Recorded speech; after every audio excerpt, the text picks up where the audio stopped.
Gregorio. Antonio.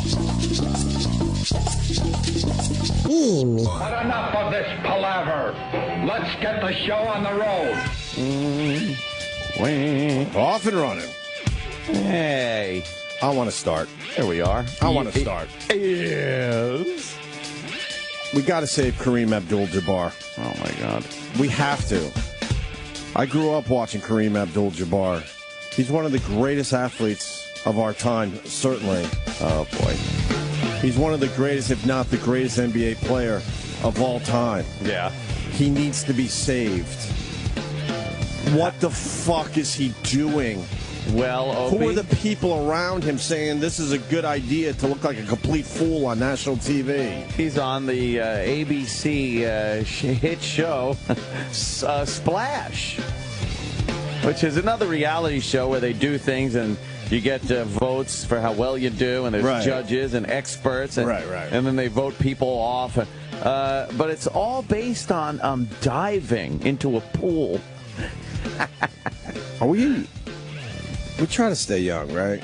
Are we finally getting old? Because I'm looking at this Splash like, what the fuck is going on now? You're not alone. Everybody is looking at that show like it's insanity. But why would these celebrities? You need fame you need fame that badly that you agree to look like a complete idiot? Yeah. And some of those people, who cares if they look like complete idiots because they're barely celebrities? But Kareem Abdul-Jabbar is one of the greatest athletes of all time. And was shown nothing but respect over the years. And then you fast forward, he's 65 years old with fucking boobies. And he's just flopping into a fucking pool. They put him in some form-fitting outfit. They even make him look stupid before they make their dumb dive. It really does matter. Watch this. I'm Kareem Abdul-Jabbar, the NBA's all-time leading scorer. I retired in June of 1989. My basketball career was such a big part of my life. I succeeded at every level. You're a natural. I felt great. Kareem, I wouldn't be surprised if you still play basketball. Kareem, I'm doing the 3-meter tomorrow. I'm doing the 3-meter. That joke without me getting mad. Only the. It's fun to watch an athlete who's great at one thing, Greg trying to be good at something else. Holy It's like your grandpa jumping. It's like watching grandpa jump into a pool. But why would he think this is good for him? He just wants to be back in the spotlight? Maybe. I don't know. All I know is watching him face plant into a pool was it was sad. And we had him in here, and, you know, the famous story after the interview, he was getting yelled at by his publicist a mere 20 feet outside our studio. Yeah, I mean, we want to talk about basketball. Yelled at because he didn't mention the book enough. God forbid we talk about, talk about him being the greatest athlete of our time, or one of them, certainly. And now he's on a diving show looking like a complete fool. A complete fool. Fast forward, imagine Michael Jordan. Because maybe people forget about Kareem Abdul-Jabbar at this point. Fast forward another 10, 15 years, and Michael Jordan is looking like a complete idiot diving into a pool. Yeah. You would never, if you went back 10 years, you would say, Kareem Abdul-Jabbar would never do this. With his boobies. With his boobies, right. Kareem's got boobies. and then they are interviewing him like they're actually really, training and working towards something. No, this whole show. This show's terrible. Is on TV so we could all laugh at how ridiculous these people look. That's it. Yeah. That's it. And here's his big dive. We're watching it here. Greg Louganis is just applauding. Kareem is on the diving board. Right. Gets right out to the edge. I guess he's going to try to do... He's going to try to rotate, right? A full rotation. Right. He's in Laker colors. Oh, yeah, exactly. He's backwards, so he's going to do kind of a back flippy thing, I guess. I don't know. He just leans over and touches the water. He's fucking galoot. And then Louganis is looking on very seriously. Take your time. Oh, no. then he face plants. It's Of course he does. Oh, no. But why is he doing this? why? He fought Bruce Lee. Yeah. Oh, Yeah. Yeah. Kareem! Oh my goodness, Kareem Abdul-Jabbar, come on! oh. Are people watching Splash? A lot of people. Joey Lawrence's fucking spray on hair too. Wow. What happened to Joey Lawrence? I don't know. I know. And then they got actual fucking judges? Well, they have ex-divers. Yes, people that have been in Olympic diving. But how do you judge that dive? It was horrendous. Apparently very well. You judge it a 7.1 or something like that. 7.1 to have the entire front of your body hit the water at the same time. Yeah. It was just an abomination. Louis Anderson also they call it a diving show, and he's supposed to be diving, and he's judging on diving. He literally fell off of a diving platform. It wasn't even a dive. It was him standing on the edge, and then he just slowly fell off of it. Yeah, fell forward. Made a huge splash. I did not watch Splash. I did. I checked out a couple highlights. Oh, I had to watch the whole thing. The Kareem Abdul-Jabbar thing just really, really bothers me. It was terrible. Being an old school NBA fan. You know, you fast forward and these guys, this is what they're doing for what reason? I don't know. This is it. And of course, Louis Anderson starts crying. Oh, did during he? it. Yeah. Why is he crying? I just thought I couldn't do it, and everybody was so supportive. No. That really went down? Yes, he's crying. But he can't do it. Let's stop making believe he can do it. Like you said, he fell forward off a 3-meter platform, it looked like. And he was able to pretty much get his hands to hit the water first. And he's like, I'm wearing this for the troops. He was just weepy. He was so weepy. You don't like Louis? He's enough with him. I like and his you like Louis? I've never liked Louis Anderson. He's so needy. It's the neediness. He's so needy. He's a nice man Who who's cares? beat up as a boy. Where's the clip of him crying? Do we have it? We get the whole episode. Yeah, show. No, but can you find the clip of him crying that Ant's talking about? You got to show the whole thing of him and his training and stuff, because he starts training. Come on. They had to help him out of the pool. Yeah. Like he goes up to the edge and they were rolling him out of the pool. It was like just to, cash in your dignity. That's it. Joey Lawrence's hair. And that's what happened. Comes up in a search engine, by the way. If you put in Joey Lawrence's hair. All right, pause. Is he all right? That's what everybody's Is he all saying. right? What happened to him? He went away that long? What happened to Whoa? Well, he was really famous. What he used to do, what he's been doing for years. Yeah. I think it's tattooed. I don't think it's fake, but it's obviously he had fake stubble because he lost his hair obviously. Oh. And they do this procedure now where you can tattoo stubble on your head. I know somebody who had it done. What? Wait, how do you tattoo stubble? It's just dots? Yeah, the same, but it looks somewhat real. Wait, who do you know that had this done? Somebody my family knows. Are you kidding? And you're saying it looks kind of good? It looks very cosmetic, but it doesn't look like dots. Does it look like the look you have when you don't shave for a day? Like Yeah, one or two, like the 5 o'clock shadow. Oh, you get stubble. Oh, so you there's tattoo. no real height to it. It's just you just see the it darkness looks like under it. Oh my God! It's like that's tattooing. crazy. It's like Get when me a women picture tattoo of makeup this on the internet. Someone out, you got to find that. Tattooed Now we're hair. all over the place, but we'll bring this back together. I got to see tattoo stubble.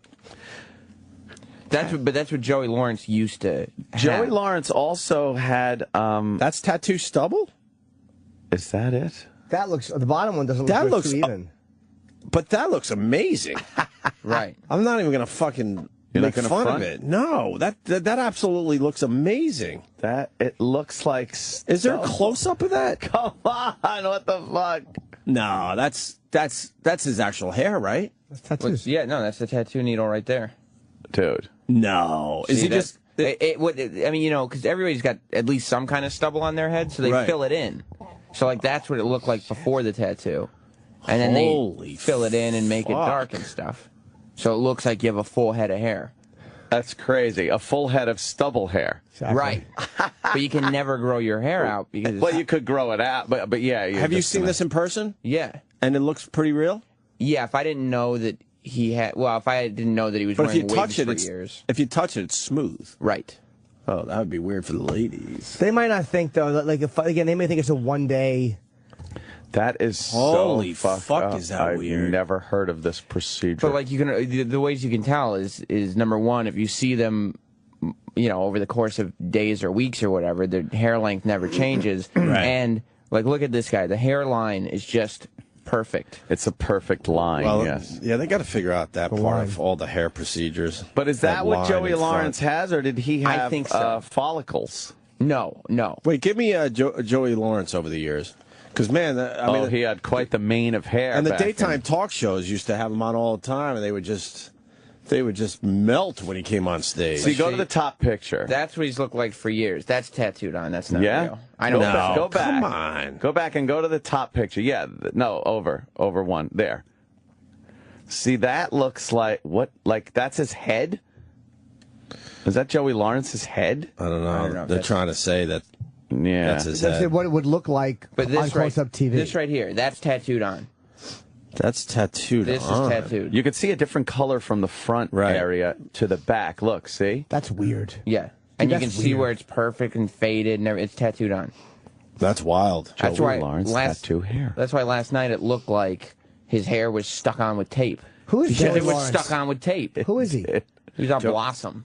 Joey Lawrence was fucking huge for a while there, man. I swear to God, I thought you were talking look- about look at his comic. head of hair there. This kid, he's a 90s Oh, kid. my God. Jim, he was also on Gimme a Break in the 80s with Nell Carter. I remember He was that. the little kid. Was that Dolph Sweet? Yeah. Oh. Yeah. And then he did music and all sorts of other shit. Oh, my God. So, all right, go back to last night because he looks sick. He looks a little Because I guess for thin. this Splash show, they needed him to have hair. AIDS! No, I don't even know what he doesn't look right. And he's not that old. Let's see. Oh, my God. His hair is atrocious. There's something just so odd going on. In my opinion, Yeah. I believe his stubble was tattooed on for years, and then, you know, he wants a more modern look. Yeah. So I think that is an absolute rug. You think he's just wearing a wig? Slapped it on with tape. No, what that is he's going to the David Caruso Halloween costume competition. Wow, does he have a horrendous hairdo? So you're saying wig? I believe so. Oh, it has to be. It looks like one. That does look like a wig. What That gives hair it away? looks The fucking ridiculous. shadow of the hair Yeah, on no the kidding. head. I know, right? Yeah, doesn't that want it. hairline is not very natural. All right, go back to Louis Anderson now, crying. I'm obsessed with this Splash show. Weeping Louis. This is what it's come down to, Dude, huh? I couldn't turn away. They're not even trying anymore in Hollywood. No. It's like, let's get people, I don't know, to try diving. Yep. And there'll always be celebrities that'll sign up for this shit. Yeah. Always. In a final dive-off. All right, it's time to find out who is number 2 in the pool. Say hello to comedian Louis Anderson. Huge yellow bathrobe. Look at him. Oh, hi, Louis. He looks like a big peep. A yellow robe. Oh. This is a freak show. Absolutely. Yeah, of course it is, because we all love freak shows, but you can't just say that Look anymore. at the freak jump in the pool. Right. Of course. Is no Look at the fat boy jumping in the All right, here pool. we go. Watch the splash he makes. Oh, boy. Most people know me as a stand-up comic or the cartoon character Little Louie in Life with Louie. Really? How long ago was that? I don't know.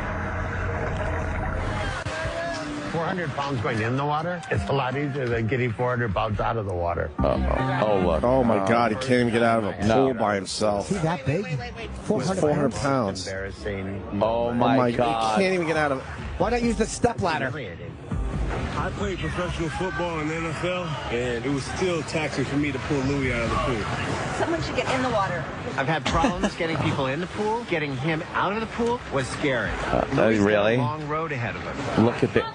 He has a long road ahead of him. Oh, my God. He's got a very short road ahead of I'm going to him. be able to get out of the pool. Death on joke. my own. Thank you. Keep up the good work. We're going to get out of here healthy. All right, thank you so much. One of the top Oh, no, 50 pause this. Oh, no. You like that? No, I don't. Of course not. You didn't This like is that? how we started the show. Why is Kareem doing all His this? shirt says Skyhook. He's got a Skyhook T-shirt. Skyhook. What is he hoping to sell some of those? He's got no money. He can't. No, Kareem. Well, broke. No, he's not. He's got to be. Dude, he broke. retired no in way. '89. Why would he do this? He retired in '89. That's 24 years ago. And in '89, he wasn't making the type of money they're making today. Why would he How do much- something like this? Now go back to Kareem. How much was he making in his final couple of years? Oh, no. You're probably right. He has no fucking money. So he's selling Skyhook T-shirts, and he's on this dumb Splash show. I bet he was $2 million a year back then. Some of the NBA guys should just fucking write him a check and throw it in the mailbox for him, saying, "Hey, this is for you because you fucking Man, paved the by way for us 35, you and the think. big fucking salaries that we're getting now." Boy. Oh, is that? The NBA, they just don't take care of their own. They don't really do that.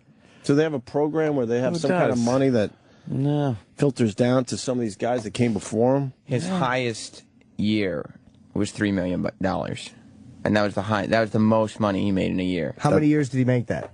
I wouldn't think long. Probably not many, and probably near the end of his career, I would assume. The minute that he took off his robe and you could see his titties in his bathing suit, you knew that he couldn't.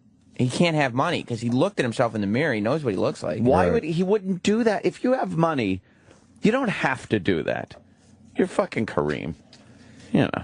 Kareem. Airplane, for the love of God. Guess it just doesn't matter. What is his net worth? That says $20 million, but there's no stop it. Simply, I don't know, man. He might have some. I don't know why I think he has money. I feel like he should have money. Yeah. but something's not right if he's wearing a Skyhook T-shirt. It's probably his publicist said, "Put that on, you'll sell some shirts." Oh, well. He doesn't go on unless he can wear the Skyhook That's shirt. true. You know, that's fucking wrecking ball. She was brutal. Why wouldn't they have Louis jump in the side of the pool where the fucking stepladder was? Because it's a freak show. They have to roll You him out of already the know. pool Yeah, but like, why is there's a stepladder? like a killer whale. They want you to see Louis Anderson struggling to get out of a pool. And they probably said to him, "It will help show your struggle." Of course. So play this one up. We just figured out another way to show freak shows on TV. Yeah. That's all. That's all this is. Put him in the pool. All right, let's All right. go back to Louis. Travis, you got something to add? Louis Anderson. Yeesh. Yeah. Yeah, he apparently made a lot of bad financial decisions. Oh. Who, Louis? No, Kareem. Yeah, his house burned down, so that cost him a lot of money. $3 million, I think, if I remember right. And he went into, didn't he try to get Kareem of wheat? No? Thought he was- apparently idea. his agent put his money in all the wrong places. Oh my God! So yeah, I remember his house. He had like a world-renowned jazz collection. He's a jazz freak, Right. And the records were being donated to him because he had very rare albums, and they all burned when his house burned. That was like early '90s, I think. yes. It's sad. He was sad when he came in here, and so was Dr. J. Bothered me too.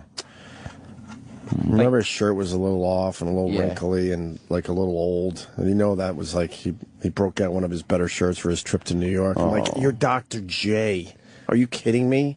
Yeah, his agent, whatever deal he signed with his agent, basically gave his agent the right to do whatever he wanted with his He money. gave him fucking power of attorney. That's the dumbest thing you He can could do. sign checks for him. He could do whatever he wanted. Kareem. For all our listeners out there, pick a good agent, please. And don't give him power of attorney. Yeah, don't ever do that. You sign your own checks. I sign my own checks. I sign Fuck every that. fucking check. You have to.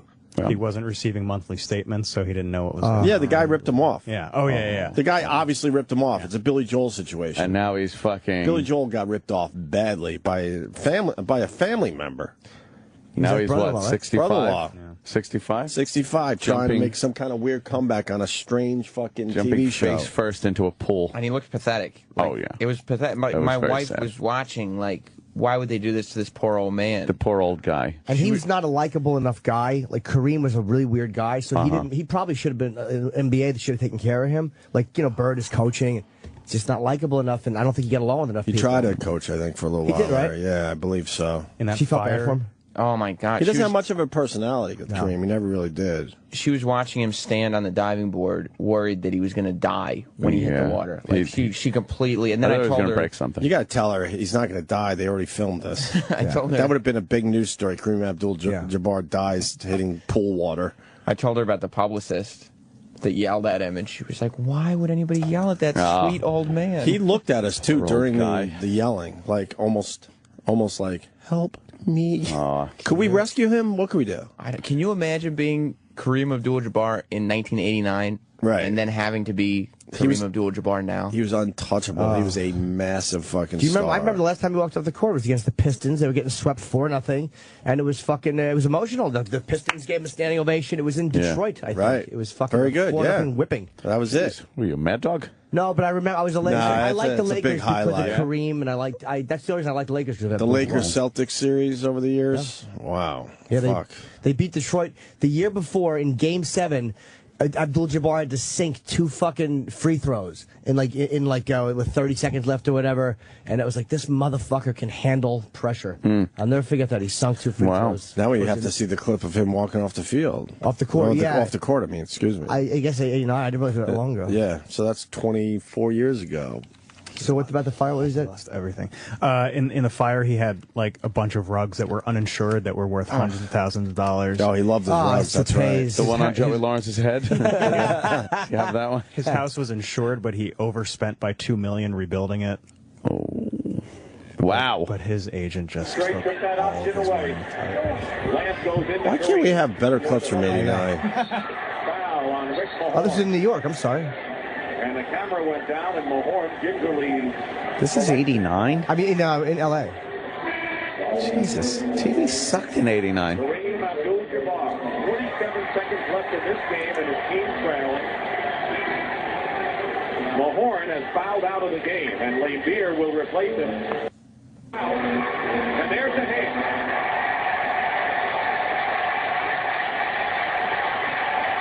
That's it, huh? Yep, that was it.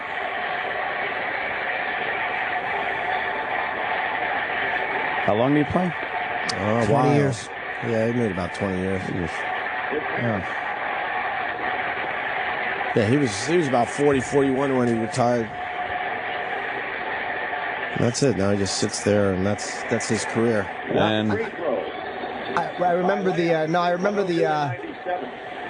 Kareem Abdul-Jabbar on the bench. 20 great years. I remember the fucking Pistons gave me a standing ovation. I think there's probably more to it. There was more to sure. it made It's of just it. a horrible clip. All right, back to Louis Anderson now. oh boy, It's all about him. 20 years. Louis Anderson struggling to get out of a fucking pool. But that's what happens when you don't when you're not pleasant. Like Jordan and would have to really fuck up to have that happen, and so would guys like Larry Bird, guys that people like because they want them to work. They don't want those legends to look bad. It looks bad for the NBA. He had a divorce too. Oh no! Everything that could go wrong with the guy. Features, all the features. $13 million. He basically just lost between the fire, the divorce, and his. So he really doesn't have much money. I doubt he has. There's no way much of anything. I mean, he's swimming. Not only does he have to swim with a shirt on, like Louis Anderson, but you can still see his breasts through his shirt. And they are ample. Yeah, you don't subject yourself to that when you're Kareem Abdul-Jabbar if you don't need the money. Right. Oh, Kareem. I just want to pay him to go to dinner with me. No kidding. I'll give you $500 to go to dinner with me and just talk. We saw it, man. He was in here. We saw it. And he had to listen to the publicist because obviously there's some kind of desperation there. Right. Because the old Kareem would have said, he would have fucking taken his foot right to her forehead and walked out of here. The only thing that humbles you that quickly, and because he had to have the biggest ego in the world when he left the NBA, the only thing that would strip you of your ego is if you lose everything. Right. Mm-hmm. Oh, it's terrible. That's horrible. I love Kareem. All right, look, and then you got Louis Anderson. Louis. He can't even get out of a fucking pool, and ABC films it because good for them. Yeah. But stop making Would believe. you film it too? Of course. Stop making believe your family entertainment, though. You know what you're doing. You think it'll be great TV to see a real fucking fat guy struggling to get out of a pool? Yeah, if Opie filmed it, at least it would say "fatty can't get out of a pool." Of course. It would say "pig stuck." The Opie elevator show. Fat Louis. Of course I would. Right. But they'll sugarcoat it and make believe that's not what they're doing. It's an inspirational story. No, it's not. He's a fat fuck that's going to die soon because he's not taking care of himself, and he almost drowned trying to get out of a pool. There's the story. Let's listen to him. Oh, hold on. I don't know if this is true. To add insult to injury, Kareem has leukemia. What? I got to go to this phone call. I haven't heard that. Well, this guy has to prove it somehow. Will. Yes. How do you know he has leukemia? Because I have the same type of leukemia. But I don't. No one is. I haven't seen any headlines that Kareem has leukemia. She fought so hard, Margie. I don't know. She had leukemia. Fucking love your recall. Huh? He has what's called CML, chronic myelogenous leukemia. Yep. There you go. There's the headline. Right. He also has leukemia on top of it. Jesus. And he's jumping in a pool. And he's jumping in a pool face first. Face planting. Because he needs money. A 65-year-old with leukemia shouldn't be fucking diving Probably into not. pools. They said it's no longer considered a death sentence or the kind he has. Right. Yeah, but it still probably makes him all achy in the morning. He calls him probably a motherfucker every time that alarm clock goes off. He has leukemia. See, it's like Llewellyn Cinder. But this is why I stink at my job, because all I'm thinking is how I tie in Louis Anderson with leukemia, and forgot his name was Llewellyn Cinder. Llewellyn Cinder. I missed the most obvious one. Oh, he has Luke Grant leukemia. Good one, idiots. All right, let's get back to Louis almost drowning in the pool now. Louis Anderson. Thank you so much. Last night's One of the top 50 players of all time. He's telling me I can do it. Oh. But did he say one of the top 50 players of all time? Pause. Did he say the top 50 players? Well, because the NBA did that official top 50 players of all time. Oh, they did? Top three, top five. Yeah, Louis Anderson doesn't know basketball, obviously, because most people would put him shaped like one. Most people would put him on the in the top five. Yeah, the highest scorer most in NBA people's history. list would put Kareem in the top five. He's Absolutely. by far the highest scorer. The only guy with a shot was Jordan, and he didn't come close. I mean, he came as close as you could come. He got out too soon. Wow. Abdul-Jabbar has what is almost an unbreakable record.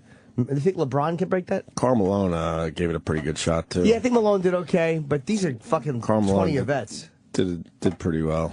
Yeah, well, they sit him now too.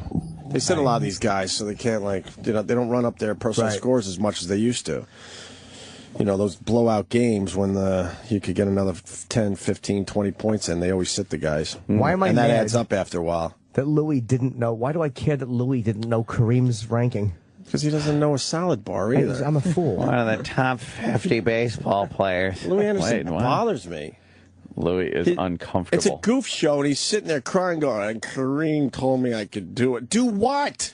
What is he doing? Yeah, it's just bad. I like Louis. He was nice. I did his show when I first in the late 90s, and he was a very sweet man. I'm sure he's a nice, He was a sweet very egg. sweet. Just a big lug. Yeah. A big lug. I don't like the people that come across needy, though.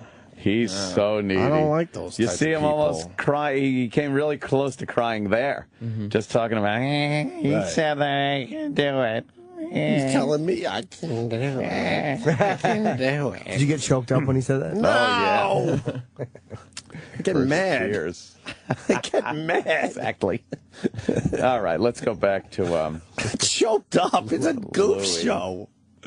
It's not. If it was The Biggest Loser or something where you know they're gonna go through some major fucking training and you know they're gonna have to lose a lot of weight and struggle and sacrifice, sure, then maybe I get a little emotional. Not this goof show called Splash. His goal is to roll himself out of a pool. Right, Yeah. exactly. set that bar low. I got teary-eyed with The Biggest Loser over the years. I don't watch anymore, but yeah, I would get that would fucking choke you up. Some of those stories. I'll tell you when I got teary-eyed with The Biggest Loser, when I had been emailing with someone and realized they belonged on that show. That was a fucking close-up of your face. Yeesh. A little voodoo, huh? Yeah. That's great. All right. Louis Anderson. I've had problems getting people in the pool. Getting him out of the pool was scary. Louis got a long road Look ahead. at it. My goal is that I'm going to be able to get out of the pool on my own. You keep up the good That's work. his goal. Get out of here healthy. All right, thank you so much. One Good of for the you. top 50 players of all time. He's telling me I can do it. Oh, Louis. Tonight, my goal is to shock everyone at how far I've progressed. It's like a miracle that I was given this opportunity. It's like, you know, like someone was looking out for me. Oh, no one was looking out for you. Shut up. What opportunity? Shut up. Pause. What is going on? It's insanity. What opportunity There's is no happening opportunity here? there. They want to pay you to jump into a pool because if you're hanging out by a pool and there's a big fat person, everyone's waiting for the fat person to jump in the pool. Of course. That's exactly what this is. Somebody saw the clip of Ralphie May on Celebrity Fit Club. And it's like, we need that. Right. Splash. Let's get that. Be careful talking about Ralphie May. He takes it very seriously. Well, he knows, doesn't he? He takes it very seriously if we even mention his name. No, I mean, I'm sure there was plenty of celebrities in pretty good shape that would have done this show seriously.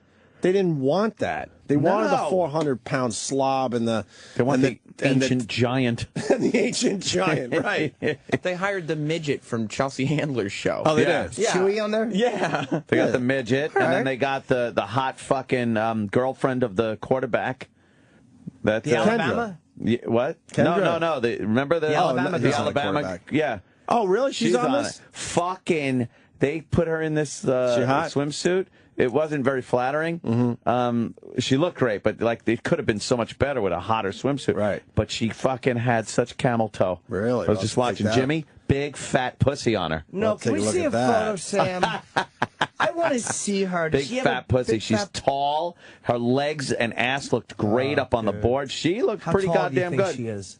She's like, 18 feet. Oh, see, I would have thought taller. Do you know, I've been getting a thing where I kind of I met a couple girls like recently who were like 5'10", 5, and there's you something. like those tall girls, man. but I mean- Adam's apples. No, not the pecker havers, but a tall, like fucking, like an athletic, like not a basketball 6'3" girl, but a tall athlete girl with a juicy fucking legs to wrap you around want you. that? Big pussy, man. I want to be with a giant. I always had to be with shorter women. Oh, Well, you're 5'11" though.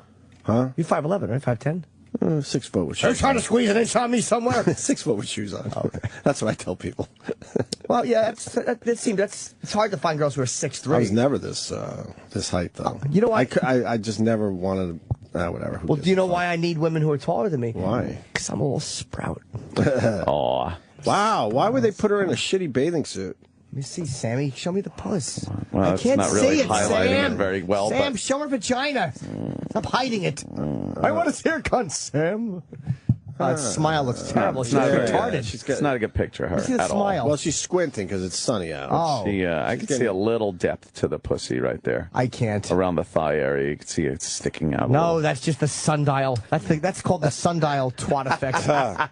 Look, they're showing Kareem face planting again. It's everywhere It's today. all over the place. It's everywhere, and they're all like, "Ooh, that's not good." Oh. Yeah, God Yeah, damn right? it. That looks like a fucking Look. puffy one. Yeah. I hope it's just that she's on her period and she has a pad. and she didn't want to look like fucking Frank Nitti after he took a bullet. Nitty. What do you think Kareem Abdul-Jabbar thought when, like, somebody who used to be on the star level of him shows up to this show and he realizes that the other celebrities include the midget from Chelsea Handler and the girl who used to date Hugh Hefner And the Cosby Kid. yeah, and he's like, what? And a girl they just showed at a fucking game once. Yeah, they fucking put a camera on her at a game, and she's the other And now she's a celeb. huge celebrity. Well, I was in the audience. That's just like being the all-time, scorer in the NBA. Is she still dating that guy?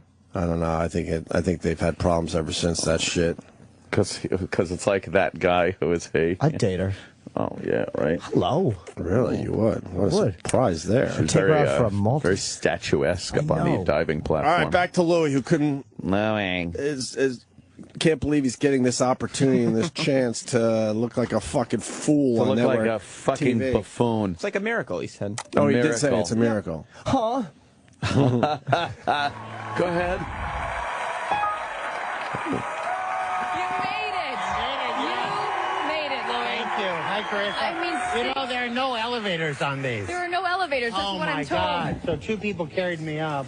Well, Louis, 6 weeks ago, you literally couldn't get out of the pool. It's true. We saw the emotional interview. Here you are now standing on the 5-meter platform. It is 16 feet in the air. How did you get Wait till you this see far? the surprise I twist. think what I did was I had to, like, find my inner diver. And he was buried very deep, obviously. Yeah. And, Another fat joke. when We I got it. You're was fat, a Louis. kid, I When I could was a never get kid. up the rope in gym class. So this is my rope. Before the first time, it's already been a God, he success. can never get up the rope. Louis, everybody? I bet a lot of rope got up him, though. Funny when he said that they started to play Strange Fruit. For the troops. For all the service people all over the world.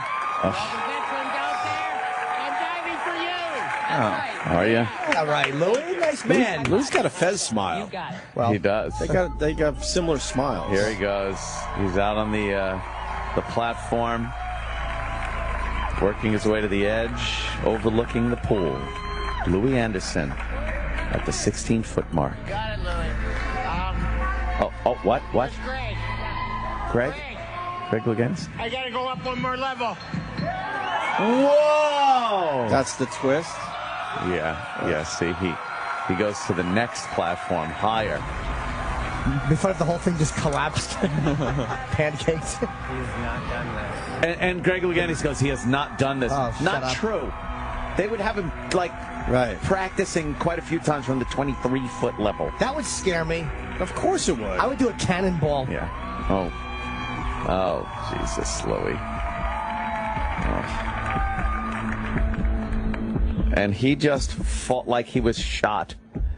He just look at this. Why is there they a go heartbeat? They got a commercial. just falls. And I believe I did say yesterday that they would cut to a spot right before that, because that's what you do on these shows. You got to cut to a commercial. I think I've finally had it with these Haven't reality you? shows. They're all the same shit. All right, here he goes. All right, here it is. Louis Anderson. Louis Anderson. Yeah, I'm big and fat. All right, he falls. Here he goes. Where's the dive? And then he just his legs fly over his fat head. He's a big fella. He hits the pool, and then he gets a standing ovation for falling in a pool. And now is he dramatically going to get out of the pool by himself? Probably not. They're Right? going to use the same thing that took David Caruso out in Officer and a Gentleman. They don't show him getting out of the pool pool. because guess what? He still can't get out of the pool by himself. Or they finally put a ladder in, and then you're going to go, oh, why wasn't that there before? Oh, look at Joey Lawrence's Forrest Gump hairdo. Oh, is that terrible? Well, I remember the old Tarzan movies where you'd jump off the cliff like the old swan dive, and that's exactly what you did. You looked like Tarzan as you took off. Tarzan? Doing that swan dive. Stop it. Oh, he's Now, you looking. can see as you got a little closer to the water, it resembled George of the Jungle, but that's okay. You like that, Chip? Fucking home run. I never did the 7-front dive, so What? I wanted to give it a try. So you saved it just for us, just for tonight. For Splash. That is special. For Splash. Well, I'm inspired. I've given you a 7. A 7. Thank you. Give him a fucking 1. This is like terrible. Because they want him back next week, so we can laugh at him some more. You're breaking your goals left and right. I mean, you can't even get out of the pool the first day. You're going up to the 5 meters, 16 feet, and you're like, whatever. I'm going to go up to 23 feet, 7 meters, and now I'm going to do a swan dive? Like, that's insane. I mean, Was you're it? taking a step. That wasn't a swan That's a good dive. judge. And that's way better than a score that I'll ever give. Right. That was not a swan The dive. score you a 7.5, though. 7.5. 7.5. He gave you a 7. All right. Survey says flat spot. They can only get 2 judges for this show, huh? Yeah, they got Everyone 2 else was fucking like, judges. get the fuck out of here. I'm not judging a freak show. He's got Forrest Gump hair. He does. Oh, my it's terrible. Do they vote someone off? Yeah, Rudy got thrown off. Well, you beat Little me, Rudy. You beat me to what I was going to say. But Oh, that's sorry. okay. What happened? Well, I knew they wouldn't throw off any of the slobs. I knew they wouldn't throw off a midget, a fat guy, or a giant. So I was Yeah, going to yeah. say if they vote someone off, it would be just a regular type of person. It was between, what's her name, Webb there? Yep. Catherine, is her name? Catherine Webb. Yeah, Catherine Webb. The hot chick. The hot chick. Because no one knows her. Because And they also Rudy. want, celebrities that people know. Because the judges have a say in it, but the audience also votes. So they had Catherine Webb and little Rudy from the Cosby Show. Rudy. And it was between them two, and Rudy didn't make the cut. Yeah. So we will not be seeing the old Cosby kids being dropped off at the pool. Again. How does Rudy look like these days? Yesterday. Nice tits. She looks all right. But she's got a fat ass on her. But her tits look pretty fucking like wrapped Ample? up in that swimsuit. Yeah, she's Rudy. Let's take a look at Rudy really fast. Why wouldn't you Not take the video, picture all the way to the right? Yeah, that's the one. To see the tit shot. That's the one. Is There. that from Splash? Yeah, she's looking pretty good there, right? Yeah, she's all right. She's Yeah, a little thick. She is thick. She's thick. A little thick. But nice eyes though. Yeah, Rudy got rid of her little Rudy mustache. She had a mustache. Remember back in the Cosby days? She was a little kid with a fucking mustache. Oh. Yeah, she had a mustache. So she gone. And then there were some people that didn't even dive yesterday. Why? I don't know. They fucking... Because they try to stretch this shit out. Yes. Catch him next week. What? Catch him next week. Yeah, that's what it is. Because they knew you wouldn't just tune in again to watch that fat fuck or the fossil jump off a diving board. Well, now that Louis fell into the pool, what else is there to see from him? Maybe see him improve. How? If they did these great dives at the beginning of the season here, you'd be like, oh, now you're going to be like, I bet they show his first dive at the end and go like, look at what, and now look at him. And he's doing these amazing fucking, could you see he does this Olympic style fucking 5 flips? Yeah, okay. Hits the water with nary a splash. Here's why Aunt's right, because that Miss Alabama has her hand over her puss. Oh, yeah. She knows it's probably She's a hiding that fucking mammoth fucking bulbous monstrosity. That juice wound she's got there. And what, ABC probably sent out a memo that they can't be in bikinis, right? Yeah, probably. Look at her body is good, but she's not. Nah, she's fucking perfect. I'll shut up. She looks really... The body isn't perfect, Jimmy. No, sorry. It's good. She has some. She's big. She's her weight is distributed in various parts of her body. But I think she's fucking smoking. Her knees are shitty. You don't like her knees? They're shitty. She's Kareem knees. Oh God! You know who's got a nice body, like fucking Hogan's daughter, like that type of body, the big thighs. Really? You could just reach under and hold her ass. A little too much. Oh no! Little too masculine. Yeah, there's some masculinity. No, there. it's all smooth and womanly. You get tricked because her face is beautiful, but there's some masculinity happening with her body. Matronly. Yeah, look, she's hiding that juicy fucking pleasure pocket. She really is. Yeah. She's probably been stopped so many times. I think she's stealing items from the meat store. Excuse me, do you have a roast in your pants? How many weeks is this show going to be? It's a full run. I mean, they're only eliminating one person. What do you mean it's a full run? 13 weeks. Watch the ratings drop. Oh, it's going to be nothing. Drastically. Nothing. There's nothing to this show. And it's the lead-in for Dancing with the Stars. Yeah. So I think they had good ratings, and Dancing with the Stars had good ratings last night. And I think it's because a lot of people were watching this freak show just for a week. You're going to notice a big drop-off. By the way, D.L. Hughley, holy shit, he cannot dance at all. No. It was really hard to watch. D.L.? Yeah. Is he out? Can't dance. Is he out? I don't know. They didn't vote anybody off. I don't watch Dance with the Stars. But I don't either. It was on after this, and I just kind of left it on. Took a look. You can tell when dancers can't dance on that show when the guy just stands there and moves his arms a little, and the woman is fucking... She's fucking dancing like a maniac around him. Yeah, trying to distract the judges. Yeah, with it's like her they're ass and dancing shit. together. Who did that? We played a clip last year of someone that just kind of didn't stood even there. do anything. Who the fuck was it? Look at poor DL. He's like, he looks so uncomfortable. It's just so uncomfortable. Jimmy, look, Jimmy, look. Oh no, DL. Watch. He's barely moving because he doesn't know what to do.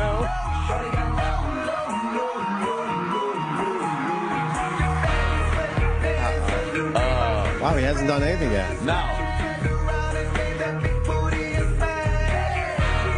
D.L. Hughley has no rhythm. None.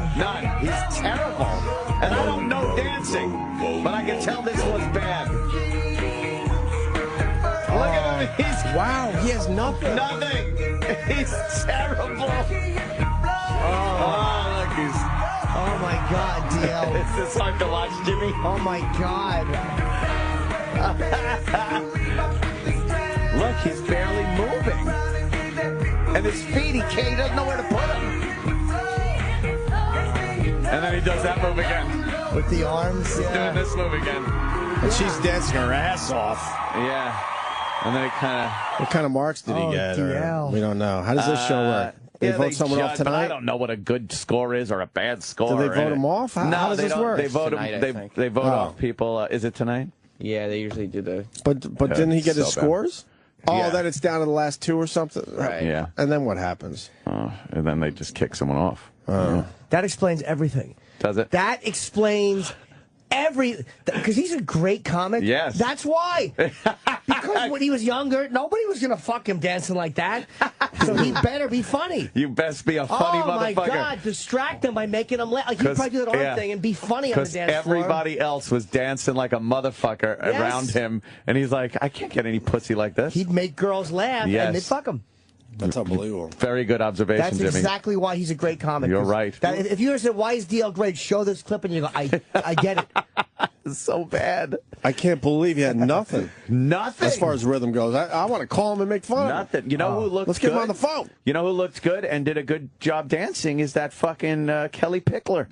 I don't like her short fucking hair, but her body in that dress that she was in. Loved Kelly Pickler. She looked fucking good. Let me take a look at Kelly Pickler. Put her on there, and like I said, her hair, get your blonde flowing locks back. But they had her in some nice fucking dress. I always liked her. She's fucking dancing, and she looked pretty goddamn good. I got to say. She went and got the implants and stuff. She looked good, man. She was a natural. Yeah, she was naturally. But kinda... she's getting all those gigs in Hollywood, so she started, getting a lot of fucking plastic and shit. Yeah. Wow, See, that's Kelly like the Pickler. I don't hair. like her at all. No, the dykey hair sucks. She's trying to look like Miley Cyrus because that hairdo works well for. That's but her. Dude, look how her body looks when she's dancing in that dress. She got a good little body on her. What happened to her? I don't know. Her American Idol wasn't that long ago, was it? Yeah, it was. How long? Like 5 years ago. It was. Five, Oh wow, 6 she looks years great. ago. She there, looks though. good Holy there, fuck. though. Yeah, look at this. Dude, look at her. Yeah, she looks great there. She cleans up nice. And she's moving, like she's doing shit. You think DL was watching this going, oh, maybe I should have done something? Yeah. Yeah, she got a great body. Dude. Right? Look at legs forever. A nice ass. Actually, the short hair works on her, too. With like this, right? Right, yeah. Yeah.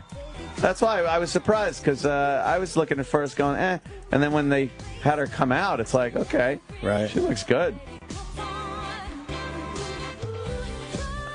All right. Just watching TV now. Watching fucking people dance. Great. Yeah. Whoa, whoa, whoa, whoa, whoa. And then Andy Dick was fucking horrible. Enough with He was him. doing some top hat and cane thing. It was so bad. Another one I hate. Don't like Andy Dick. Yeah, Andy Dick. I didn't love him either until we had him in. Once when he was in, I was just surprised at what a nice dude he was. And he was crying too on the show. I didn't think I was going to like him at all. On what show? On the Dancing with the Stars. Why? He's sitting in a corner, and so he's with his dance partner going, I just don't want to look stupid. Oh, then he shouldn't have went on Celebrity Rehab and Sober House. Yeah. Looked like an idiot. Oh, it's terrible. Right? He did both those shows, or was it just Celebrity Rehab? Definitely did one of them. Fuck, enough with Andy Dick. Andy Dick. Yeah. Look, they did some kind of, like they had to do a theme thing where he's got a top hat and a cane, and he is another one that just doesn't do anything. His partner was pretty fucking Liddell. hot, though.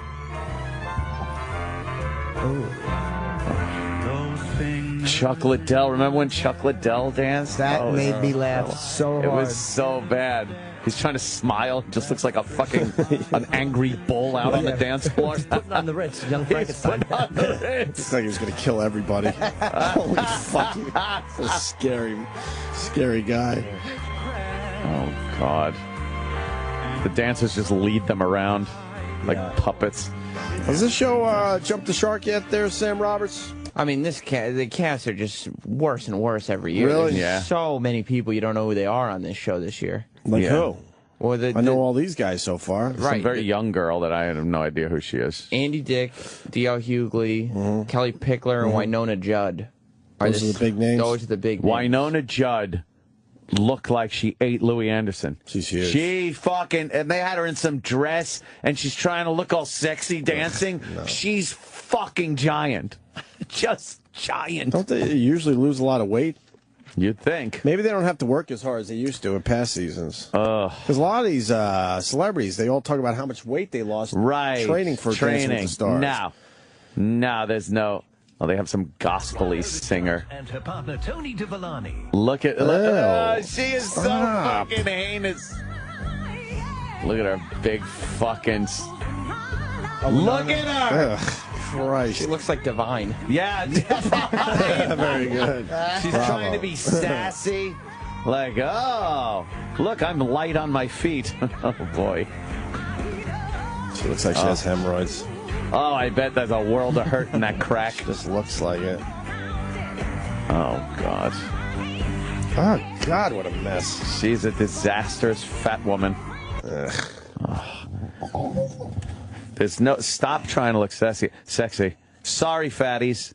It ain't working. By the way, got some info on Kelly Pickler. I did not know this, but she shaved her head for a friend who has cancer. Oh, Jesus. That sounds to me like you're making fun of somebody. Hey, here's what you look like. Kelly Pickler's got a great body. I know that. She looked pretty goddamn good. I gotta tell you. Yep. All right, why don't we take a break? Yeah. Maybe Anthony can show me how to use my GoPro on the break. Oh, right, your GoPro. You got a GoPro. What are you going to do with the GoPro? You know what, dude? I was in I bought a new jacket finally yesterday. I was in North Face, and they had them displayed. GoPros rule. I wanted to get one, but it's impossible to use. Why? Oh, I don't know how to. Opie, I don't know how to set it up. You just gotta Opie, set I don't know it. what to do. Is the button on the front, the button on the top. I don't know what to do. And you Anthony. gotta use one as the menu button, and the other one for select. I don't know how to do it. Very, very. And I much even have bought the little monitor you can watch on the back. Oh, you got very nice. yes. You need the little screen so you see what you're doing. I don't know what to do. Aw. My GoPro's old. I got to update mine. Yeah, this one just came out. Here, lift that up.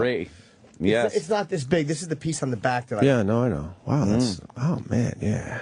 I got to throw that on my bike this spring. I bought the suction thing for the window, but you need two GoPros to do that, though, right? No, one is pretty good. You could get as you're driving. You just put it in the middle. Here, give a little interview. Yeah, but how do you see the traffic, too? I'm saying if you want to that you would need to, I want to say something like, hey, where'd you get your license? In a Cracker Jack box or something? Fucking cocksucker. Damn. Driving with Chipper. Good. That would be a good one. Driving with the Chipper. I would rule. It's going to happen. I want to see that. Fuck yeah. Cocksucker, go slower. What are you driving like a bunch of turtles or something? It's a good one. I know. You fucking that got was a going lot to be of... my big one, season 1 finale. All right, let's see Will you some show me how to stuff. use it? Yes, sure, Jimmy. Eat your cup of noodle. I'll eat my little cup of noodles. The Opie and Anthony Show. Opie and Anthony.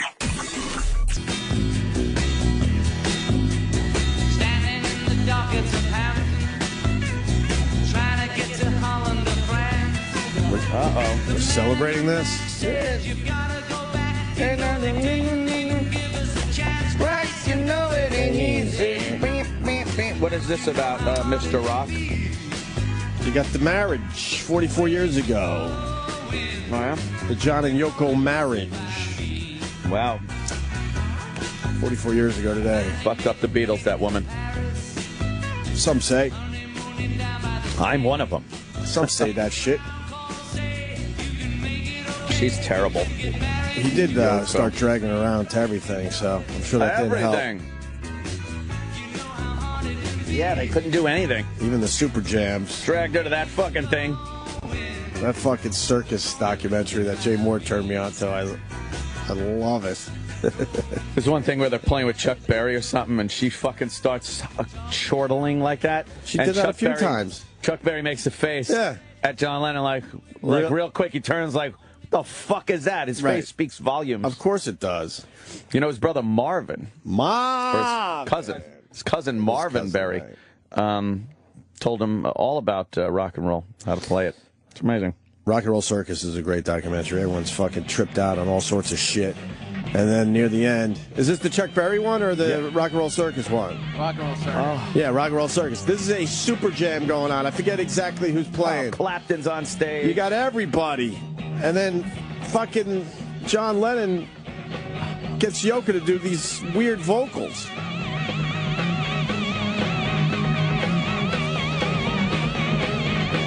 And some say that's art. Who am I to say what art is, but just because she took some what the John fuck? Lennon jizz. It's a cat. It's a dying cat. They allowed it. Could have been a great moment. Now it's just laughable. I'm trying to remember. I think you had one of the Hendrix guys. You had from the Jimi Hendrix Experience. I believe you had one of the Who guys. You had Lennon. Terrible. I think Clapton was up on that stage, and then she wails. She wails through the whole thing. That was 44 years ago today. Damn. She could have taken the bullet. She could have fucking done some Secret Service move. Taking that fucking bullet. Dive in front. Yeah. Do something. Make a move. Been an American hero. Yeah. Rogan's in a little bit of trouble or what, man? What the fuck? For speaking the truth? Well, I saw Twitter go crazy. What happened? I've been following this transgender fighter thing. I mean, she still looks like a fucking man. Man. It's a man. She started out as a man. She's now a woman, and she's fighting other women in the cage. Yeah. I don't know about that. I feel weird about that because there's a physical difference. There is a physical difference. There's absolutely a physical difference. And that's what Rogan was saying. And then a bunch of these trannies start... Hey! What? The transgenders, right? Oh, no, I'm saying tranny. A bunch of these trannies started... that looks like... that's a man body. Wow. Yeah, man. The muscles are still bigger than most women. They got upset because Joe Rogan was saying it's still a man. And they're like, no, you don't know. You're talking from ignorant. They love calling people ignorant and you're not being accepting. And this is, you just don't. No, it's a man. But the bottom line man is, muscles. Look at the arms. You would swear that is a man's arms, no matter what else is going on there. Transsexuals should be able to fight, but they should fight other transsexuals. Right. Because you still have that strength.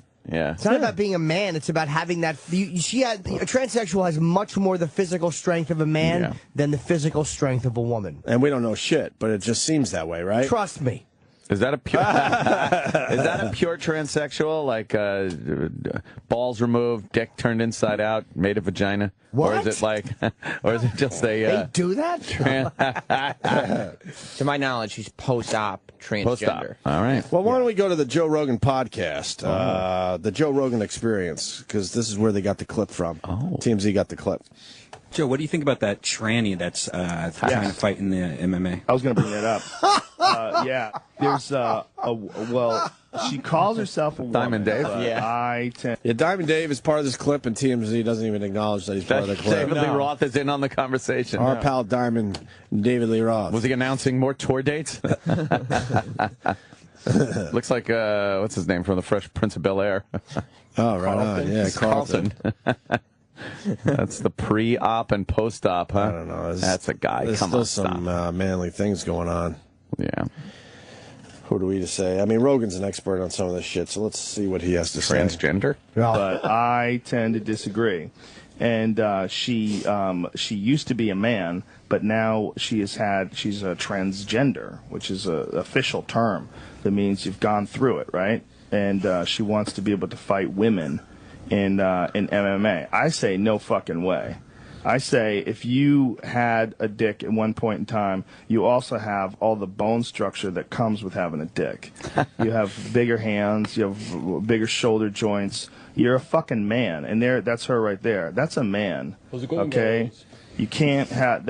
I don't care if you don't have a dick anymore. Yeah, that looks like a guy's carriage there, right? Yeah, you can't fight women. That's fucking crazy. I don't know why she thinks that she's going to be able to do that. if you want to be a woman in the bedroom, and you want to play house and all that other shit, and you feel like you have your body is really a woman's body trapped inside a man's frame, and so you got an operation. That's all good in the hood, but what you can't fight chicks. Get the fuck out of here. You're out of your mind. You need to fight men. Period. You need to fight men your size because you're a man. You're a man without a dick.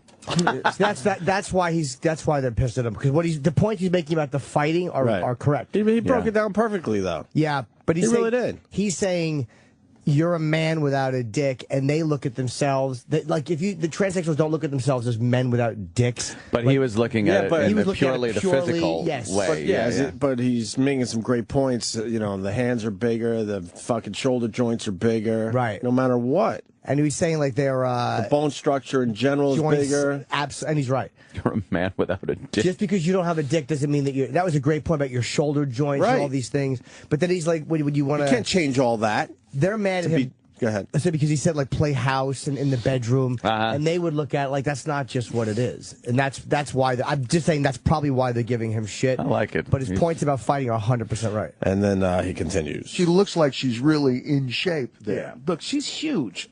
She's not just huge. She's got a fucking man's face. I mean, you can wear all the lipstick you want. You want to be a woman, and you want to take female hormones, you want to get a boob job. That's all fine. I support your life to live, your right to live as a woman. What about her fighting guys then? Fight guys, yes. Yeah? She has to fight guys. It's not, first of all, she's not really a she. She's a transgender, post-op person. So she's supposedly after the operation. Yeah, the operation doesn't shave down your body. It doesn't change. You look at a man's hands and you look at a woman's hands, and they're built different. They're just thicker. They're stronger. Let's go out with man hands. Your wrists are thicker. Your elbows are thicker. Your joints are thicker. The mechanical function of punching. A man can do it much harder than a woman can. Period. Joe Rogan knows that world. Very man. right. He knows that shit. Yeah, he and I could have done 6 hours on this.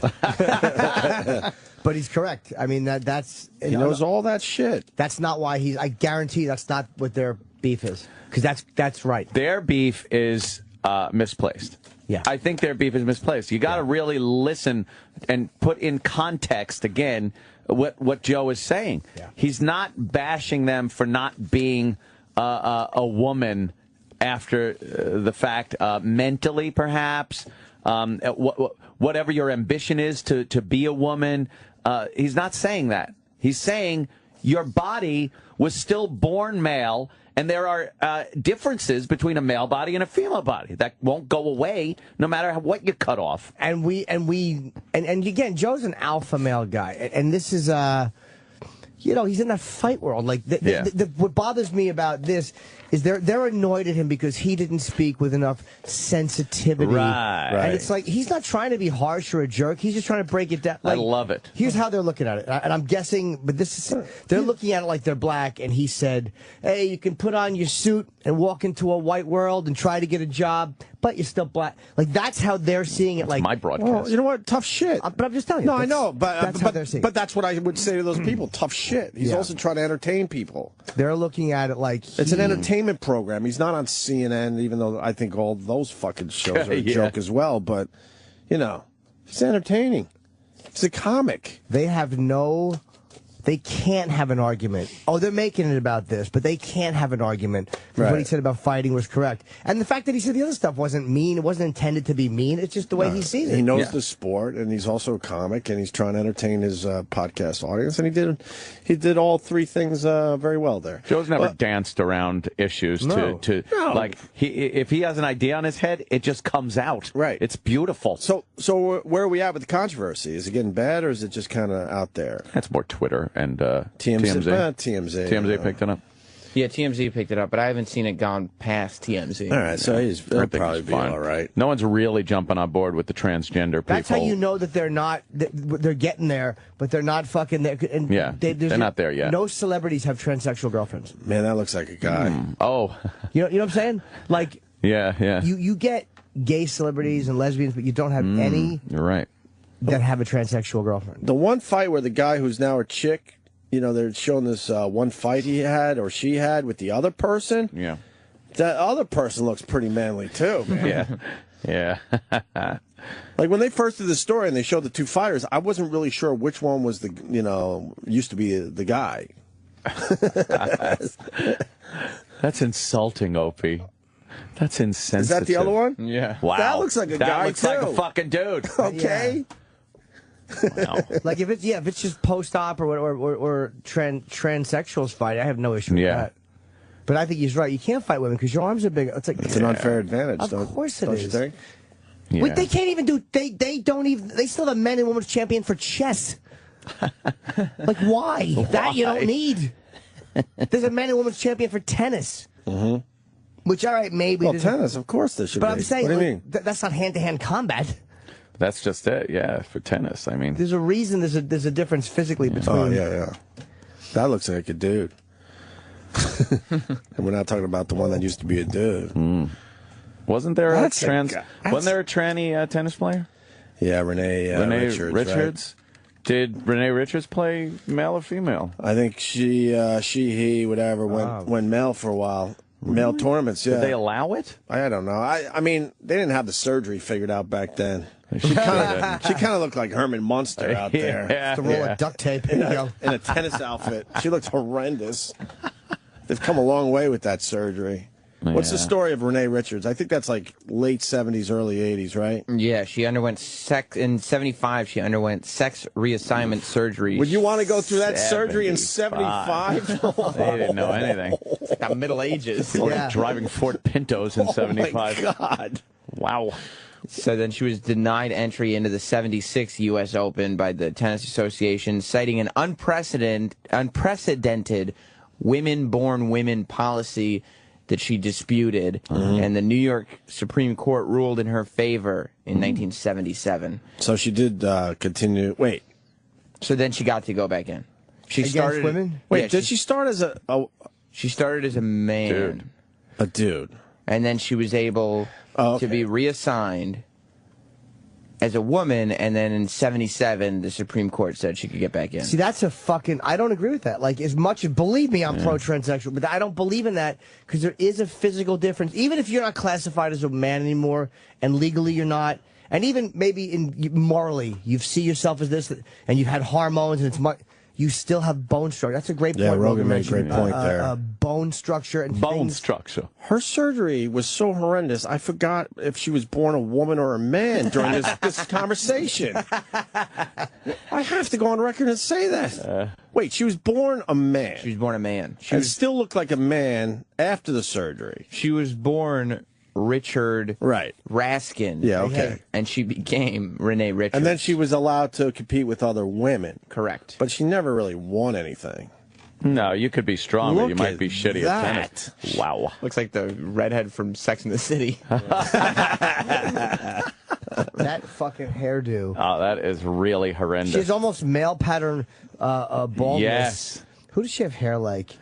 Who is that hair look wispy. like? Scarecrow. That yeah, but who is that got that wispy fucking do? Oh, God. Oh, my God. We're looking at old pictures of her. She has hair like the guy who tortured Mel Gibson in Lethal Weapon. Yeah. The Asian guy. All right, it's just started looking like an old woman. But old men start looking like old women, so True, because we I don't think that had anything to do with anything. start losing our fucking... Is that the earlier picture? Oh, God. Oh, my God. That's just a dude. Oh, God, with the horrendous implants. Giant tits. We don't know how to make fake tits yet. No. 1975 they picture. gasoline in them. Yeah, basically they did. They just didn't know what the fuck they were doing. I don't... Oh, Dude. God, now glamour shots start Sexy popping pic. up? In a bra. She looks like John Lithgow in Yes. Garp or something, right? World according to Garp, right? Yeah, a little bit. So Joe's not in trouble, per se, right? No, TMZ is trying to get some shit going, though. Wow, those vultures. Javi. You see his question every day on Twitter? He just likes getting in everyone's business. It's just... Is he in everyone's business? Go to his Twitter. It drives me Everyone's nuts. business. He has a question every day. What do you think, man? It's always somebody's personal shit that he just has to get his nose in. Yeah, I'm a vulture. What do you think? Yep. Yeah. Could you give me one that works? Yeah. It's every day. Because I guess he does that TMZ Live, and he wants to get people, talking. Wants to get a buzz All right, started. you got to go on watch that. It drives me nuts. Michael Jackson's family don't ask who's the daddy. Should paternity evidence be allowed in this case? Yes, well, I'm a legal expert, so we're going to comment on this on that. They get worse than that. Yeah. Tiger Woods' ex-mistress, I bet he's already cheating on Lindsey Vonn. Do you think Tiger's a changed man? Why or why not? Just getting in everyone's business. Hey. Well, I don't know Tiger personally. I'm just but asking questions. Yeah, what a douche. What a fucking douchebag. He is cock the, blocker. What a fucking cock blocker he is. He's the face of that whole fucking industry. I can't That whole stand him. vulturous, just making your fucking bones on other people's carcasses. Oh, you got another one? Yeah. These are great. Ryan Seacrest and Julianne Hough call it quits. Was Ryan's hectic work schedule to blame, or was it something else? Hey, Just Harvey asking. Levin. Hey, Harvey Levin, you fucking asshole. You know the rumors, so why don't you get really brave and fucking talk about Ryan Seacrest? Why? You just asked the question. You piece Maybe of somebody shit. Else. Not that brave, are you? There's all sorts of rumors about him. Why don't you go down that road, Harvey, if you want to get in everyone's business? Hav. Yeah, he's With that said, it's none of fucking Harvey Levin's business, but he plays in that stupid world. He certainly does. You got another one? Harvey. You don't like the wacky bits they do on the show? Dude, what's up? And now another version of the show. When it first popped, I kind of liked TMZ. It was When kinda it first fun did, and but now they're different, just, I don't know what they're doing. Yeah. And why is Lindsay Lohan getting all these fucking second, third, fourth, fifth, sixth, What a seventh, coddled eighth, cunt ninth, she is. 10th Yeah. chances? They gave her that big rehab sentence, and they could have thrown her in jail. And that night, she's trying to get into a fucking club. Yeah. So why wouldn't they just drag her back in and say, all right, you know what, we're taking our offer back. We're locking you up. She does get a lot of breaks. It's all she gets. It's is amazing. breaks. Why, though? Does anyone know? No idea. Just a coddled Is she baby. just blowing everyone around her, and they're looking the other way? And she didn't want to take a rehab deal. Well, I was reading today. She has to do 90 days in lockup rehab, meaning she can't fucking leave. And I found out in the paper today she has 45 days to figure out where she wants to go. Why wouldn't the court go? You're doing 90 days, lockup rehab, and you're starting tomorrow, and this is where you're going. Because she has a better lawyer than they do. She has a better lawyer than the state. It's unbelievable. Yeah, and she's a coddled dude. And she continues to just throw the finger up at the whole system. She was trying to get into a club that night. Something after the bad big will happen with court appearance. She'll plow into somebody, or something really shitty will happen because she's suffering almost no consequences. She got off the airplane she was on. Yeah. Before it pushed back. Yeah. She got off, left her luggage. Yeah. And she said she left because she thought she saw oil. Yeah. on the plane. Yeah, and she left and went to a club. Went to a club and then was an hour late, and they were cool with that. If any of us were an hour late for a court appearance, we'd be so fucked. Dunsky. You got another one? I got saw a you couple more chuckling. questions, yeah. All right, go ahead. Gwyneth Paltrow reveals she avoids giving her children carbohydrates. Should parents put their kids on diets? Why or why not? Why or why not? Let's make judgments on how this person raises their children. Right. Let me get in your shit. Yeah, let's get into Harvey Levin's shit. What a bore this guy. Fucking just then. This one. You guys will probably all have informed opinions on this. Okay. Liam and Miley, split reports won't stop. Do you think they called it quits, or are they still going strong? Just getting in everyone's You know what he is? He is absolutely devoid of substance. Mm-hmm. He's a non-contributor. Harvey Levin is a non-contributor. Well, he's a multimillionaire. Oh, he's a smart guy. He's not a dumb guy. Because of this, easily. But he's just made millions off this TMZ thing. It's it's his baby. It's his idea. It's his thing. Creates nothing. Go ahead, Sam. Michael Bay and Megan Fox to resolve differences. Do you think it's time to bury the hatchet? Share your thoughts. I read these every afternoon. Share your thoughts. They come in around 2, 3 in the afternoon every day. Wow. The Harvey Levin question. He is a tool. How would anybody have any point of reference to Michael Bay and Megan Fox's relationship. Gives a fuck about them like that. How could a person have a real opinion on Well, that? you might not think you do until you read him and go, well, you know what? Do they or don't they? Let me do a little research on I this. should look into this. There you go. Oh, boy. There you go. Wow. Amazing, right? Kristen Cavallari claims, my Hills co-stars were bribed to lie about my drug use. What do you believe? Why?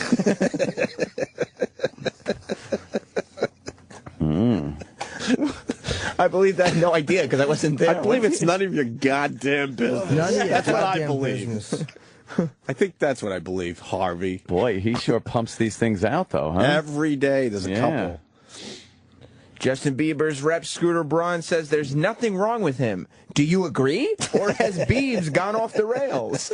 But what would your opinion be based on? Nothing. None of us are even... Why?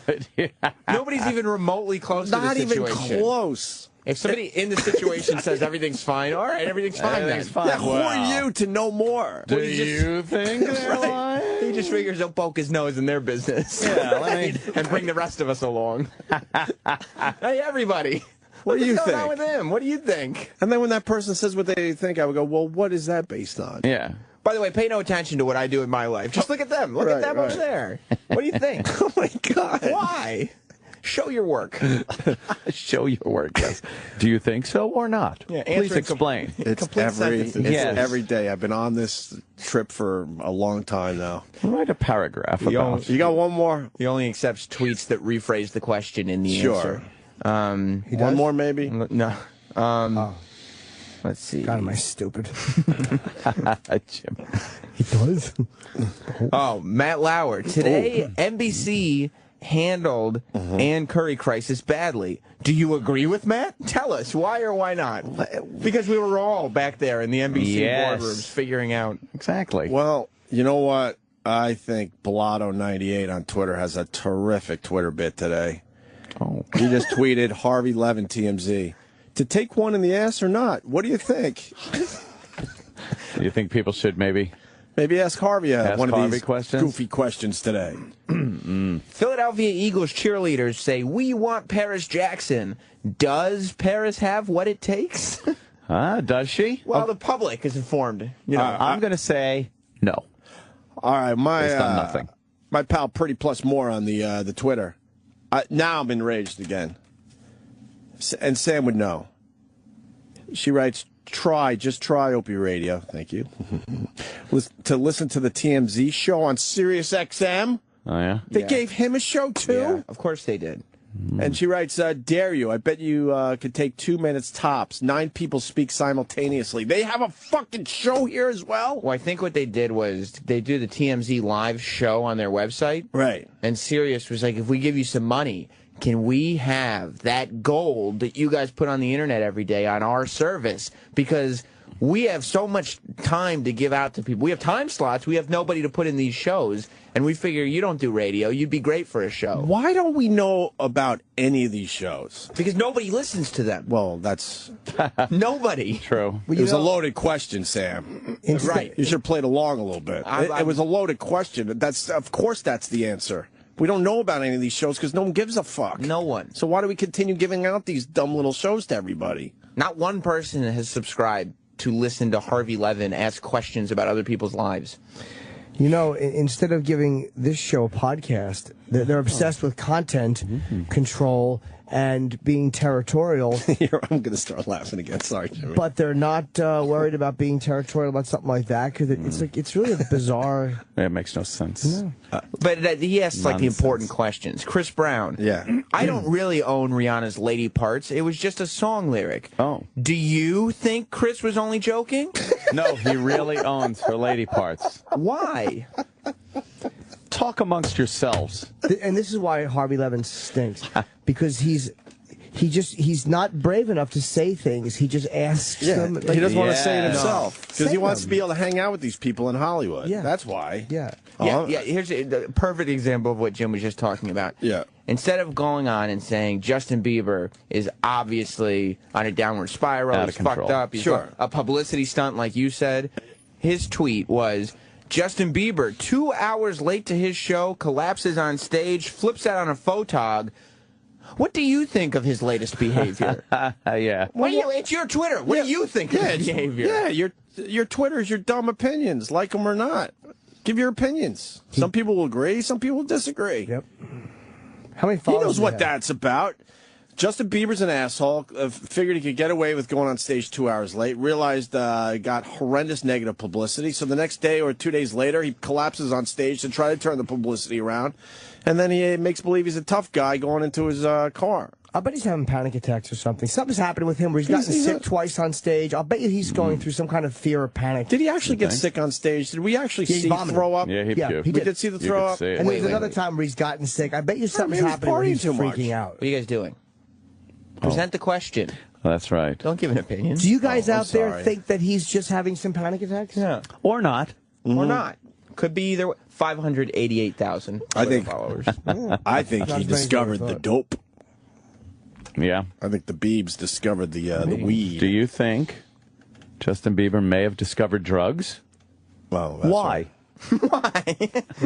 What makes you think that? Yeah. Does he ever give an opinion on his TMZ Twitter there? Or is it all these weird questions? All Just asking questions, questions. or headlines. We're just asking questions. Just asking questions like Troy Quant. Right. Got to question everything. Troy says, we don't know what happened on 9/11. Oh, God. We do, Troy. Yeah, we do. Stop. Funky Bunch to Mark Wahlberg. Reunion would be amazing. What do you think of the group doing a reunion? You can't even say the Funky Bunch is stupid. Yeah. It's the Funky Bunch. Right. God, he's a real fucking... I mean, you know, it's not even evil. It's just, it's irritatingly non-contributing. An opinionless, fucking substanceless guy. It's our little world we live in. He basically just takes everything everybody else is doing and attempts to somehow capitalize on it. Right. Lisa Vanderpump versus Adrian Malouf. Restaurant war.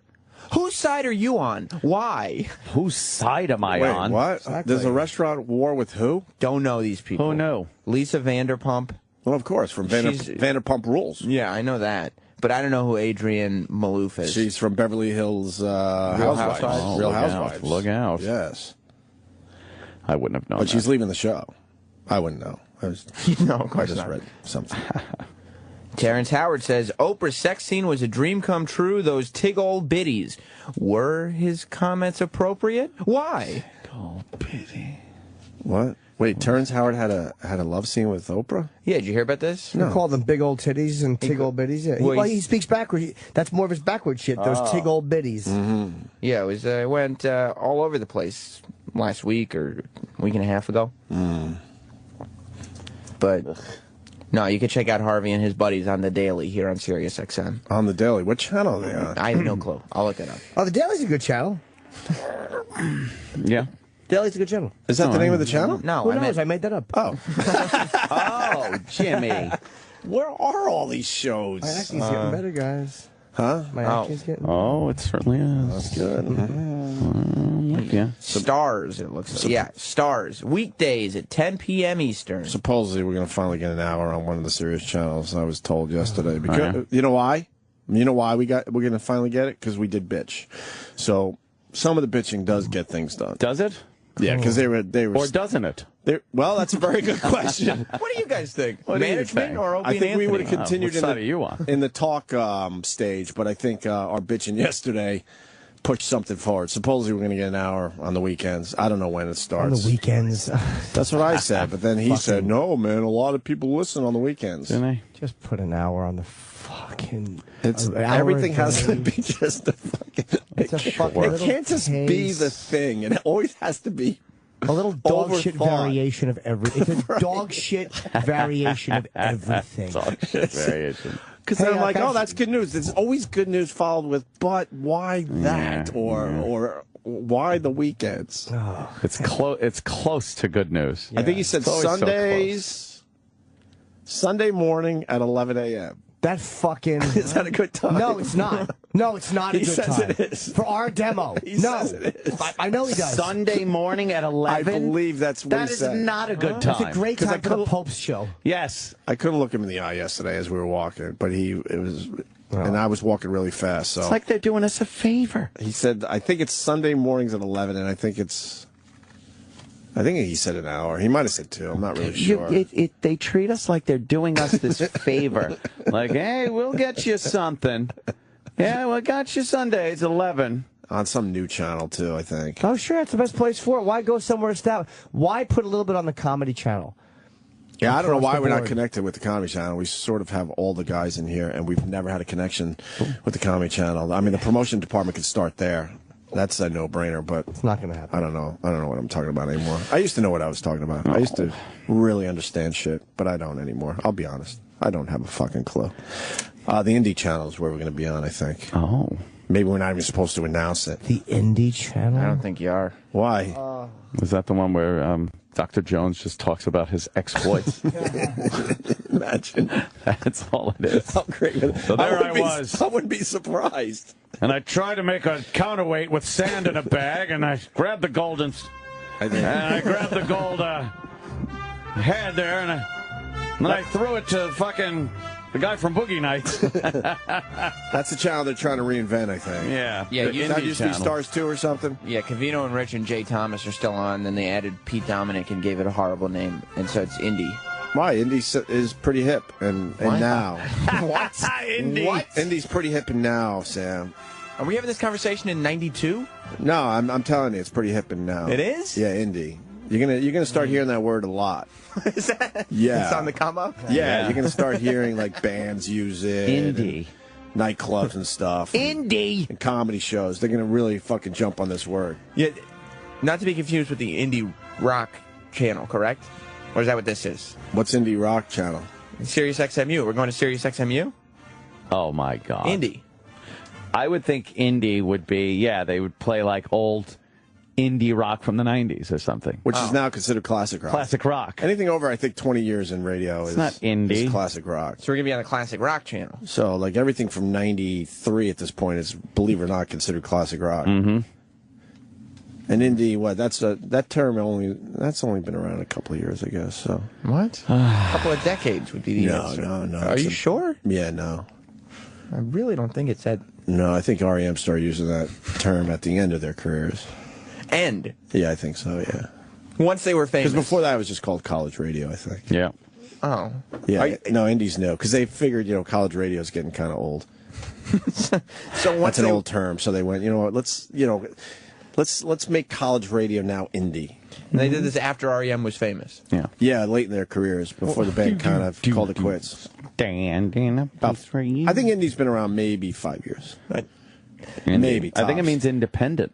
Yeah, but the first couple of years, yeah. no one really knew. But does it? No, of course it does. It's been in the forefront of pop culture for maybe 3, I would say. 3? Yeah. So you don't think it was associated with, like, Tarantino and Kevin Smith? Not at all. 20 years ago? Nope. Those were that was like the independent era. that was called. Independent films, yes. This is indie. But is it college rock or because this was college back in its day? They used to call it college rock or college radio, but now it's called indie. It was before indie. Yeah, pre-indie. Yeah. Indie's a new term. New. Yeah, of course it is. With the sun, carry a compass to help you along. Your feet are going to be on the ground. Everybody in the video is doing that wacky little dance. I know. Thumbs up or down. I like this song. It was always a catchy little ditty. What about, where does alternative fit into indie?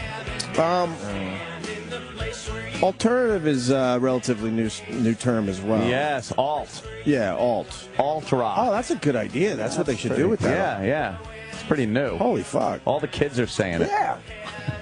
So I guess we're going to be on indie. I don't need to wait around for some dumb press release that no one's going to read. Yeah, you weren't supposed to talk about Who this. gives a fuck? We're going to We wanted more. They're going to give us an hour, so I guess we should be thankful. On Sunday morning, 11.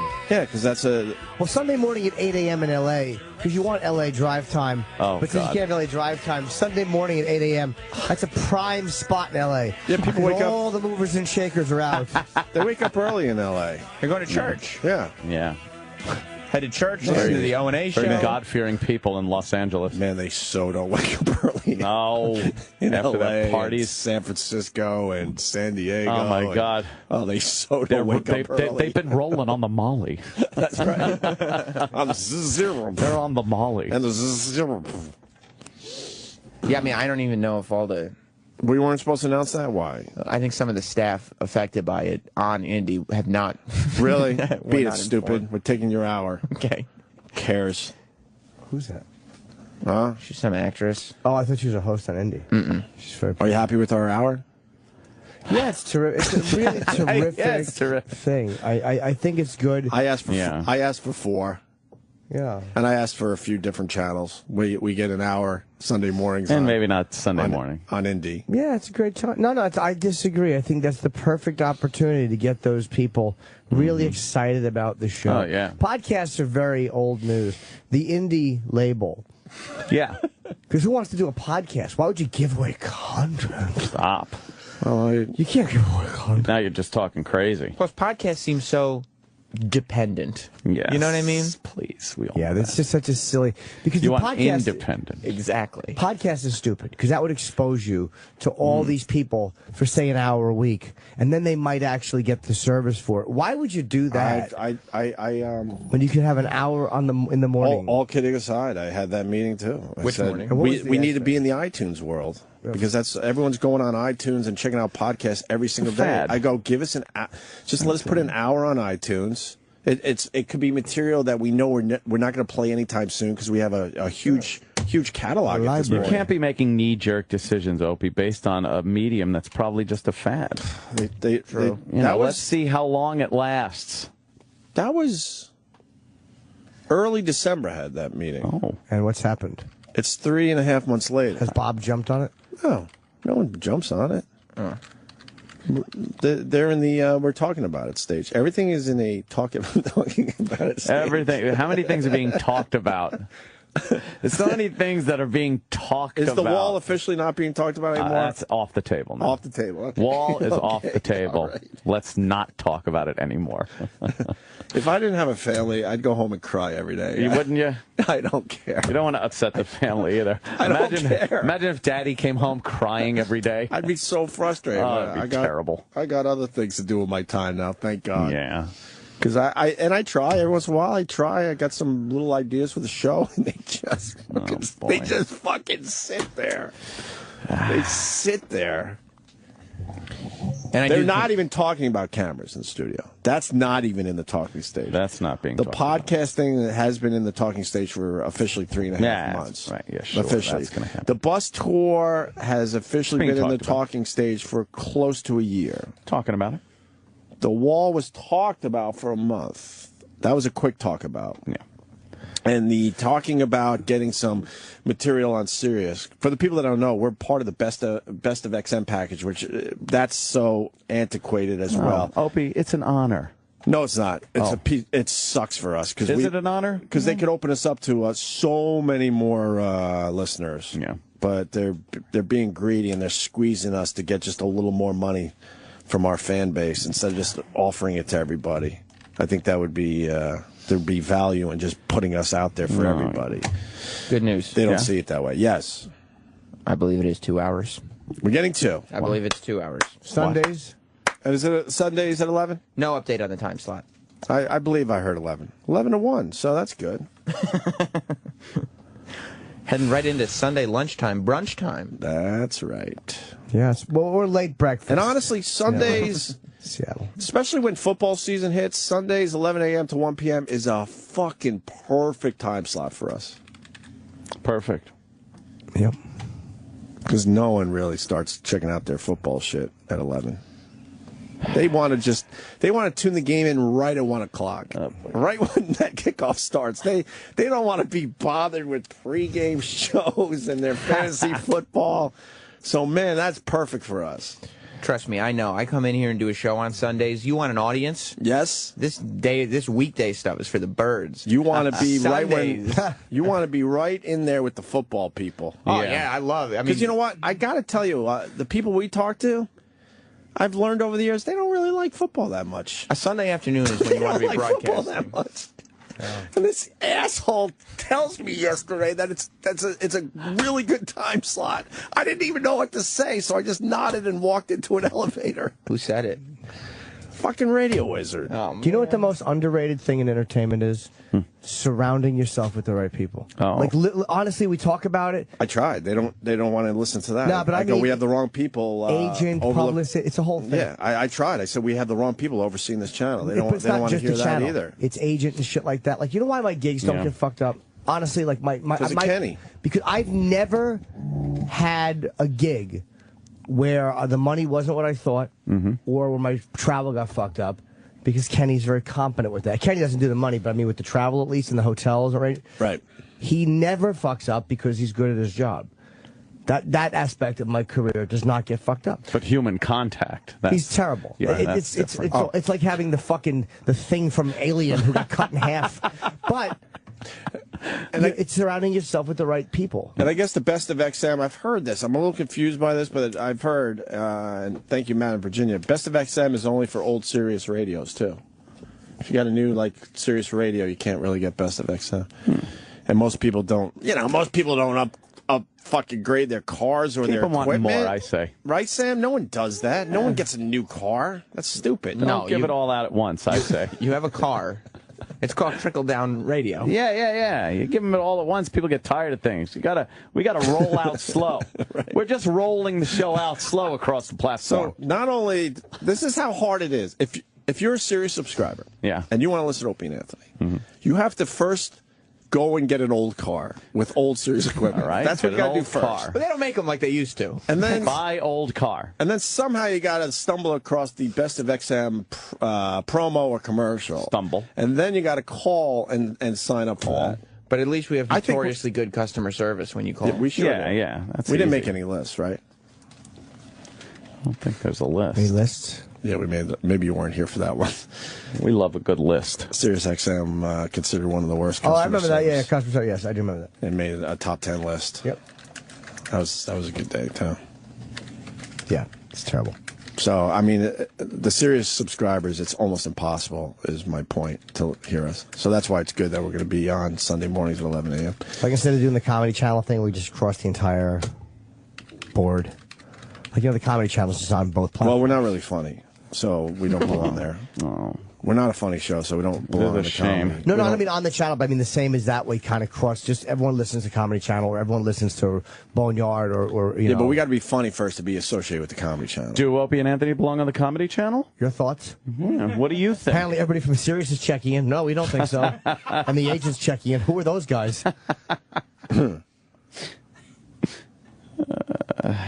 What do you? Sam made a list out of nowhere. You love lists. What is it? My birthday? I love a good list. Is this how you listen to Opie and Anthony on Sirius? Yes. It's a list / instructions. And this is no joke for most people. This is what you have to do to listen to Opie and Anthony. Right. Go ahead. Which is why you don't end up on the Comedy Channel, by the way. No jokes. Oh, yeah, I know. Maybe if we get them laughing, then maybe we'll be noticed by the Comedy Channel. And maybe those people will go, you know what? Maybe we should be associated with Opie and Anthony a little bit.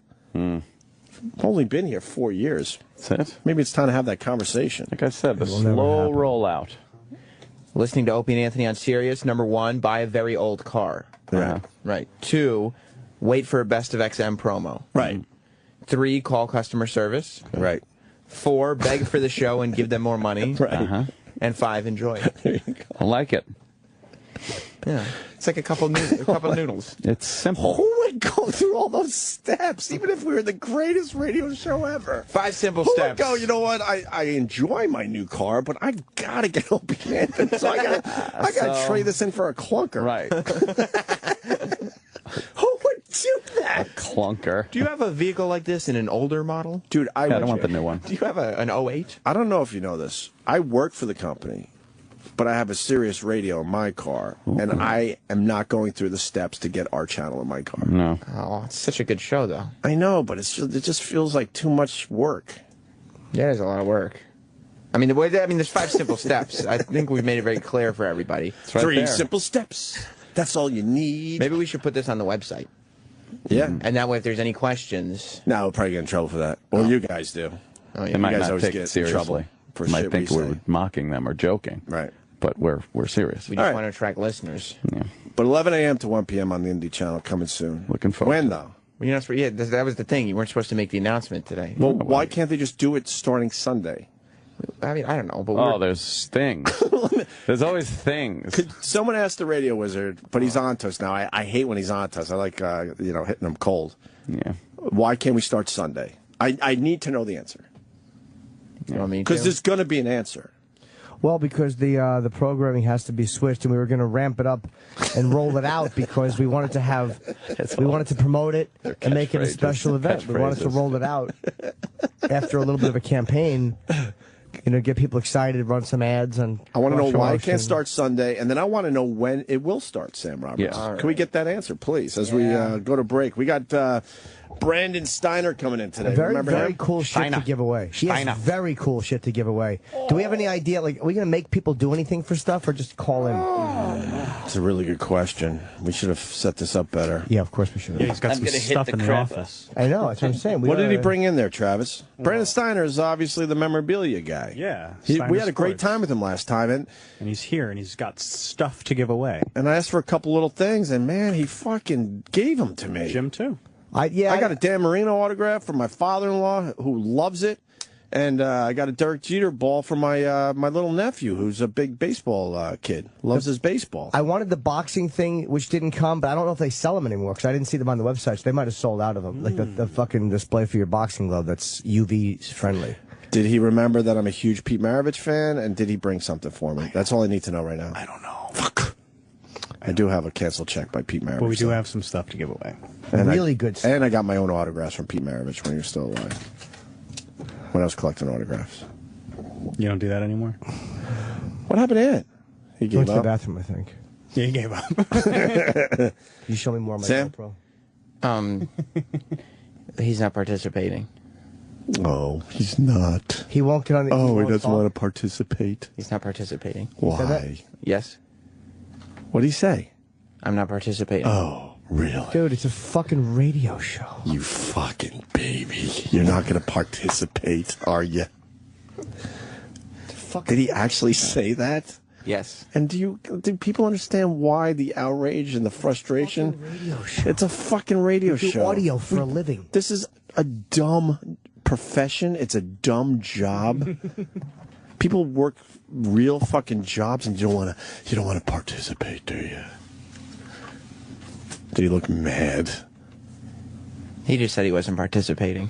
Why? It was real fucking questions. Know why? Because he knows the answers are horrendous.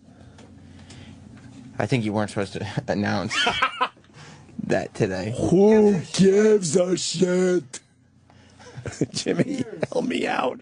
But dude, I Who took my gives a shit? headphones It's a off. lousy 2 hours on a channel no one knows about. The big secrets and everything's got to be rolled out. Who gives a motherfuck about it? And he won't participate. No, he's not participating.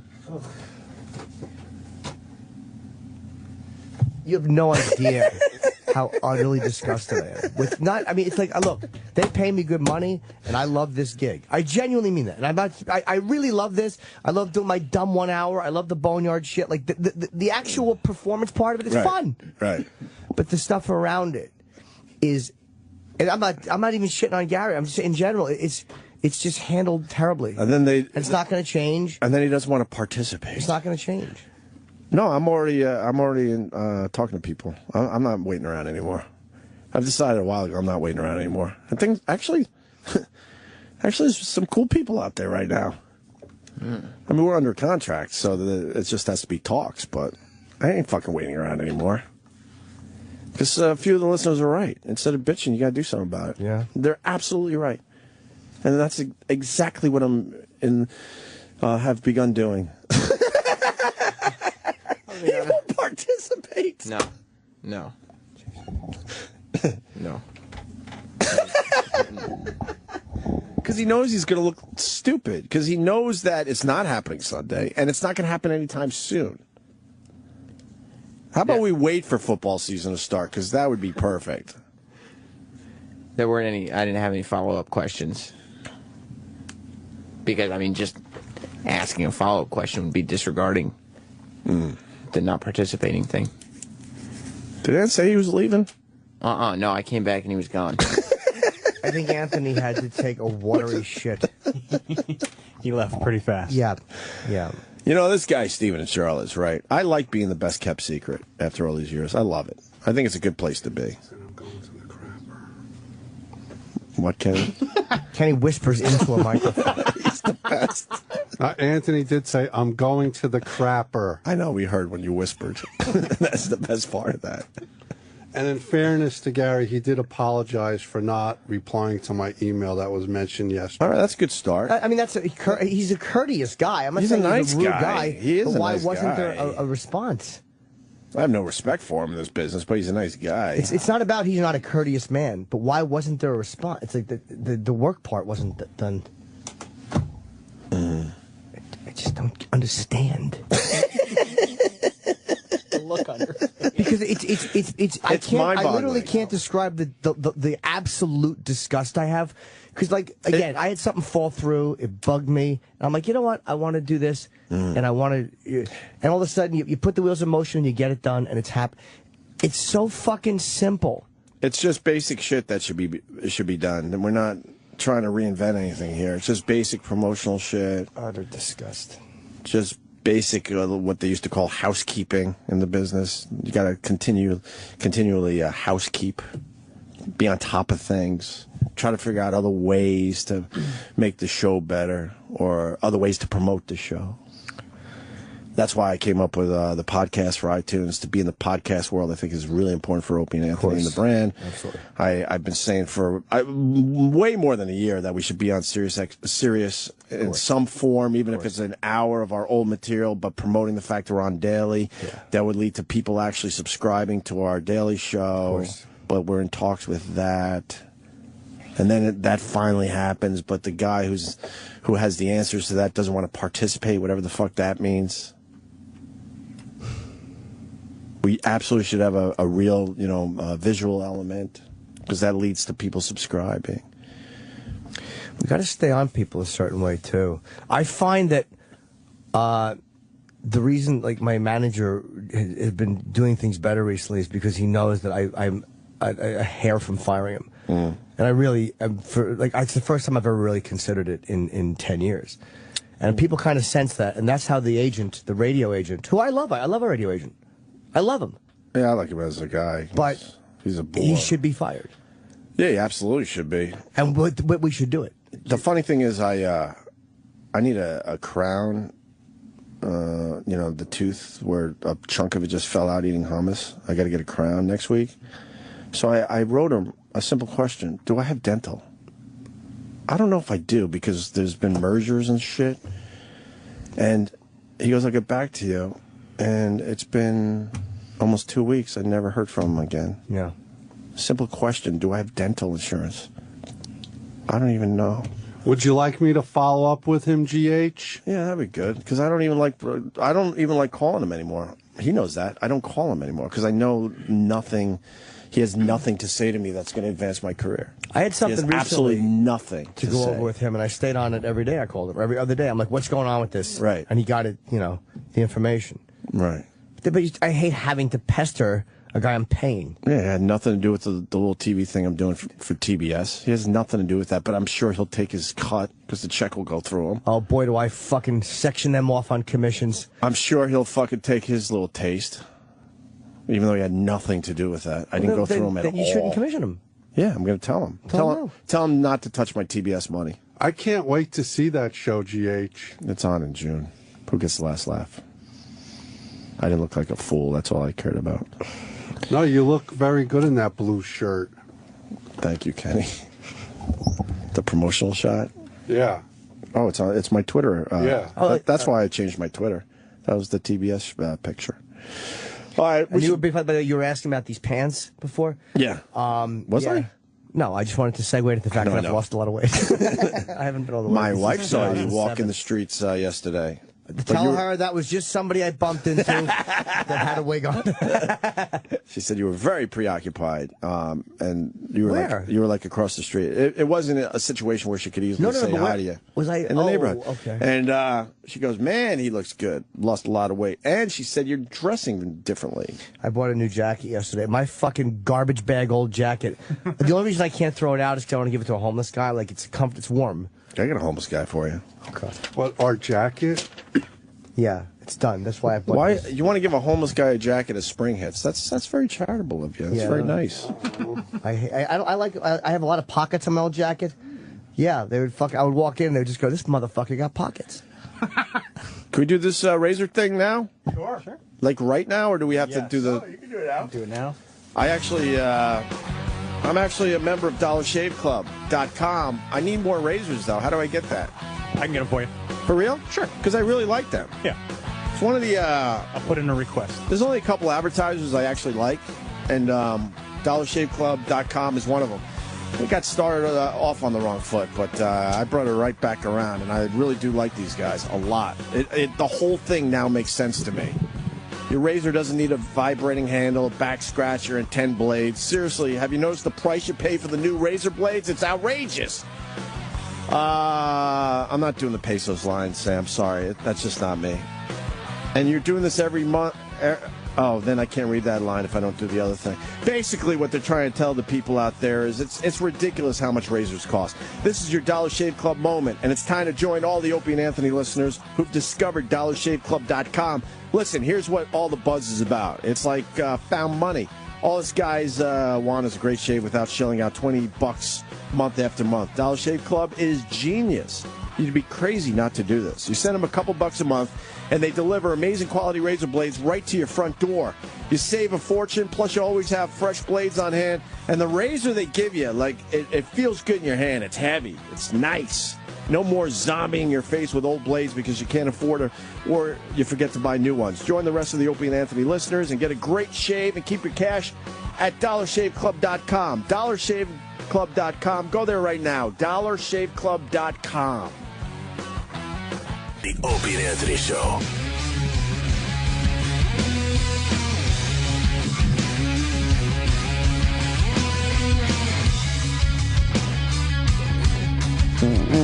We got Brandon Steiner coming in, and there's a whole box of goodies. Well, I was going to say shit, but I mean in a good way. Coming into the studio. Roland's carrying a box that looks really heavy with all sorts of memorabilia. Don't talk about her like that. Brandon! Oh, look at that. How you doing, sir? Everybody good here? What's going on, buddy? Great. Take a seat. You had a great appearance last time, so we said, fuck, let's get Brandon Wheel back. up to the old microphone. I enjoyed it. It was fun. I got a lot of good feedback from that. I want to thank you, first of all. You guys are that popular. Yeah, we're pretty popular. Honestly, I don't even know if we're popular. Someone Yeah, you asked. are. Somebody asked yesterday. They're like, "Do you know how many listeners do you have?" Do they tell you? They have never told us how many people listen to the show. We have no fucking idea. They know we'd get all full of ourselves. I can't even give you a good guess. Ask The problem is that's how I have my company. My sales guys have no fucking idea. See? That's the problem. Yeah. I want to thank you first of all for the Dan Marino and the Derek Jeter. Well, it's my pleasure. You know, the Jeter thing. Well, I was Sign reading baseball. I was reading the paper today. I'm hoping that he's going to sign a lot more baseballs this year for us. Oh, man. It's always fun giving out those gifts, isn't it? Yeah. It's always fun. It's a little more special than a sweater around Christmas. And I brought gifts today. I figure, you know, the people that are really, well, I was going to say the people that are out there listening. Let's gift them. Let's ethically bribe them. That would be nice. Really good stuff that you brought as well. You started with Derek Jeter. The Yankees are going to have a horrible year. Everyone's saying. I like them. I know it sounds crazy. You like the Yankees? I do. No, like I mean, the Yankees. obviously you like the Yankees, but do you like this team? Yeah, I do. I think it might be some trouble, but yeah, I mean, everybody's so used to such a high level, but I'd like to see the kids. I want to see the kids come up, but I you got to remember we still got some players. I think Jeter will work out his. We'll work it out. His ankle, they said, what, was a little stiff yesterday? A little stiff. They're a little worried? Still got CeCe, still got Cano. We still got some nice players. What do you know? What do you know? That's if we Kyle can hurt, keep though? him. That's if we can keep him, you know? Yeah, but that's how true. about the tournament? I mean, brackets.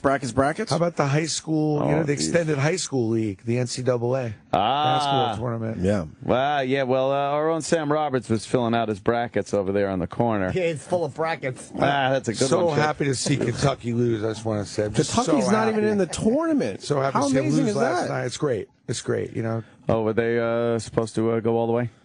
No. No, they have a horrible team this year. Oh, okay. They didn't even Goodbye. make the tournament. Goodbye.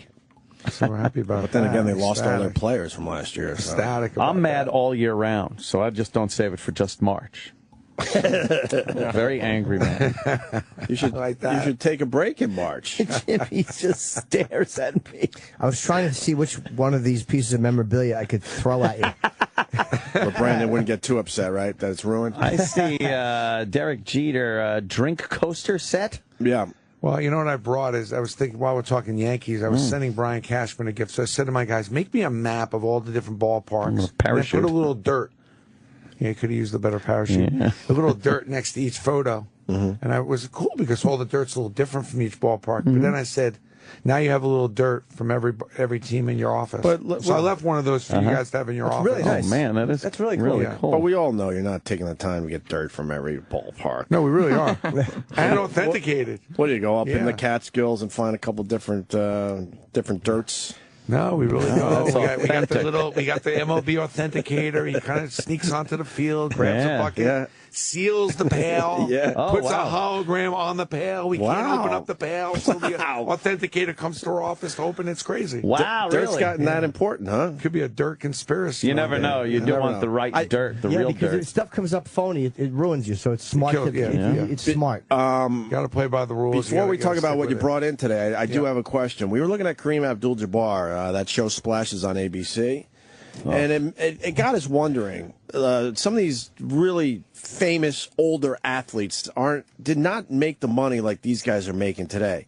We learned that Kareem Abdul-Jabbar made $3 million at the end of his career. He was making about $3 million a year, which is nice, obviously. But you fast forward, he's 65 years old and he's fallen off a diving board, and it felt like there's a desperation there, like he might be a little desperate as far as his finances go. What happens to some of these guys? Well, you know, I always say this is what gets me crazy about the NCAA. It's like these guys are in such a rush to leave college. They can go play basketball, make a lot of money, and then have no money afterwards because they don't know how to manage their money. They don't know how to be an adult.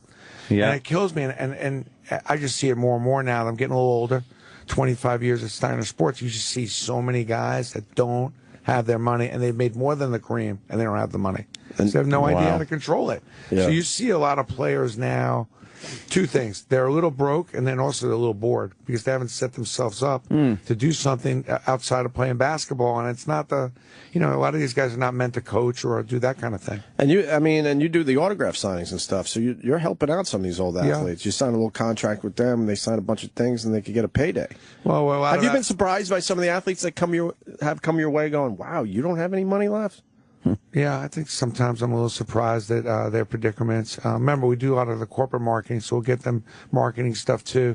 But what kills me is some of these guys that if they just would have given a little bit of time and been authentic while they were hot, they would have an after career and they'd have a good reputation and they'd have a little bit of a following.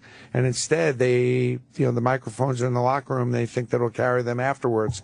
And I think they're a big mistake. And it's really hard to go build your, build up value and build up a perception of being somebody other than just a basketball player once you're off the field.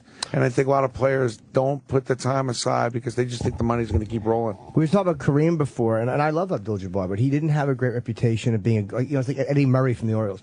These guys who are great, but don't have these, they don't come off as very likable guys. So you love them as performers, but afterwards you have no interest in them because you didn't have interest in them as a person while they were there. Yeah, you didn't really have a personality, Kareem, all those years. But Jeter, will work forever because everybody will want that charisma, that vibe he had. He'll always have something. Even A-Rod will always have something. It's got to be weird for a lot of these guys to just retire in their late 30s, even though they're big, huge superstars in their sport. Like we signed Mariano for everything. He's a friend, and we've now done his marketing and all his licensing. So I'm sitting with Mariano. I'm saying, "Are you sure?" This is about 2 months ago before he announced it. He said, "I have so many things I want to do." I said, "Listen, It seems like that now because you're so busy, but when you get off that field, there's no microphones, everything. Let's plan some things now. What you want to do. It's like we're going to do a baseball academy with him, and we're trying to, he has his church that he's building, but it's hard to get these guys to see what it's going to be like after baseball. You should never build a church. Because your personal money is going to go into it eventually. Hopefully, we're going to come up with enough money for the endowment. By the way, he has made almost $300 million. So, wow. You don't realize very quietly, he's done extremely well. We've done very well with him off the field for the last 15 years. And his contracts have been extraordinary. So he's, I guess when you make that kind of money, you could probably build a church. And, his wife is going to be the pastor. It's beautiful. It's a 100-year-old church in New Rochelle. And what's funny is, like Mariano, you could hire somebody to hammer in the nails. Like he's like the general contractor in this thing. Oh, since you've been on last, Curt Schilling. My favorite. Here's a guy that has literally no money left. $50 million he lost. He lost $50 million because he really believed in the gaming world. And he's selling his bloody sock the other day. Yeah, bad things happen to bad people. And, he's a guy that, Curt just is a guy who just, I don't know, he doesn't look well, by the way. Gained a lot of weight. Oh, boy. I don't know if you saw me. So he's got a lot of stress. But he was a guy that always stirred that shit up in the locker room. Always created little problems. Didn't get along with the teammates. So in 2004, one of the biggest years at Steiner Sports, we have the most amazing year because, the Red Sox broke the curse. So we have 5,000 items to get signed. 5,000. Bats, jerseys. So Curt, we got to come over to your house to sign the stuff. Is it okay if a couple of your teammates come over and sign at the same time? Because otherwise we got to pack the stuff up, bring it to our hotel. 5,000. 5,000. How long does it take to get I'm sorry to interrupt you. How long does it take to get 5,000 signatures? It's a couple days. Sometimes it could be 6, 7 hours, 8 hours. And you want these items signed by the entire team, I would assume. Yeah. So we're doing the whole team. Right. And we're like, Curt, these two guys, one of them was Damon, I forget the other guy. Can we do all three of you at the same time in your house? It's your teammates. He's like, no. I don't want those guys in my house. Like, seriously? You just won the World Series together. So we had to go bring a truck to his house, and then as he's signing it, we had to get a local hotel and then repackage. And that was like when I'm done with this guy. This guy is... What a dick. Yeah, he was and his autograph could have been a little nicer, too. I'm just hoping he gets in the Hall of Fame. We'll get rid of the rest of his stuff that was sitting with. No one wants it. That's what I talk about in the book. It's like there's a chapter about how we turned around what I thought was going to be my worst year when the Yankees, I was ready to jump off a bridge. If was that when they Yankee lost? fans out there, Kevin Brown, was throwing meatballs down the... stinks. Johnny Damon hit the grand slam. I went for my third black and white cookie in 4 innings. I don't know what to do. I was out of my mind. And then all of a sudden... You eat black and white cookies? I'm Brooklyn, baby. Come on. We invented the black and white cookie in Brooklyn. Out of all the cookies you could eat, Brandon. Well, I like a good Oreo, too, but a black and white cookie, the original black and whites were invented, and the 7-layer cake in Brooklyn. Yeah. By the way, do you know that are you talking about when the Yankees were up 3-0 and then lost 4 straight? Yeah. That is when my breathing problems started. Like, do you know, I remember I was very sick when that happened. Oh, it was terrible. And I was laying on my back, and I was trying to lay on my side, and my tongue kept choking me. That was when the Yankees were up 3-0. Well, you were choking too, yes. Yeah, I was. And I was like, the hands came off my head, and I started. But no, that was when it started. I remember that. What year was that? Was that 2005? 2004. 2004. It was right before we went back on the radio. That's Curt Schilling. We were on. Oh, we were. That's Curt Schilling. Yeah, see how big he got? He looks really He looks like old. a comedian named Eddie Brill. Wow. He can't be more than 42-ish. Really? Yeah, I think so. That's about it. 43, maybe. Yeah, he should really be doing radio. He's got a lot of opinions and stuff, though, that don't necessarily always make a lot of sense. He used to be a really nice guy. He's 46. 46. Yeah. I started my radio career, and he was pitching for the Rochester Red Wings. We used to hang out. Really? More than a few times, yeah. He was a really nice guy back then. Wow. So I guess the pro career, Arizona, Philly, Boston, he had a great career. Houston. He had a great career. You can't ask for a better career, especially coming to Boston, say you're going to beat the Yankees, which never, didn't happen, right? And then do it. Yeah. A lot of people don't know if that, I still think there's a conspiracy about that whole bloody sock thing. Was he that hurt? Nah. kind of question. You probably just picked a scab. It happens. The scab. Shaky. Rally the troops. Well, you pick one of those scabs where the blood it doesn't stop anytime soon. And you go, fuck it, I got to go out there and pitch anyway. Yeah. You want to give some shit away, Brandon? Yeah, let's give some stuff What do away. you Can I got? thank you, by the way? You sent me some nice cases and stuff, which I'm going to use for my basketballs. But the boxing stuff is not on the website anymore. Are you out of the boxing things? What was? I heard you were It was saying the that before. UV protected boxing glove things, but I was going to buy them. I can't even find them on the website. Like that should be on there. You know, my web guy. I don't know. I mean, I think he wakes up and he just hits his head against a wall sometimes. And he forgets shit. They were not on there. I was looking. You know, you go to SnyderSports.com. If you go there, it's like, even I go to the center, I'm like, where is some of this shit? Let me see. Well, there is 29,000 SKUs. I mean, I can't hold them accountable for everything, but You're right. When you click on boxing cases, it says no bullshit, products. though. This is stuff that gets me. I get in the office. This is why I get crazy. I told Roland I want to take a tour of the operation. Oh, you got to come up. I want to check it out. Where are you? Right off of 95 in New Rochelle. It's about 25, 30 I minutes. would love to check out the operation. It's a 50,000 square foot operation. Wow. About 100 employees. All right, we're going to set that up. I'd like to back up a truck to the front. You got to bring your kids. Got to bring the kids. Well, my kids are still a little too young. They don't understand. Almost three in about 5-6 months. Yeah, that is a little bit young. Yeah, I mean, you got your hands full, dude. But I got some nephews. I'll bring up there. Bring 'em. 12 and 13-year-olds. Bring them. We had, and also we have our athlete days. Like we had Jeter up there for a whole day a couple weeks ago. We have. Could you get my picture signed? I have a picture with Jeter. I want to get signed. Yeah, send it to me. Send it to me, of course. But we have some good athletes coming up, which is a very good thing. You've seen on the website all the upcoming signings and who's coming up to New Rochelle. There's like these VIP tours and all this stuff on SnyderSports.com. You got competition? Not really, not as an overall, but there's some other people that, a lot of little micros, a guy that's in this town, that town, but not an overall brand that does like a Notre Dame Steiner or a Peyton Manning Steiner. So it's. And you only do sports? We're trying to get into some music. I'm working on some stuff now with some music. I think you should. That's what that was going to be my next question. I know you think I'm crazy, but I sit next to Jay-Z. At Yankee games, we had shared seats for years. So at one point, wait, do you know each other? Yeah. Oh yeah. You guys talk and stuff? Oh yeah. We rap out now. But here's the thing. So I'm eating some Twizzlers one day, and he's sitting next to me, and I really didn't know who he was. And I knew he was a rapper, but I don't know. I'm like some 50-year-old Jewish guy. What do I know from the rap? So he grabs one of my Twizzlers and starts eating it. I said, Jay, we're now boys. He says, well, you got to come to one of my concerts. I said, Jay, I need to hang with you for a whole day. Calls me up. I go hang with him. The whole thing. He's DJing behind there. To get some bitches? Who's very low key. Just the four of us. You should have got some bitches. I got my bitches. I got 99 problems, but a bitch ain't one. Oh, shit. See, Sam, are you jealous? Sam? Yeah. But I'm feeling the J. I mean, I got to tell you something. Wait. Slow down. You got to explain a day with Jay-Z. So I get to Yankee Stadium. Right. There's a person waiting for me there. He goes, here's the green room. Here's where all the VIPs are. I go, great. This is going to be great. He goes, no, that's not where you're hanging. You're going to Jay's room. So there's a room, maybe it's 1,000 square feet. Unbelievable DJ system. Phenomenal.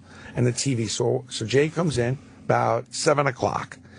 He's not going on until 10. I'm like, what am I going to talk to him about for 3 hours? So we're hanging out, and we're watching the Yankee game, which is a lot of fun. He's very, very sports knowledgeable. So we're hanging out watching the Yankee game. It was me, him, his boy Juan from 4040, and another guy. It's four of us. And P. Diddy walks in, Lil Wayne walks in. P. Diddy. Oh, Puff Daddy. Lil baby. Wayne. Yeah. So I watched. Do you have any scissor? I watched the concert with P. Diddy, which was kind of cool. And then he's an so that was kind of cool. Dude, we're just, I'm just trying to get in the whole deal. Just trying to understand what's going on. Right. What did you talk to them about? We're talking a little Yankees. We're also talking about rap, and like he was very hyped up about the Yankee Stadium concerts. As I'm sure he's going to be hyped up this summer about them. It's just something about being in his hometown and knocking, and just the diversity of the crowd. He should write a song about his hometown. Should do that. Brooklyn, easy on the Brooklyn. Oh man. So I have that Brooklyn connection with him. What I loved about Jay was how serious he is about relevance. How he wants to get. There was like a lot of older people, a lot of white people, a lot of every kind of people in that stadium. And I think he's just proud of that. He wants hip hop and rap. Well, the cops have to be there. But it's, I'll tell you, it was pretty cool. So I've been getting into his lyrics. I've been getting into a lot of his products. Whoa. Just looking at his songs and seeing how I could create a product line with that. and do Jay-Z signing. And what would you sell like for musicians that's different than what they typically sell? Because you that's what you do in sports is sell stuff that's different. It's always, and you go on the site, it's like the stuff that they're displaying is all different and weird and like, wow, I wouldn't have thought to put that with that. Like that's what's Well, I great like about the it. song lists. I like the handwritten lyrics. I like the actual stuff that they wear. I'd like to auction some of those funky things he's wearing. People love to have that stuff. I mean, you look at a guy that popular. You know, some great photos from some different acts when he's doing something like with a Beyonce or he's doing something with Eminem. That'd be a cool photo to have if you're at that concert. I like the concert poster and just replicating that and being able to have that. If you were at that concert, like I went to see Jay at Carnegie Hall. I was the guy in the front row. You know, it was very weird. One guy.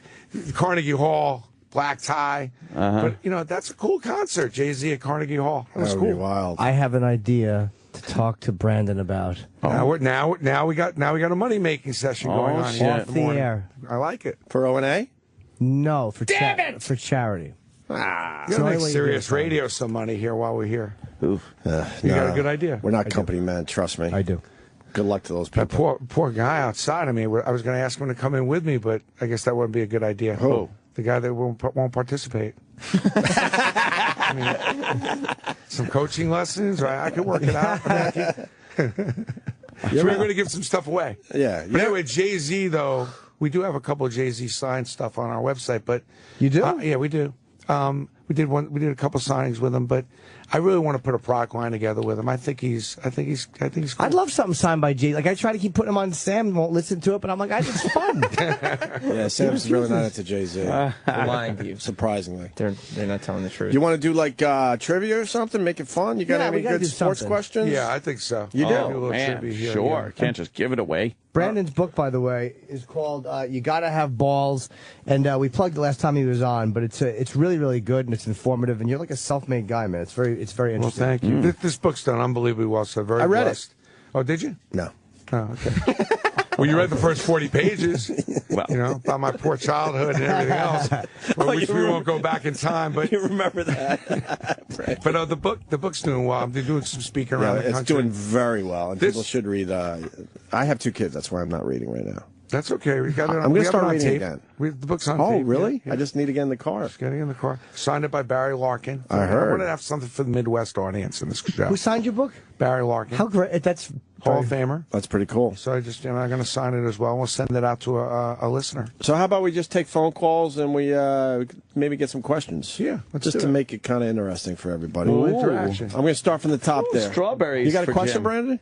For a trivia question? Yeah. I don't want people looking this shit How up. about there? Yeah, that's true. We got to be careful. If people Google that up, like bam. But if they Google, how about we'll put 2 guys on the line, Here's 2 guys.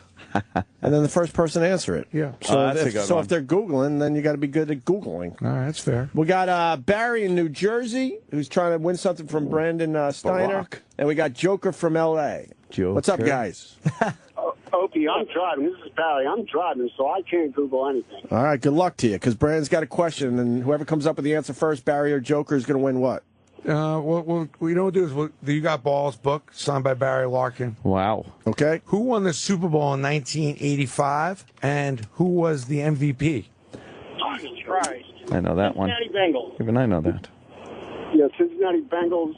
No, it wasn't. They lost. It was San Francisco, Joe Montana. No. Oh, you No, dummies. you You're guys both suck. wrong. Dallas Cowboys. I don't care. Oh, my God. Oh. Well, Hey, jumping football through fans wouldn't be. It's not a strength of the show. I get that. Jumping through hoops. That's all, man. All right, I'm so I jumping guess- through hoops. I guess they blew it. They can't answer now. They both blew it. Yeah, I guess. And you have to change questions. Yeah, All right, well, I don't The even answer is the Bears. Yeah, the Bears. Oh, the Bears. And Bears. Peyton Manning. Yep. No, there's no Peyton Man. Was it Walter Payton? It was Walter MVP? Payton. No, well, you know, the whole thing with Walter, they didn't let him score the touchdown. The defense. It was the fridge. The Bears defense won. It was the fridge. Fridge scored that big touchdown instead of Peyton. The Should give him fridge. the ball. Who was the MVP? Was it Refrigerator or was It was Dent. It was the entire It was defense. Dent. He was Dent. It was Dent. Yeah, it was Dent. Oh wow, Bucky. No, Harvey.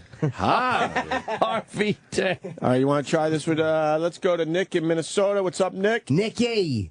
Hey, what's going on? It's Rick, but who cares? All right, Rick, I'm sorry about that. Rick in Whatever. Minnesota. We Whatever. got Bob in New York. What's up, Bob? What's up, guys? What's Derek Jeter's middle name?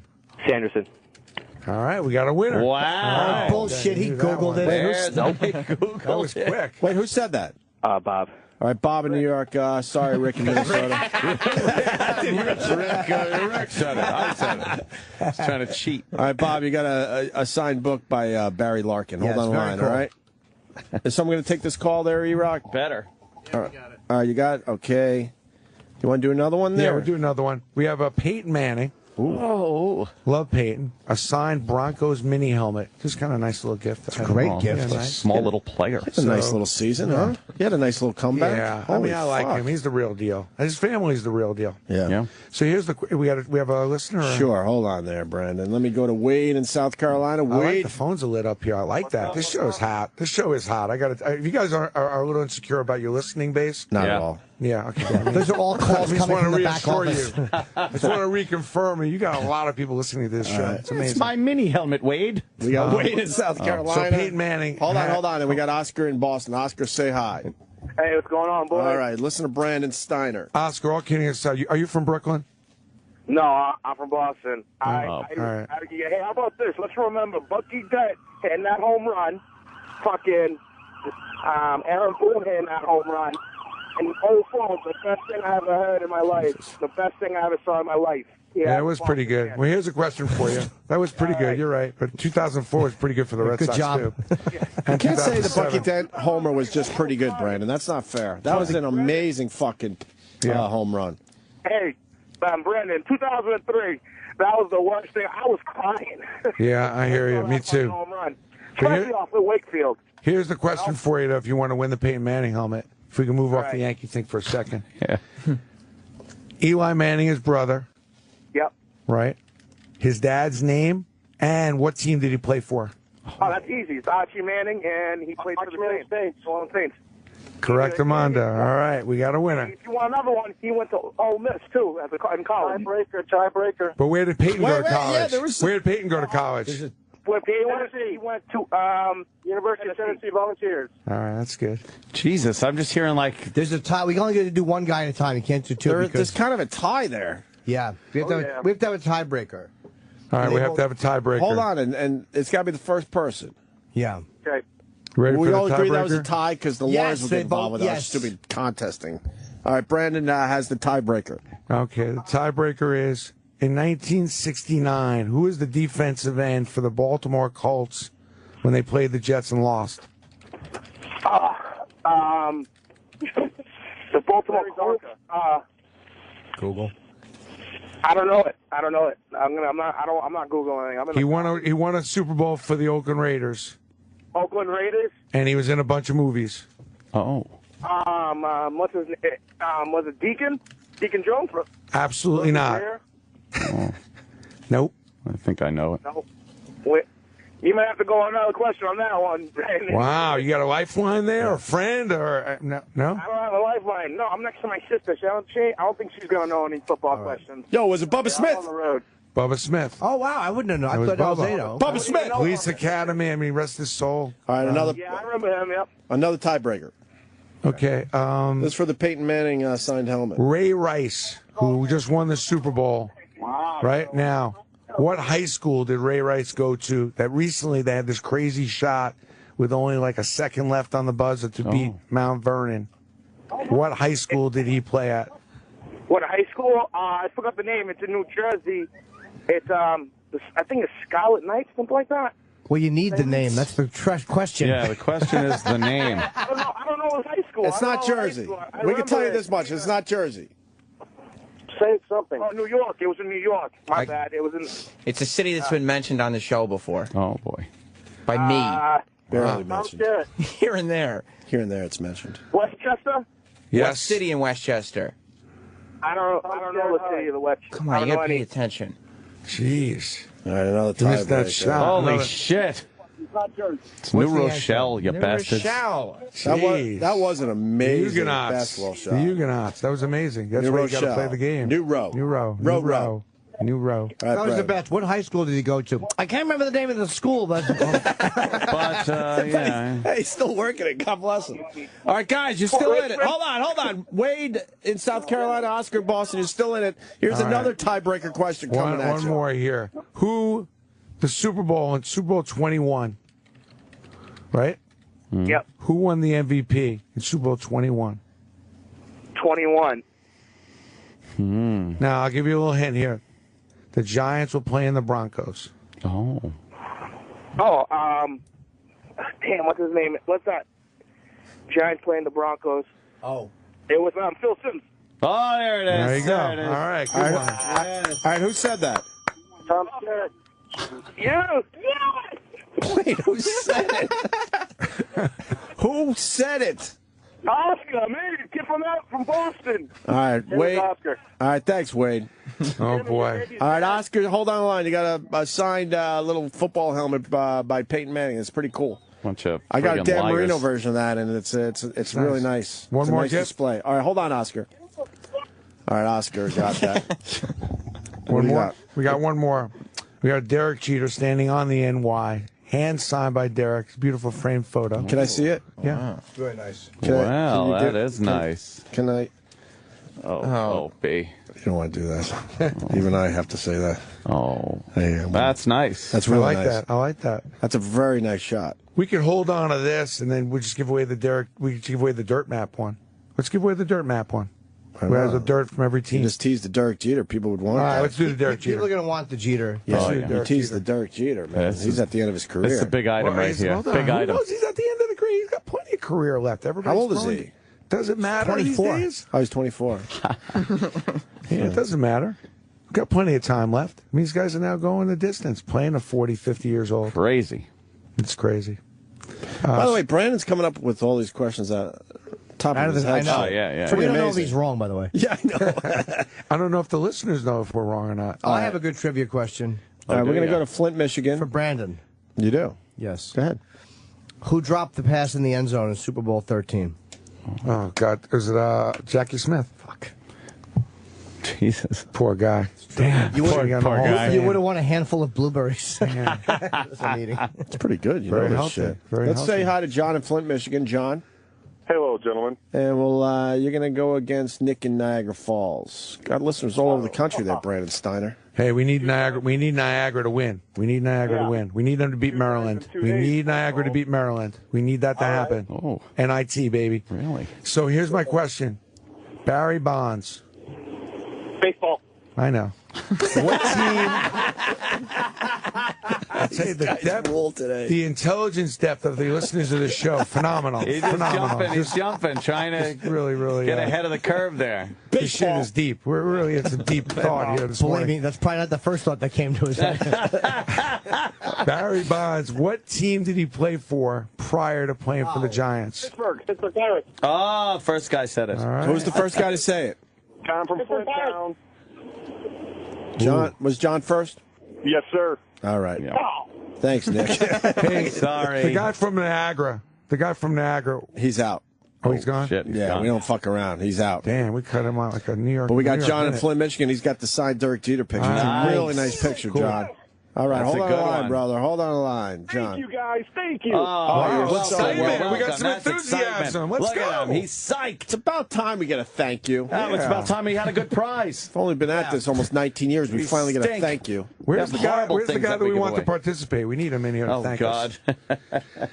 He can thank us. That tool. Are you done, or you want to You wanna keep go- going? let's keep going. We have another cool item. Well, we have the map, the dirt map. We have this. Let me map. see the dirt map. The I'm old not. dirt map. I'm not too sure about the dirt map. I gotta be Take honest. a with you. No, dirt the map. dirt map is great. If you got a nice big room downstairs. Oh, that is Oh, nice. that is fucking Got your certificate of cool. authenticity. I love this. Now the dirt is authenticated. Each capsule is just Look at 28 this thing. freaking.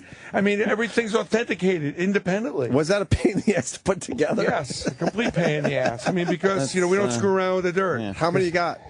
We have Hold that up buckets there, of young dirt. Sam. Every team, Let's take a look. there's dirt pull from each stadium. Oh, And my it's goodness. authenticated by an independent authenticator. That's what we do with MLB to make sure our shit is real. That's really cool. I do have a question for you. Do you feel sorry for the old school sports guys that ran on the field when you used to be able to run on the field and they would get their cup of dirt? Wonderful. And they can't prove it to anyone nowadays I that, do feel bad that it's for them, yes. actual That's why I'm here. cup of dirt from the Mets World Series or whatever it would have I do been. feel bad.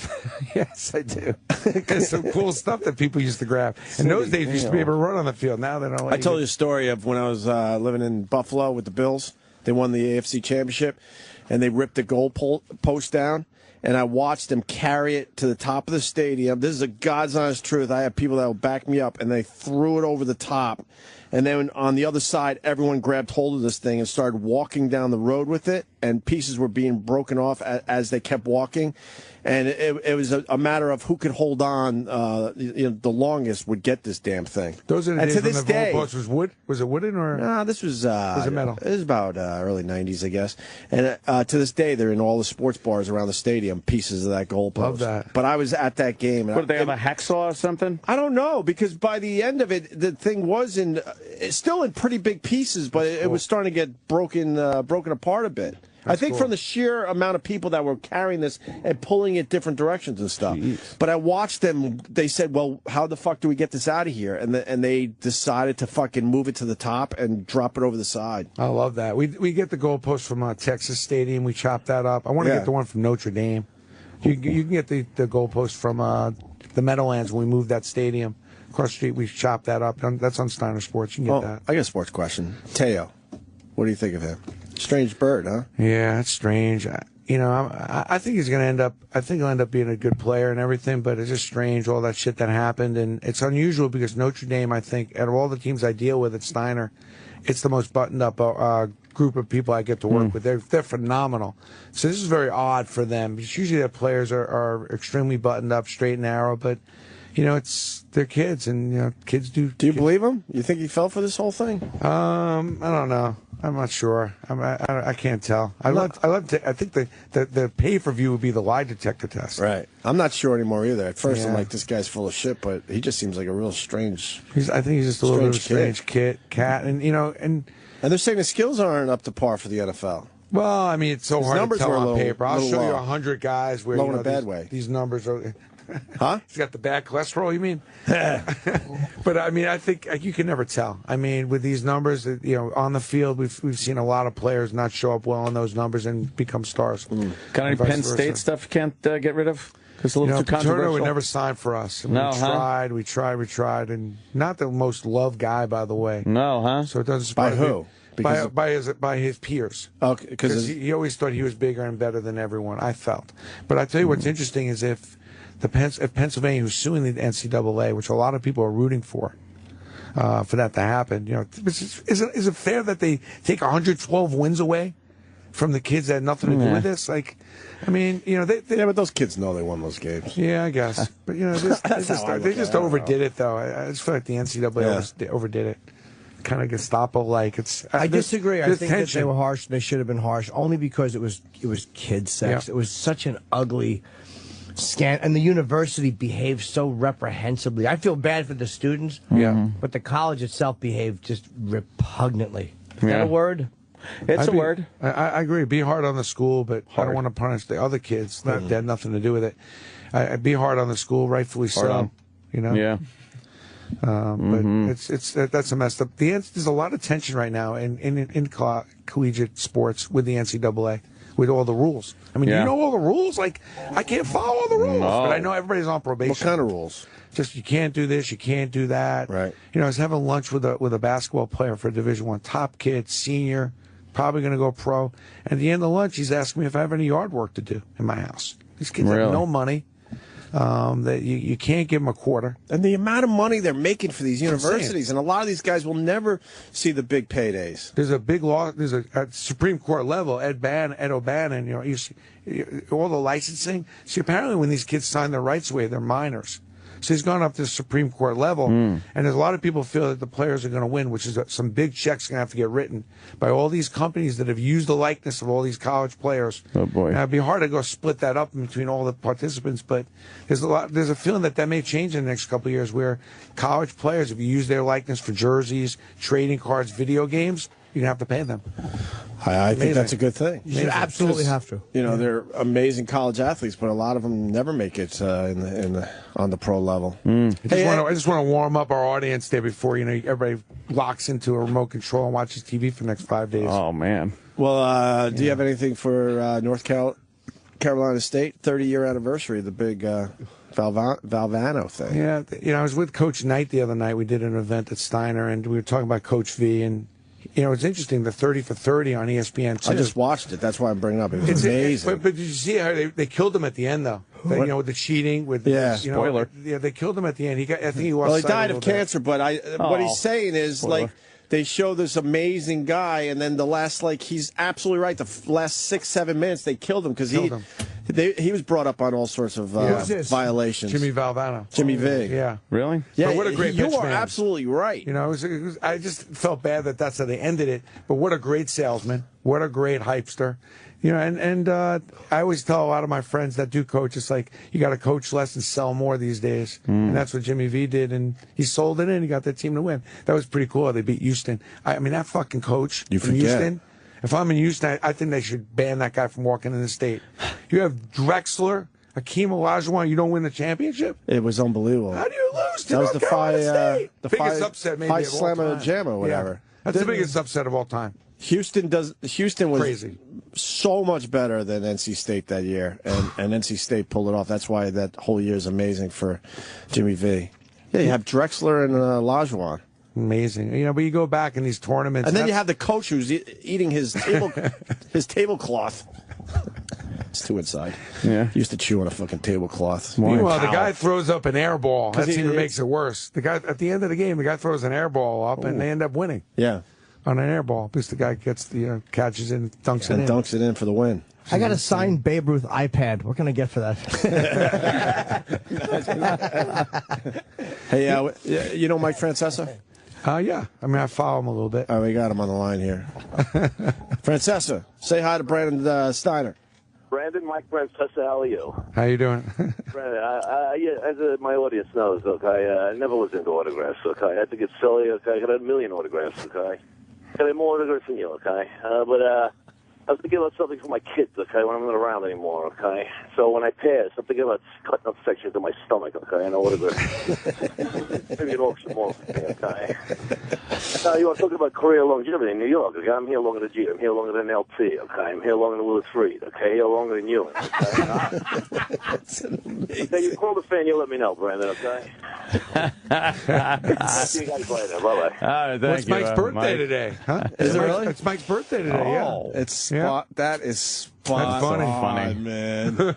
Okay. It's Mike's birthday today. All right, we're giving away the dirt. Yeah, we got to give away the dirt.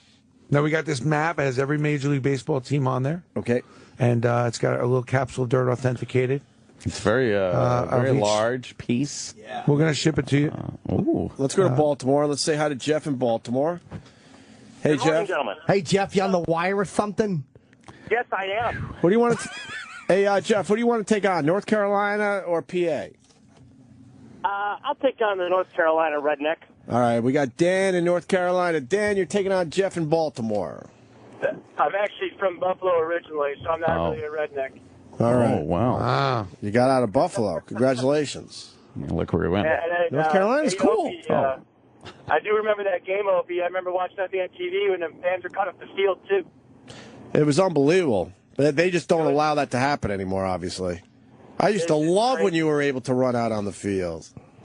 That's the coolest thing, man. They turned a field goal post down, cut up the field. They had to repair it for the, it was the AFC championship game versus the Raiders. Oh, so the game I'm talking about wasn't the AFC championship game? No. No, it was AFC East. They won the AFC championship, the AFC East championship. That was the East, okay.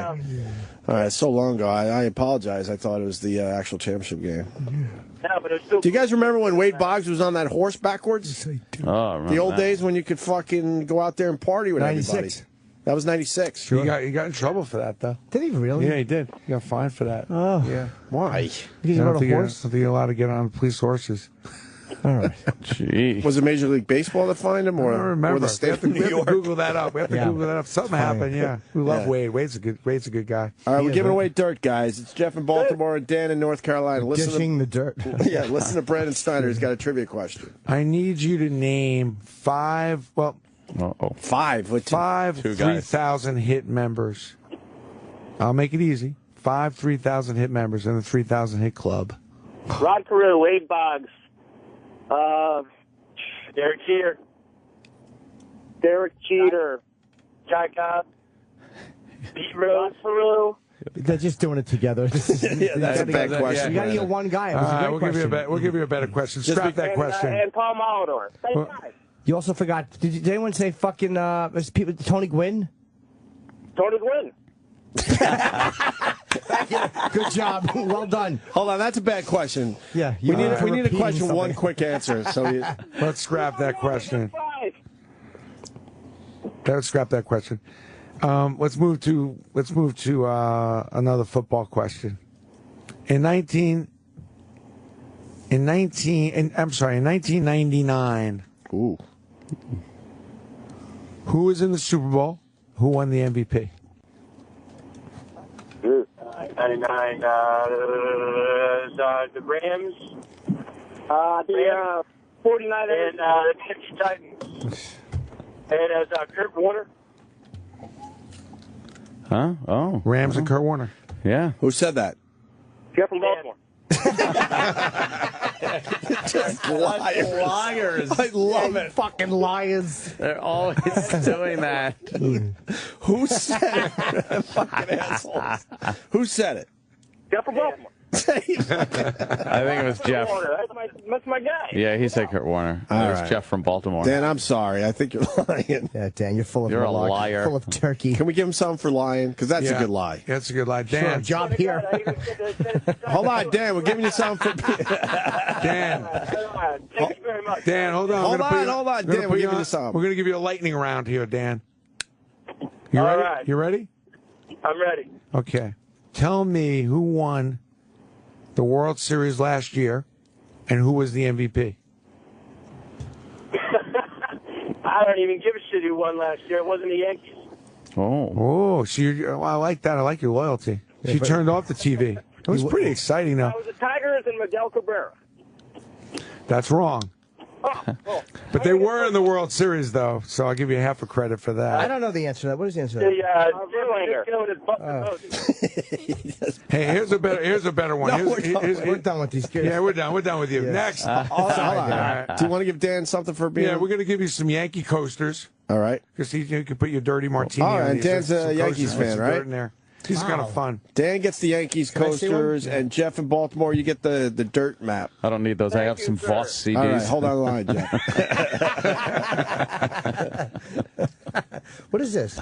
What we did is we took these coasters. You got to put your drink on something. She wanted to put on some dirt. Sure. So we actually made these cool coasters up for the different players and teams. And again, dirt. See, now the Derek Jeter dirt, I know you guys would be interested in this, actually has dirt from the shortstop position. Ah. So we go over, we have a guy that goes over the shortstop position where Derek plays, and we take the dirt from that area. Different than the dirt, obviously. Does the grounds crew Of get course. annoyed that they have to fill in all these dirt holes? They get annoyed that they have to sing YMCA. There's no question when I go into a ballpark, I need them. security now. Yeah. They're not loving me, especially around the equipment managers, all the stuff they've now got to order more of. Ooh, You know, dirt. it's not always the easiest going thing for me. Pretty But cool. It's fine. The teams are cooperative. The Yankees have been really legendary because they're the first ones to go all the way. Remember, I went to a bunch of teams to pitch this idea, and when I went to the Yankees, they were really the first ones to get on board and help me organize this with MLB, with Howard Smith, and make the whole thing kind of happen. And so I'm very grateful. A lot of times, you know, the Yankees did it because they wanted to make sure their stuff was real, wasn't slipping out of the clubhouse. So there was an organization to it all and authentication to it, and making sure that, you know, you see these auctions like fans got a Lou Gehrig bat. You don't know if it's real. So they know that they have legendary players. And they want to make sure for their fans that, first and foremost, that whenever anything's leaving the locker room, it was going to be real. Wow. That's how we got Yankee Steiner going, really. Very cool. Which is one of my cooler projects, really. Jay-Z Steiner. Well, remember we talked about this. Just I'm hyped up because I'm going to go in and present next week to them. I'm hoping we could do something. So remember we talked about this. I haven't talked about it with anyone yet. Jay-Z. You know? Some cool. Jay-Z memorabilia. A small little plug. Have you guys been following my What Else blog? She has young kids. You probably can't read that, but great blog on BrandonSteiner.com. I actually go there. Do podcasts and just a little, if you're a salesperson out there, you look for sales tips. It's very cool. Been doing it since June. I think there's like 10,000 people now on there a day. Oh, nice. Wow. Reading the blog on What Else. Yeah. Just go to my website, BrandonSteiner.com. What do you tell people how to be successful in business? Usually what I'll do is I'll go to other people that are successful and ask for their tips, and I'll share them. Smart. We should do an Opie and Anthony item for a goof. Oh, we don't Opie and Anthony sign baseball. We don't merchandise anything on this show. Nothing. We don't even have shirts anymore. We used to at least have shirts. I would wear an Opie and Anthony shirt. There's no question. Who wouldn't? There's no doubt. I will. Anybody with breasts. That's who wouldn't. A woman. I have had some items that I like. The baseballs and stuff people get. Like I had a pair of game-worn Babe Ruth cleats, but I traded them for a lock of Ed Kranepool's hair. All-time Ed. That would have been a good trivia question. Ed was now he's the number 2. David Wright broke his record. Oh. We like David Wright. Good guy. Yeah. Hope, he's Mets are lost. Not been easy for him. That organization is lost. Lost is a word.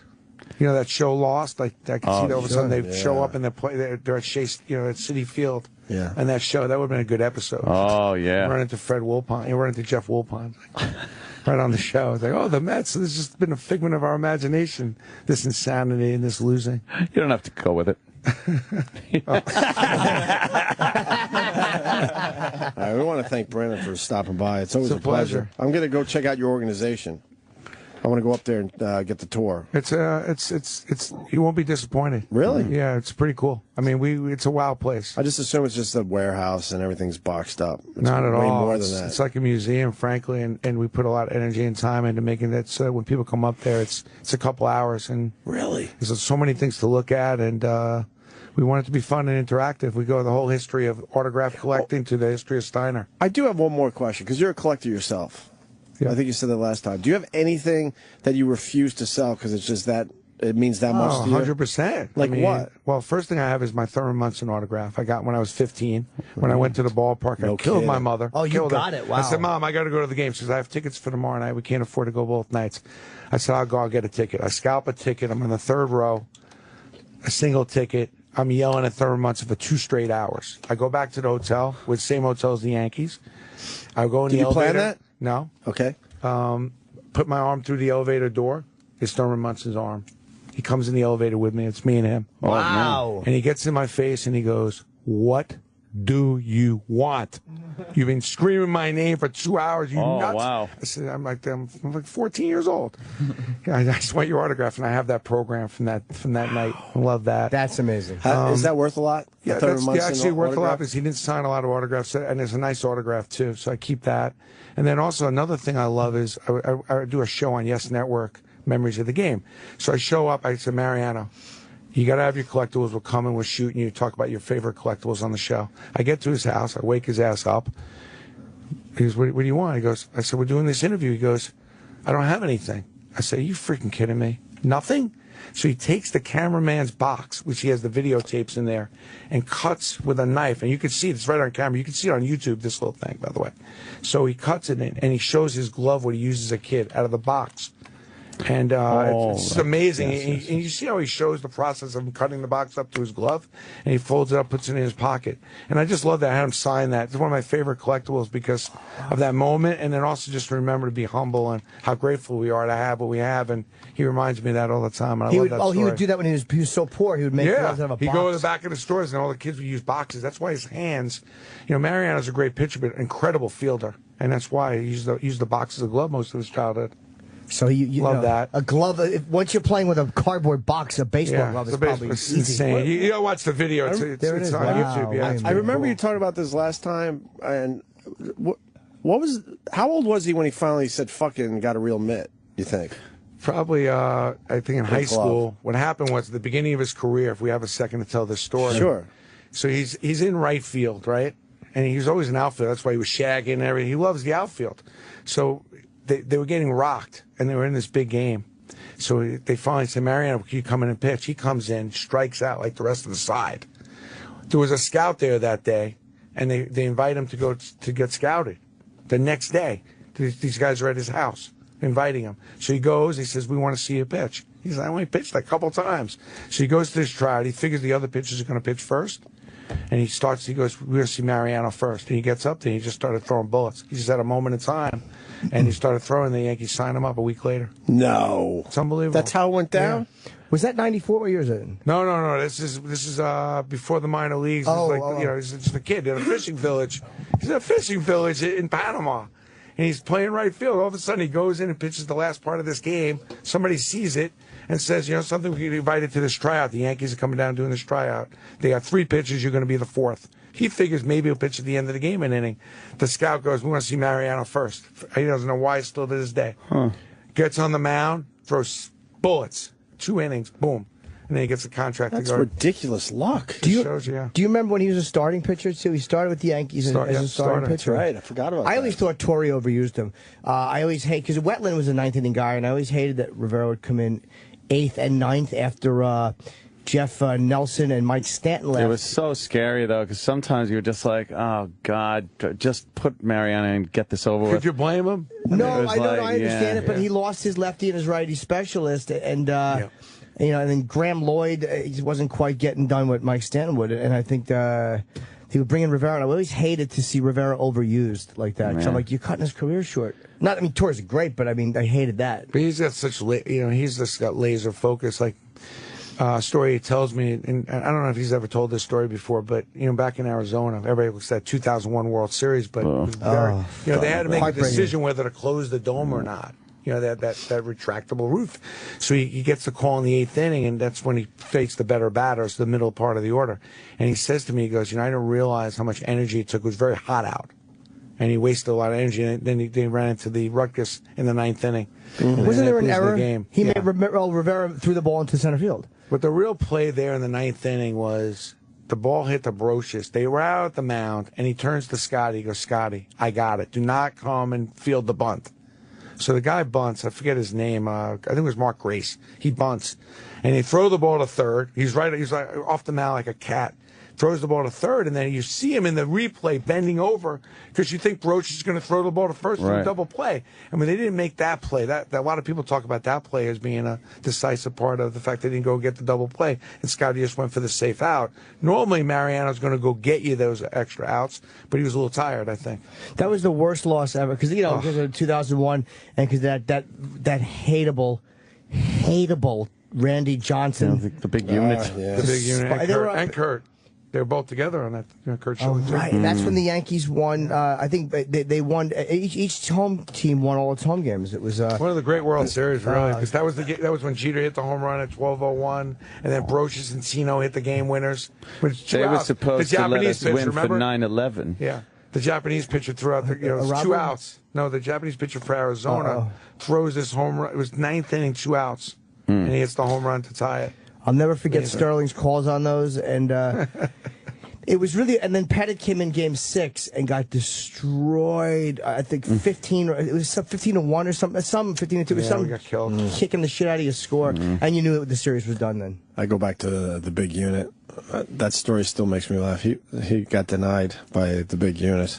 I get pictures with. We chased him. We basically chased him, and he went and just wanted a picture with him, and he said no in front of everybody. You know what's amazing? He's a tool. My kid loves the big unit. Right. He's like 10 years old at the time. So I get him. We have our first row seats at Yankee Stadium. I arranged for the big unit to come over and say hello to my son.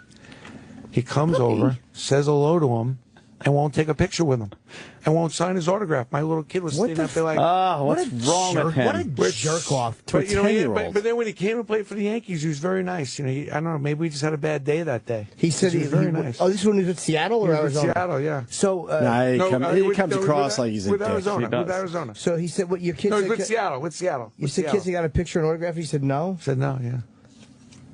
Crazy. What do you do in those situations? That was an aha moment for me and my kid because it was the first time we were ever in the Yankee dugout. Joe Take on Torre me? invited us. So we're in the dugout. My kid goes, Dad, can we go to our seats now? Mike Crosby. We're not leaving this dugout till they kick us out. I've waited, 50 years to be in this dugout. I don't want to leave. So finally we go. The kid's like, we got to go to the seat because, we're going to meet Randy Johnson.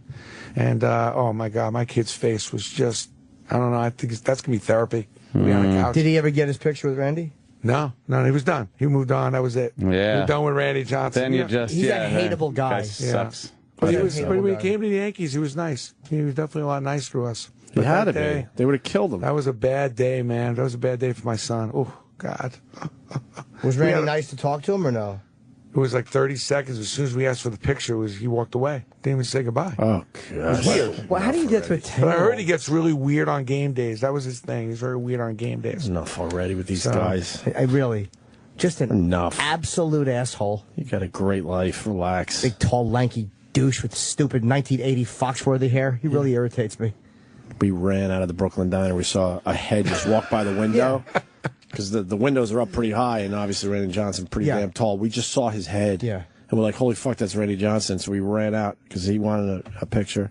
And Randy's like, nah. He goes, no, thank you. Yeah, he says I got no, a picture thank of him you. walking across. I bashed him in my book, though. That was very satisfying. Yeah. Fucking dopey giraffe. I got Kurt Schilling in mine. You bashed him? Yeah, killed Kurt Schilling. Good. Killed him. Good. The only player I killed in the book. Killed him. Because he deserved to be killed. What else about him? Yeah. I mean, you had that one moment where he wouldn't let his own teammates at his His house. signature sucked. He wouldn't sign his full name, wouldn't sign his autograph so you can read it.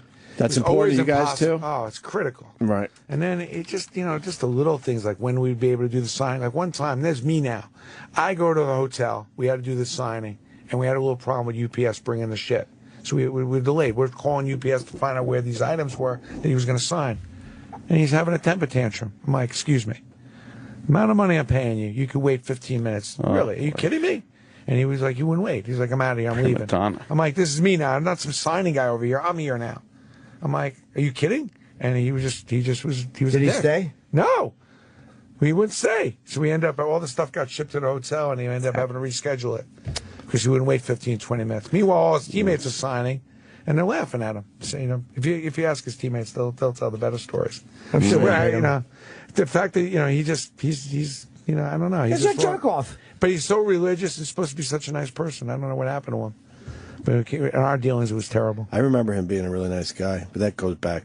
But that's a rarity. I mean, most Probably of the guys 20 we years deal at with this are point. good. Most of the guys we deal with Yeah. are really nice guys. We're happy. Steiner Sports, if you look at our roster, rarely do we run into a Kurt Schilling every now and then. And usually there's some other stuff going on that has a little to do with us that makes these guys, miserable. They're going through a divorce, a slump, broke, whatever. Right. So it's been fun being on your show, man. Hopefully I increased the popularity. We got a few more listeners. Phones are still lit. They want stuff. We got one more thing to give away if we want to give away one more thing. All right. We got the Derek Jeter coasters. Let's go to Jay on Long Island. Jay, you want some Derek Jeter coasters? Are they signed by him or anything? Or no? Absolutely, I'll take them. Okay. Hey, Opie, first time, long time. How you doing, man? What's up, Jay? Actually, Brandon, I did have a quick question, if I may. All right. I have a collection, actually, of old Super Bowl programs, 1 through 10. Is there a market for those? If they're in good shape, the early ones, yes. Definitely the first 5 or 6, no question. And you got to authenticate them. I got to have them framed. They're going to be in my shop for a while. I have one from Super Bowl 7 with about 15 autographs on it, including players, Howard Cosell. There's people in the stands that Send day. it in, I'll sign it. If you go to my Facebook, I'm easily found on Facebook. If you just go to Brandon Steiner on Facebook and send me a message, I'll get back to you and what to do with that and how to photograph those. We'll tell you what they're worth, and if you want to sell them, we'll probably help you sell them as well. You get a little taste of that, Brandon? Yeah. A little taste? Yeah, we have to. Yeah, How about an actual picture signed by WWE's or F's at the time, Virgil? Yeah. Who was the $1 Million Man's big following on the WWE. valet. Yeah. Oh yeah, I mean it's amazing. Every time we have a store in Roosevelt Field and we put our wrestlers there. Yeah. The Steiner store, and hundreds and hundreds and hundreds of people show up for one wrestler. Not Virgil though. Well, Steve Austin, guys like that. Yeah, Oh, Stone man. Cold is Stone huge. Cold was one time. Stone Cold ET. Stone Cold was on the highway. He was running Yeah. a little late, and we had like 800 people waiting for his autograph. I didn't know what to do. And he was late, and I think these people, they're all in. Couldn't find a I thought can they were gonna opener. kill me. And he needed to open up a can of whoop ass. He had no can opener. He doesn't come out of character either. Like even when he got there, he we was love like, him. He was on once. Yeah. Ant's on to something, though. You're missing out on Virgil. Look at the line of the Virgil song. Poor Virgil. No Oh, my one God. cares. My life is humbling, isn't it? Oh, man. Poor Virgil. Stupid Virgil. Wow, that's cold, man. All right, so what's Every this guy picture. going to do for the coasters before I think we we say just give goodbye? it to him. All right, Jay. Just Hold on give the it line, to Jay. the guy. Sure, why Sometimes not? a brother's just got to get a break. Yeah. Cool. Thanks, Brandon. Thanks, guys. All right, Brandon Steiner, a pleasure. The book is still out there doing very well. What's the name of it again? You got to have balls. You can pick it up on SteinerSports.com and go to my website, BrandonSteiner.com. Pick up the blog. It's free. Okay, very cool. What else? Thank you, man. I Hey, really love appreciate hanging it. with you guys. Good stuff. We'll see you next time. Brandon Steiner, everyone. Can I get a T-shirt? Or, oh, you don't have any, right? You don't have any. That's going to hurt. The Opie and Anthony Show. Opie and Anthony. The Opie and Anthony Show.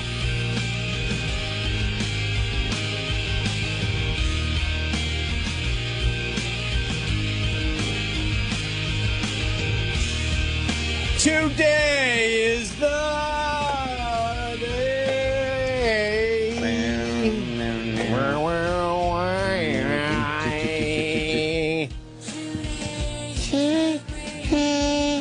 Day I've ever known. We like Billy, right? At Billy on Twitter. Uh-huh. Billy. Billy. He had an all right time with us. Yeah, he was good. Who? Billy Corgan. Corgan. Oh, yeah. he's Billy really- Corgan. Corgan. Man. You see that fucking What happened? monster that was in court and got convicted of murder? And Yes. what he said to the fucking That piece family? of garbage from Ohio. Holy shit. Yeah. Brutal. Just fucking kill him. I masturbate. I used the same finger I used on my trigger to masturbate. Thinking Fuck of, you all. thinking of Yeah. what I did or something. Yeah. But do you know what? And he took his shirt off and it said killer on his T-shirt. He's a crazy person, but he's a little fucking cocksucker. One of the other students was there, or somebody who knew him, and they brushed it off. They said he sounded like a scared little boy. Oh, he's going to be petrified in He's prison. just trying to be crazy before he goes to jail. Do we have audio of that or no? Let's hear that. He's a hateable guy. He's though. not going to do well in prison. I hope they put him in general population. They won't, though. Put these guys in general pop. No. Just do it. All right, what's it? We can't hear. Same pull the trigger to kill your son, masturbates to whatever. Oh, yeah. Yeah, that's fake. Yeah, because like, hey, your trigger, masturbation, fuck you all. That's a scared little boy right there. But he's so hateable. You think that, like, how does a guard resist just knocking his teeth? I mean, you're going to give you a Oh, picture. the CNN anchor's crying over what's going to happen to him. Are they talking about how awful it is that his life is thrown away? Jimmy. Can we hear that again? We only got part of it, right? That sound doesn't kick in until. Yeah, I know. Same pull the trigger to kill your son, masturbates to whatever. Fuck all of you. Oh, what a little brat. Oh, he is going to What get a- ravaged. Is he one of the Gallagher brothers? He has that vibe to him. It's like, all right. What a little brat. Yeah. How great would it be to see his fucking teeth just knocked out? I believe it'll happen. I don't know. I'm so sick of hearing about convicts have justice. They don't do anything. If you cut them in line, they kill you. They don't care if you rape kids. They don't do a Yeah, fucking but he thing. might be fuckable. Yeah, he is. You know? He's You look in prison, he's a model. He's gonna be well protected. Well, of course. Nothing's gonna happen to this kid anytime I soon. don't know. No. Gotta hope something happens to him. Yeah. Then you got the lawyer of the Ohio rapist speaking up today. Oh, good. Oh, what happened there? Oh, well, wait till you hear this. Boy. He's got a little angle. Oh, boy. Little angle on what's going on there in Steubenville, Ohio. Stop writing. We all know Ohio. the story. The football players, right? Oh, yeah. All right. I don't believe he should have to register as a sex offender till he dies. Well, that is part of the punishment. Oh, If in that's fact unfair. he is guilty of this crime, Well, that's he ridiculous does have and to unfair. register as a sex offender. That's unfair. And others need to know that is one of the consequences of rape. I think you would be in the minority That's in that right. opinion. No. I don't think you should have to explain to your grandchildren when you're 7. Well, you'll have your chance, Ms. Lords. I don't believe that a person at 75 years old should have to explain for something they did at 16 when scientific evidence would support your brain isn't fully developed. when the evidence in the case would suggest that you were under the influence. Listen, I've got 3 teenage sons, and when you get to 16, 17, your brain's developed enough to know you shouldn't be raping girls. Well, there are people that know better than you that would disagree. Well, I don't think so. Honestly, I think you get to 17, you're a late teen, you're nearly a man.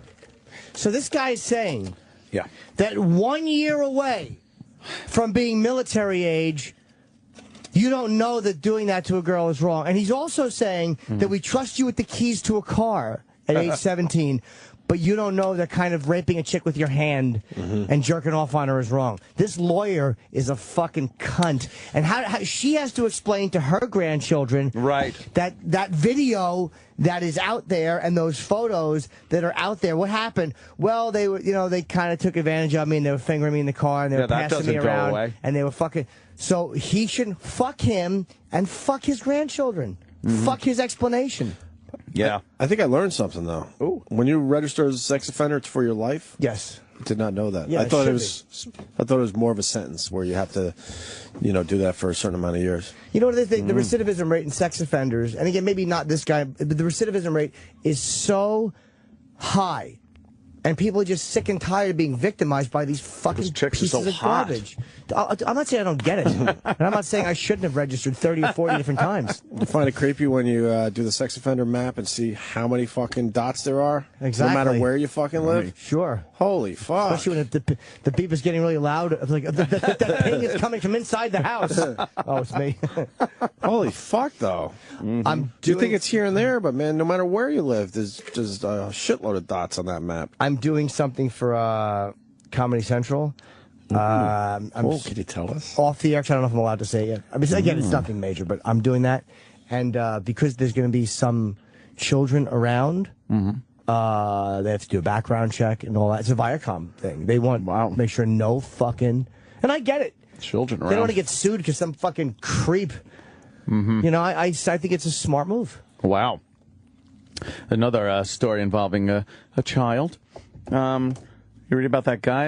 His son took a picture with a little AR-15 type rifle, 22, outside his house. He's wearing little fatigues and stuff like that. And he's holding the gun very safely. He apparently, his father is one of the an instructor for the NRA, and so they posted that picture on Facebook, and like the Department of fucking Social Services comes knocking on the door with 4 cops, and they want to coincide. They want to look in his gun safe, see what guns he owns, ask him questions about that, thinking that maybe the child's welfare is in danger. Ridiculous. Can I ask you? Ridiculous. And I think you're probably right. Let me see the picture. But how are we? I say we, but like, what is the appropriate reaction when the pattern is developed? Like, how you talk about patterns and how the cops have to stop certain people because, and I agree with you, they do. But when patterns of fucking school shootings have been happening, right, and so many of them are posting these kind of pictures, and this is in the pattern, how are we supposed to react? Like, we always say, well, you got to cut it off before it happens.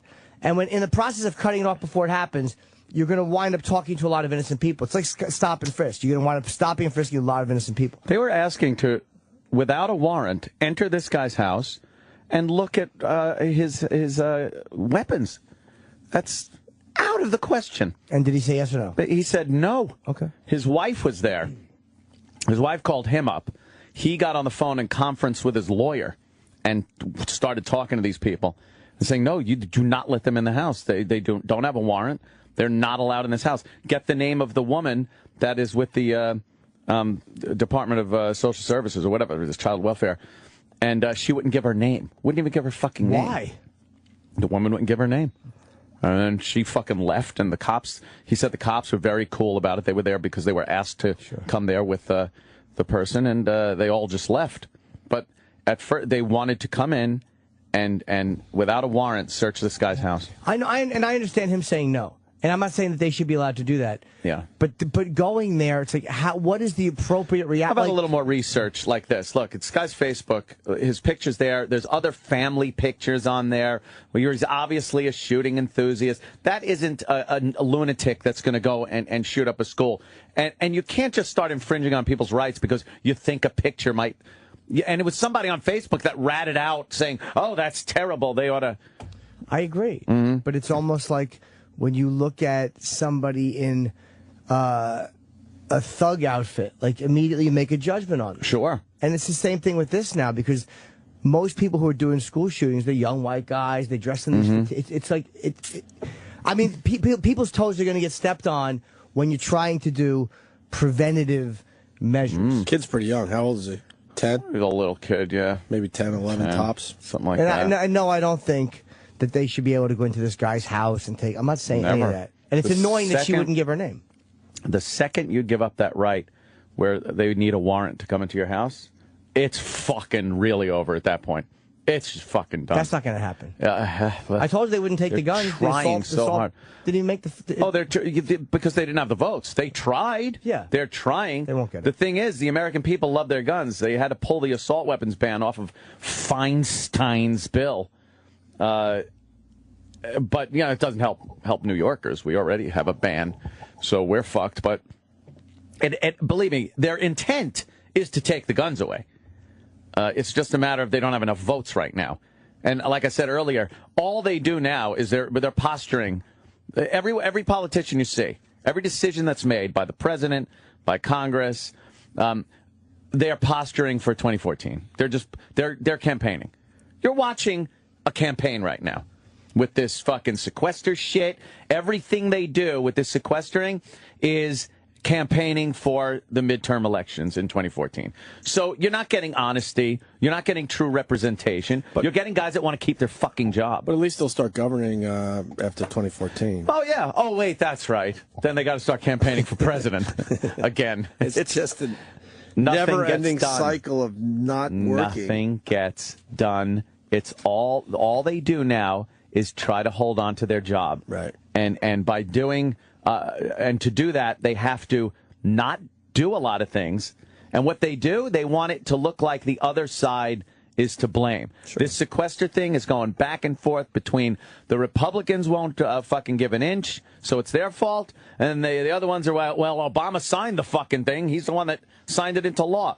So that gets, and then the Obama administration starts cutting back on these very public, very visual things, saying it's the sequester, the fucking Easter egg roll, the White House tours. Why are they canceling that? Well, we can't afford it. Sequester. Meanwhile, that's nothing compared to other things that are still enacted and not taken away. How about we take away some of this fucking welfare shit? I'm so sick of welfare, by the way. So sick of those motherfuckers. I mean, I'm sure people need it and actually deserve it, but you better prove it. And there should be drug fucking testing. If you have to fucking drug test in order to work, to make money, why can't you drug test in order to not work to make fucking money? Absolutely. Tired of it. And the restriction, there should be such strict restrictions on what you can and can't buy with that shit. I was looking at hair places and nail places with big signs, EBT accepted. Fuck you and your stupid hair and your nails. And soda and candy and shit. That should be for real food to feed your kids, fuckwad. Yeah, puppy. It's funny how Bloomberg wants to get involved with the soda ban and all this shit, but you want to be healthy, cocksucker mayor? How about you mandate that they can only buy healthy food with food stamps or on welfare? How about you do that? If you want to buy something with your money that you earned and stuff, fine. If you're on the dole and getting government taxpayers' money, yeah, you got to be accountable for that. Then, yeah, we want to know what you're fucking buying and not buying with it at this point. And there's so much shit going on where people have been on the dole for a dozen years. Fresh at 18, they get on it, and they just stay there because that's their job. Their job is to collect fucking welfare. Amazing. I've had it. Because it's such waste, and then we look at things like the sequester and the Easter egg roll is going to be cut. Yet every fucking month those checks are going out to a fuckload of bums. I mean, and I'm not saying everybody is a bum. There are probably some very well-deserving people that need it. But it's supposed to be there to assist. It's public assistance, not to stay on it for generations and generations and make people dependent. They are now completely dependent on welfare. But you said something there. You're at the stage where you've had it. What happens now? I speak up about it. That's all I can do. But I used to be so quiet about these things. I get people that read my Twitter and they go, Anthony, what happened to you? What happened to me? I'm tired of it. I'm fed up there. Some people fucking go off the deep end. Other people just discuss it and talk about it. I'll never be rude or anything on Twitter. I'll never be nasty when I'm having a discussion with people. You know, on myself, I'll be very rude and nasty. By the sound, the sound you heard of shock and disbelief with everyone else who follows Anthony on Twitter. If I'm having a genuine debate with somebody, believe me, I will be nasty. But if I'm having a debate with somebody, I'll try to keep it as civil as possible. I'll never just be like, fuck you, asshole, or, you know, just take their point and poo-poo it. I mean, I'll have a debate with somebody if they want to have a... I think what you should do is follow Harvey Levin's lead, though, and just ask the questions. Ask questions? Just ask the questions. Don't give the opinions. Let them do all the heavy lifting. You know what I mean? Hey, like, welfare. What do you think of it? I think a lot of people that are on welfare are totally capable of working, and I think it's terrible that they're taking taxpayers' monies. What do you think? Are they? Or are they not? Discuss. Yeah, I've had it. Drug test of EBT, they drug test for welfare. Oh, yeah? Well, that's state by state. Yeah. Yeah. I'm just, it's so infuriating. I was watching so many fucking videos last night on the welfare system and the money that just gets thrown out without any accountability whatsoever. And testimony from people that are saying, yeah, I'm just getting free money. Why would I want to work? EBT, it's for free. And you just, so many places accept taxpayers' welfare money that shouldn't. You should be able to get extensions on welfare. You should be able to get your fucking nails done. Big 2-liter bottle of soda, go fuck yourself. Give your kid juice. Do you ever spend time looking at positive videos of just anything good positive things that are happening in the world? Nudity. I just look at naked girls. There you go.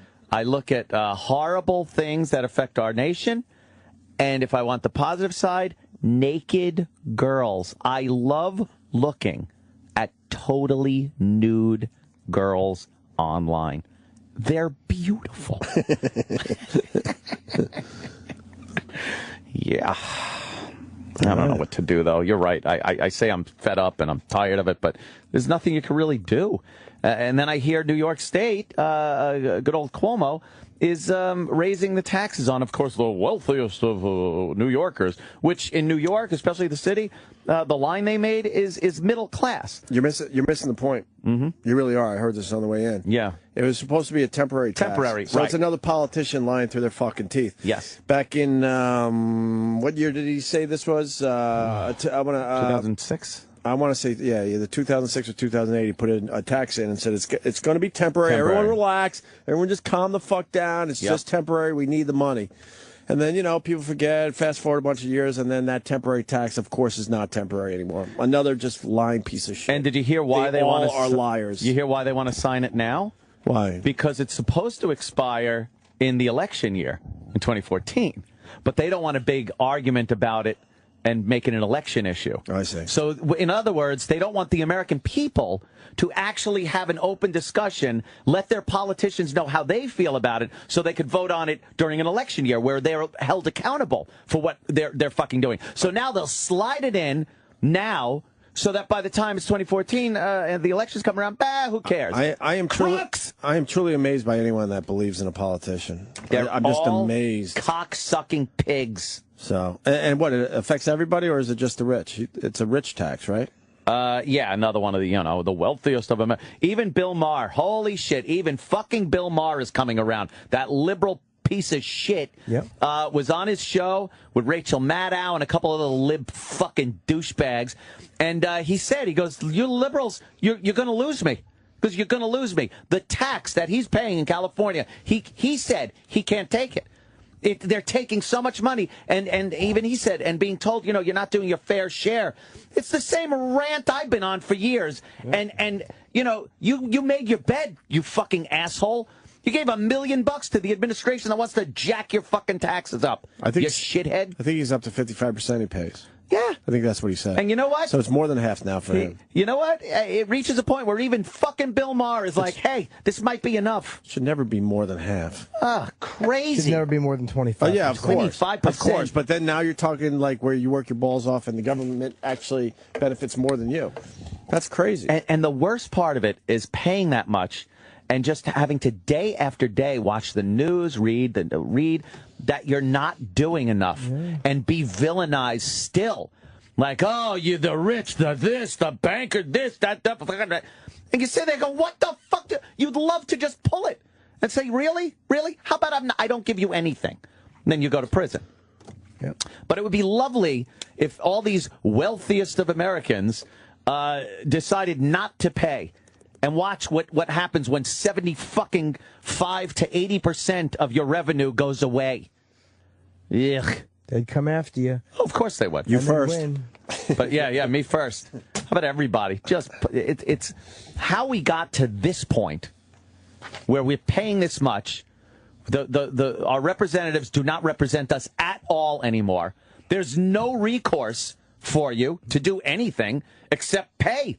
Pay or go to jail. It's pure extortion. Pure. Crazy. America. Great. We're the freest nation in the world. We're the greatest nation. Shut the fuck up. The principle is great. The whole idea behind it is great. And at one time, I bet it was great. This place sucks. We were talking about baseball dirt, and now you got everyone sad. Oh. Yep. We were having fun with baseball dirt. You do remember that, right? Yeah, I forgot. Look, mission accomplished. 10 o'clock. Fair enough. Can I plug something? My show's coming up, but I have to plug something. Oh, Jimmy's on today. Syracuse this Thursday, Friday, Saturday. Saturday's totally sold out. Friday almost is. So go to the Thursday or late show Friday. April 11 through 14 here in New York at Caroline's. And Saturday, April 27th, I'm in Austin at the Moon Tower Comedy Festival. One show only. Oh, very good. And Asti Spumante. Opie and Anthony have left the building. And the Jim Norton Show starts now. Yes, it does.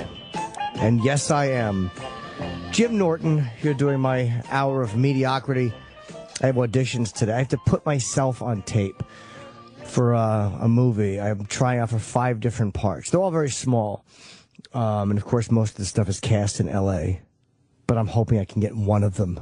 A few lines, 4 or 5 lines. Bing, boom. Dude, you read it, boom. You get it, you don't get it, boom. Dude, the results are out of your hand. That's what I'm kind of hoping for. Major motion picture? Major motion picture or indie? Yes.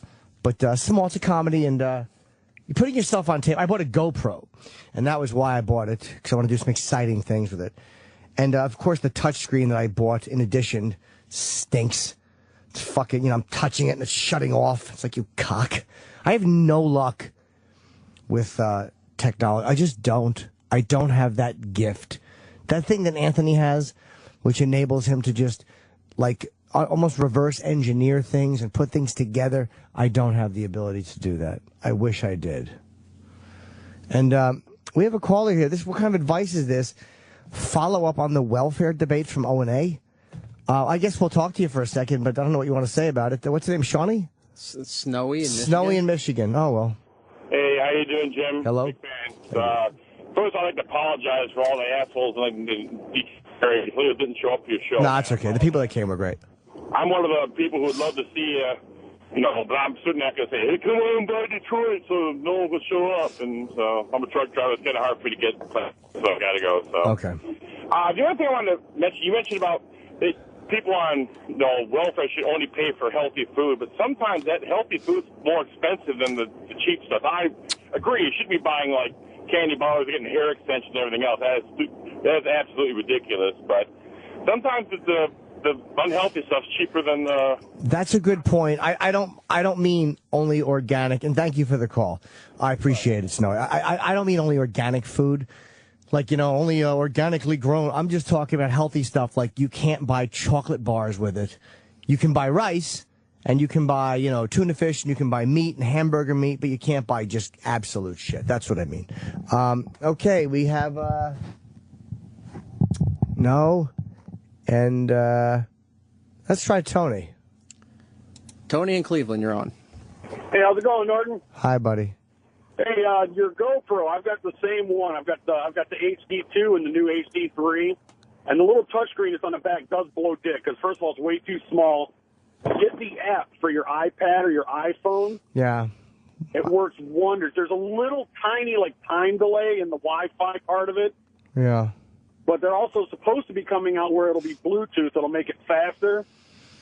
But, Okay. I mean, you got your iPad, and it's just much easier to control and see what you're doing from that. Okay, yeah, because I'm not blown away so far with this dumb GoPro. I think it gives good video, but the little black and white monitor on the front of it fucking stinks. What is it, 1978?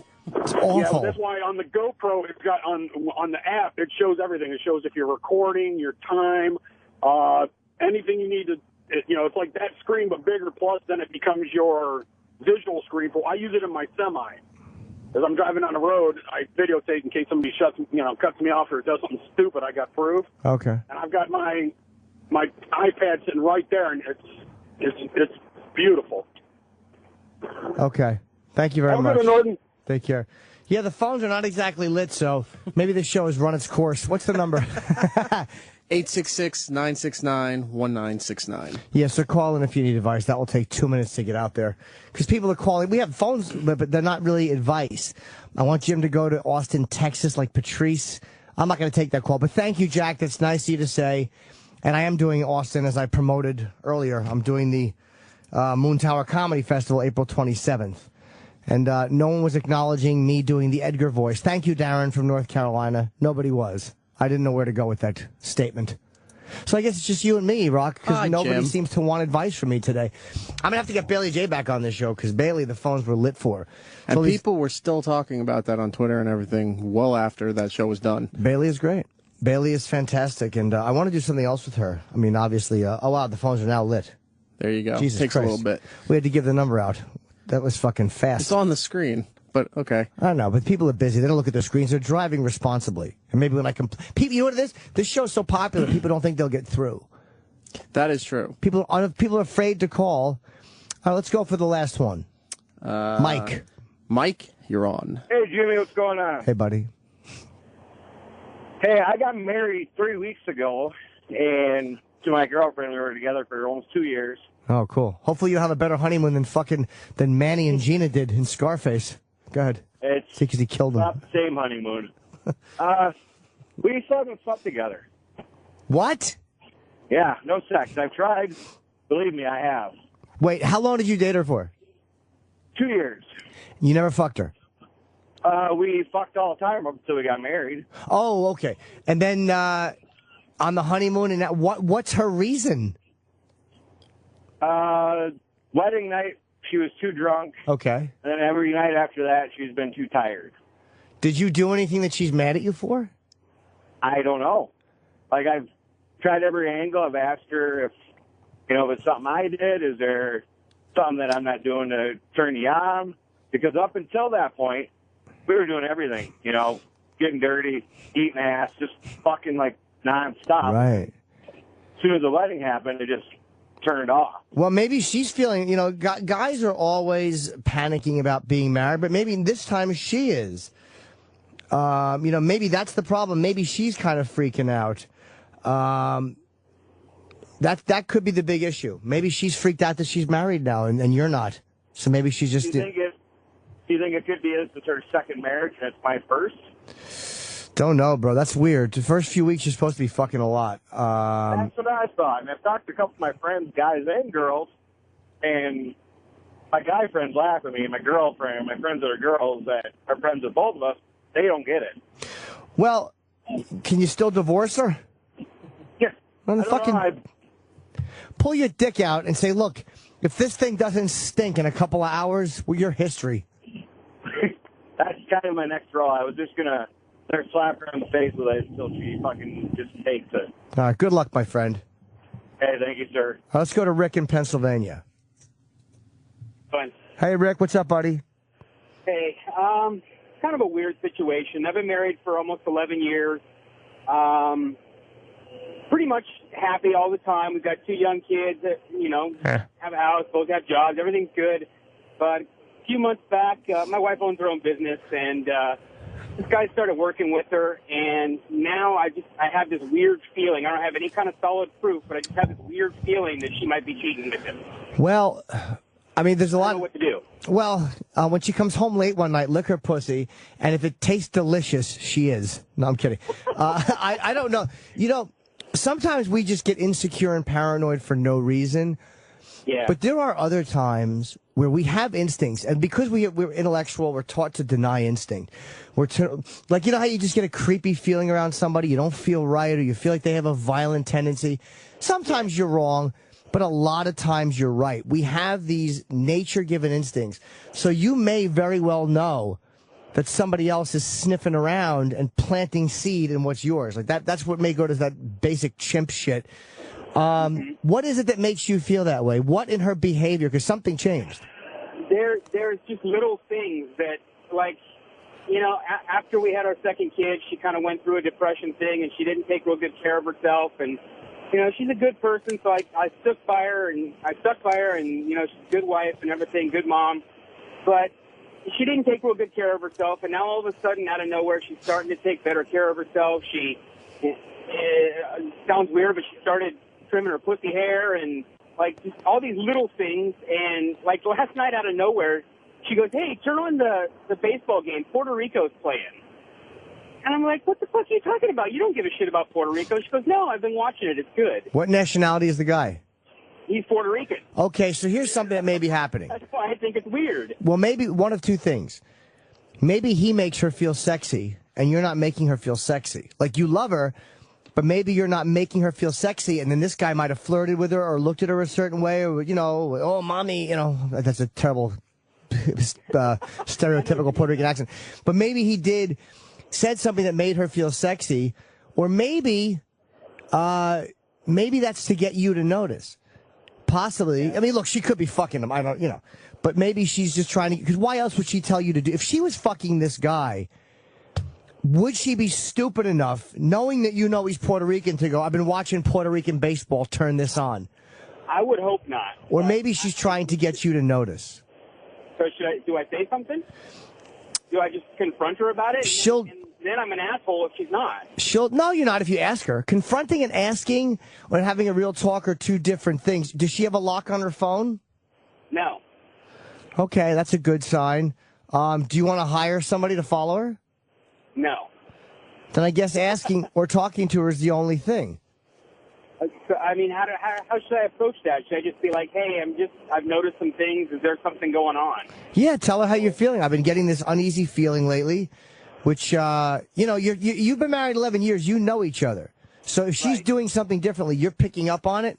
But it may not be what you think. It may not be that she's actually taking dick from this guy. It may actually be that she wants you he makes her feel sexy, and maybe you have been good to her, but haven't been giving her enough compliments, or haven't been an animal eating her pussy anymore. I don't know what it is you do. Yeah. I mean, we're very affectionate. We always kiss each other good morning and goodbye, good night, and say we love each other a lot, but we don't have sex a lot. Honestly, it's maybe once a month, if that. But she's been on antidepressants for a couple years now, too, so we've always kind of blamed that.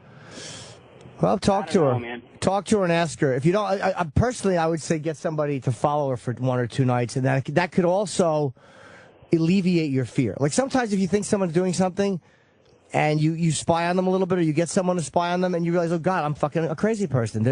They're terrific. They're not doing anything. Because I've suspected girlfriends who literally were not doing anything. So are you sure you're not cheating, or you're not fucking intriguing with anybody? I've never cheated, but I've definitely done some things that were not on the up and up. Okay, like talked to other girls and flirted, and that's what I've wondered, if it's just me being suspicious because I know what I've done. You're sneaky, yeah. So maybe you're putting your shit on her too. That's something we do too. We project what we're doing onto other people. Yeah. Just talk to her. All right. Thanks, buddy. Hey, I love you, man. Your show's great, and can't wait till you come back to Pennsylvania. I know it is. Thank you, buddy. I appreciate it. Take care. Okay, let's talk to Mike in Cleveland. Another Mike. I get a lot of Mikes. Mikes are regular guys, and they like me. Hi, Mike. Mike. Hey, buddy. Hey, buddy. Hey, basically, wife completely stopped playing out like 2-3 months ago. And we've gone through these short periods before. How long you married? But, 2 years. Okay. 10 now. And dude, getting blowjobs has always been like pulling teeth. It's always just been straight boring sex. Every now and then, she'd fucking go off script. Why'd you marry her? Dude, I love her. I do. That sounds gay, I'm sure, but no, it doesn't. It's been together forever. Since we were like 17, and it was awesome for a while. And I think the impetus is she believed that I may have had an affair, which I didn't, about 1.5 years ago. I had no way to get out from under it. She's convinced. And I can't even introduce her to this girl and walk through the motions because she's actually a professional contact. So it gets a little hairy there. And she can't give me a solid reason as to why. It's always the usuals of, you're not communicating, you're not spending time, I'm tired, I'm busy. And I've tried everything, dude, from being forceful to being, laid back and just, taking her out, making her feel good about herself. Do you kiss her? Works. All the time, okay. every day. Does your breath stink? No. Okay, that sounds like a weird question, but there's sometimes we have something that's weird with us that we're not aware of, because I've noticed it on girls, and that's a deal killer. If a chick's breath stinks all the time or has a weird chemical that I don't like in her breath or something, so I'll just be aware of that and just think about it. Maybe it doesn't at all, but just it's something to think about. That may not be the issue, but, don't not consider it.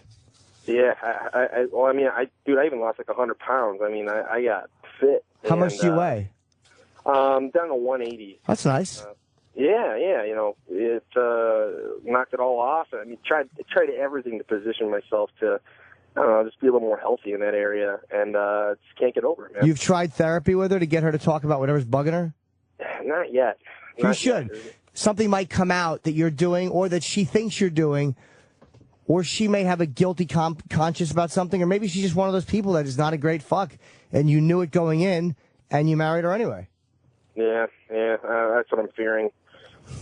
Go to therapy with her. Try it, because you've tried everything else. If she hasn't given you anything in 2 or 3 months, that annoys me for you.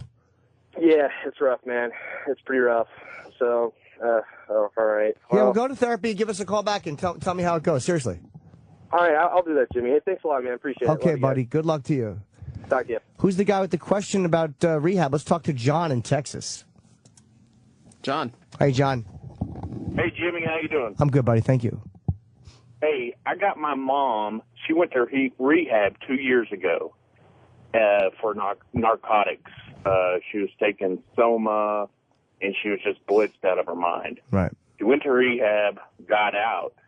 Now, 2 years later, she's drinking all the time. Okay. And it's not like she's drinking and passing out and we're having to pick up after or anything like that. She's just drinking beer casually. Yeah, she's an alcoholic or an addict. Yeah, she never drank beer casually before. But as far as rehab goes, what do? She was in for narcotics. You call her hand and tell her, hey, you need to go back for beer? It's alcohol? It's like, first of all, do you know that she's not doing pills with it? Maybe that's how she can just drink casually because she only needs a little bit of beer. No, I'm pretty positive she's not doing pills because she can't do pills like 1 or 2. She has to do a whole lot. She passes out. She almost dies. She has to go to the hospital. How long has she been drinking again? Oh, probably for the past 9-10 months. Well, it seems like she's gearing up for a major relapse. She's in a relapse, obviously, because she's drinking, but I mean on her drug of choice. You should definitely talk to her about it because it's all the same thing. It's like with alcohol and drug, the addiction. I'm not saying people can't drink socially, but if I'm addicted to booze, was my favorite. I love that more than anything, and I love pot. But I can't now do cocaine because I'm not drinking. because it's part of the same mess. It's like sex addiction. If I'm jerking off to pornography, I can't think I'm doing well if I just jerk off to different pornography. Or I can't think I'm healing sexually if I'm getting blowjobs from hookers. Which, of course, I am all of the above. But it's all part of the same thing. So she's actively using. She may not be using the drug of choice. She's actively using. Rehab can be great, or it can be ineffective. It all depends on what you want when you go there. It's like going to a 12-step program. But that's probably where she should be going, to 12-step meetings. If she has to have some kind of willingness to do that, because you can't make her. Yeah. Well, that's the other thing. When she went in for the pills, my dad, I'm not saying he loves her and he cares about her, been married to her for 30 years, but he's not proactive on it. Well, he's an enabler, and he's probably codependent. They're codependent on each other, and unless he's an alcoholic, he's a codependent person. Like he's a co-alcoholic or co-addict. He's not an alcoholic. They just changed their lifestyle in the last 10 months where they're drinking beer casually, like every Friday and Saturday night, and she drinks beer every night at home. She don't drink beer. You know what I mean? He's enabling her, and maybe she's trying to soften him up so she can eventually start doing pills again without him freaking out. But it sounds to me like, when you live with somebody that long who's active, you become a complete enabler, and you feed off each other. And sometimes the codependent person who's not the alcoholic or the addict wants the other person to relapse. And it's not that they don't love them. It's because if you don't relapse, my role is non-existent. A lot of times the person living with a sober person very subtly and not even consciously sabotages or attempts to sabotage the well-being or the sobriety of the newly sober person, because they're afraid that without them drinking and doing drugs, I have no purpose. My purpose, which is, cleaning you up and caring for you, is no longer. So it's very deep psychological shit. No one's doing it on purpose. I would suggest talking to her about it. She should probably be going to meetings of some sort. Okay? Yeah. I appreciate it, Jimmy. Good. If worse comes to worse, good luck. Go to one of the Anon programs, Al-Anon, Nar-Anon, any of these programs that are kind of about people who live or deal with active alcoholics and drug addicts, because you cannot change them. It sounds trite, but you can only fix you. Right. Good luck, my friend. Thanks, Jimmy. You're very welcome. I certainly hope it helped. Remy in Missouri. We got people from all over the fucking map today. E-Rock, that's why I like this show. Remy, you're on.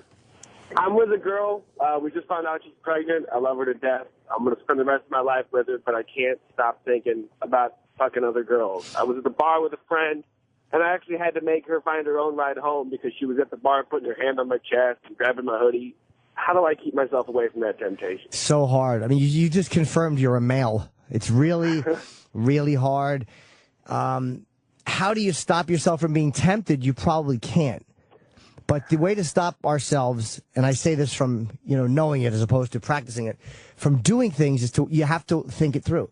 Walk through the consequences. Picture her being devastated by what you did. Or picture her how badly you will hurt her if she finds out. Picture coming home with chlamydia or herpes or crabs or something and giving that to her and having to explain to her that you betrayed her. That's pretty much why I turned around and left the bar. Sure. I guess I just pretty much have to hope I don't get stuck in a stalled elevator with a girl that wants to blow me. Yeah, but that's everyone, man. That's really fucking difficult. That's very difficult for any man to pull off. I mean, I'm sure women have their trouble with it, but for us, it's hard. So the fact that you walked away is something to be said for that. I think you should feel good about that. And I can't say how you would not be tempted. I think every person is tempted. Unless a girl is dating me, then she's just so turned off to sex. I would suggest just doing what you did and weigh the options. Just think of how badly it would hurt her is probably the way to keep yourself from cheating. All right, thanks, man. Good luck, you big-cocked stud. Because a lot of people have been calling lately and asking me about, like the guy who said his wife won't fuck him. I mean, if you want to spice things up in the bedroom, I mean, who doesn't? Obviously. I mean, Adam and Eve is determined, if you've ever heard of Adam and Eve, to help you do that. And they're backing up that promise. And if you go to adamandeve.com, and this is not a read, by the way, I'm just improvising this, you're going to get a 50% off almost any item when you enter the offer code JIM at checkout. Wow, what luck. I'm just guessing that exists. That's a good deal in and of itself. And it's JIM. Don't enter GYM. Now, back by popular demand for a limited time only, you also get a free Big O kit. Who doesn't love the Big O? I guess that's an orgasm. If it was the big A, I could say, who doesn't love the big A? Everybody does not love the big A. Yes, the big A kit. You open it and there's a Lumox in it. Adam and Eve's Big O kit includes our exclusive Climax gel and mini vibrator. So maybe some of you guys whose wives aren't fucking you, maybe the problem is not your breath or not that you're a bad guy, but maybe you're just, you've become a dud. So maybe you got to spice it up, a little gel and a mini vibrator. Get that clit dancing. And her fucking clit's bobbing all over like Katharine Hepburn. Now you got a new way to get her off. Maybe your tongue sucks. Maybe you're eating pussy awful. Flick, flick, flick, flick. She'll never come like that. It's too slow. That's what she needs. Constant pressure on that fucking, that beat up vagina of hers. You're also going to get your entire order sent to you for free. So you lose nothing. Hurry and take advantage of this limited time offer. You can choose a new adult toy, a naughty movie, or almost anything else.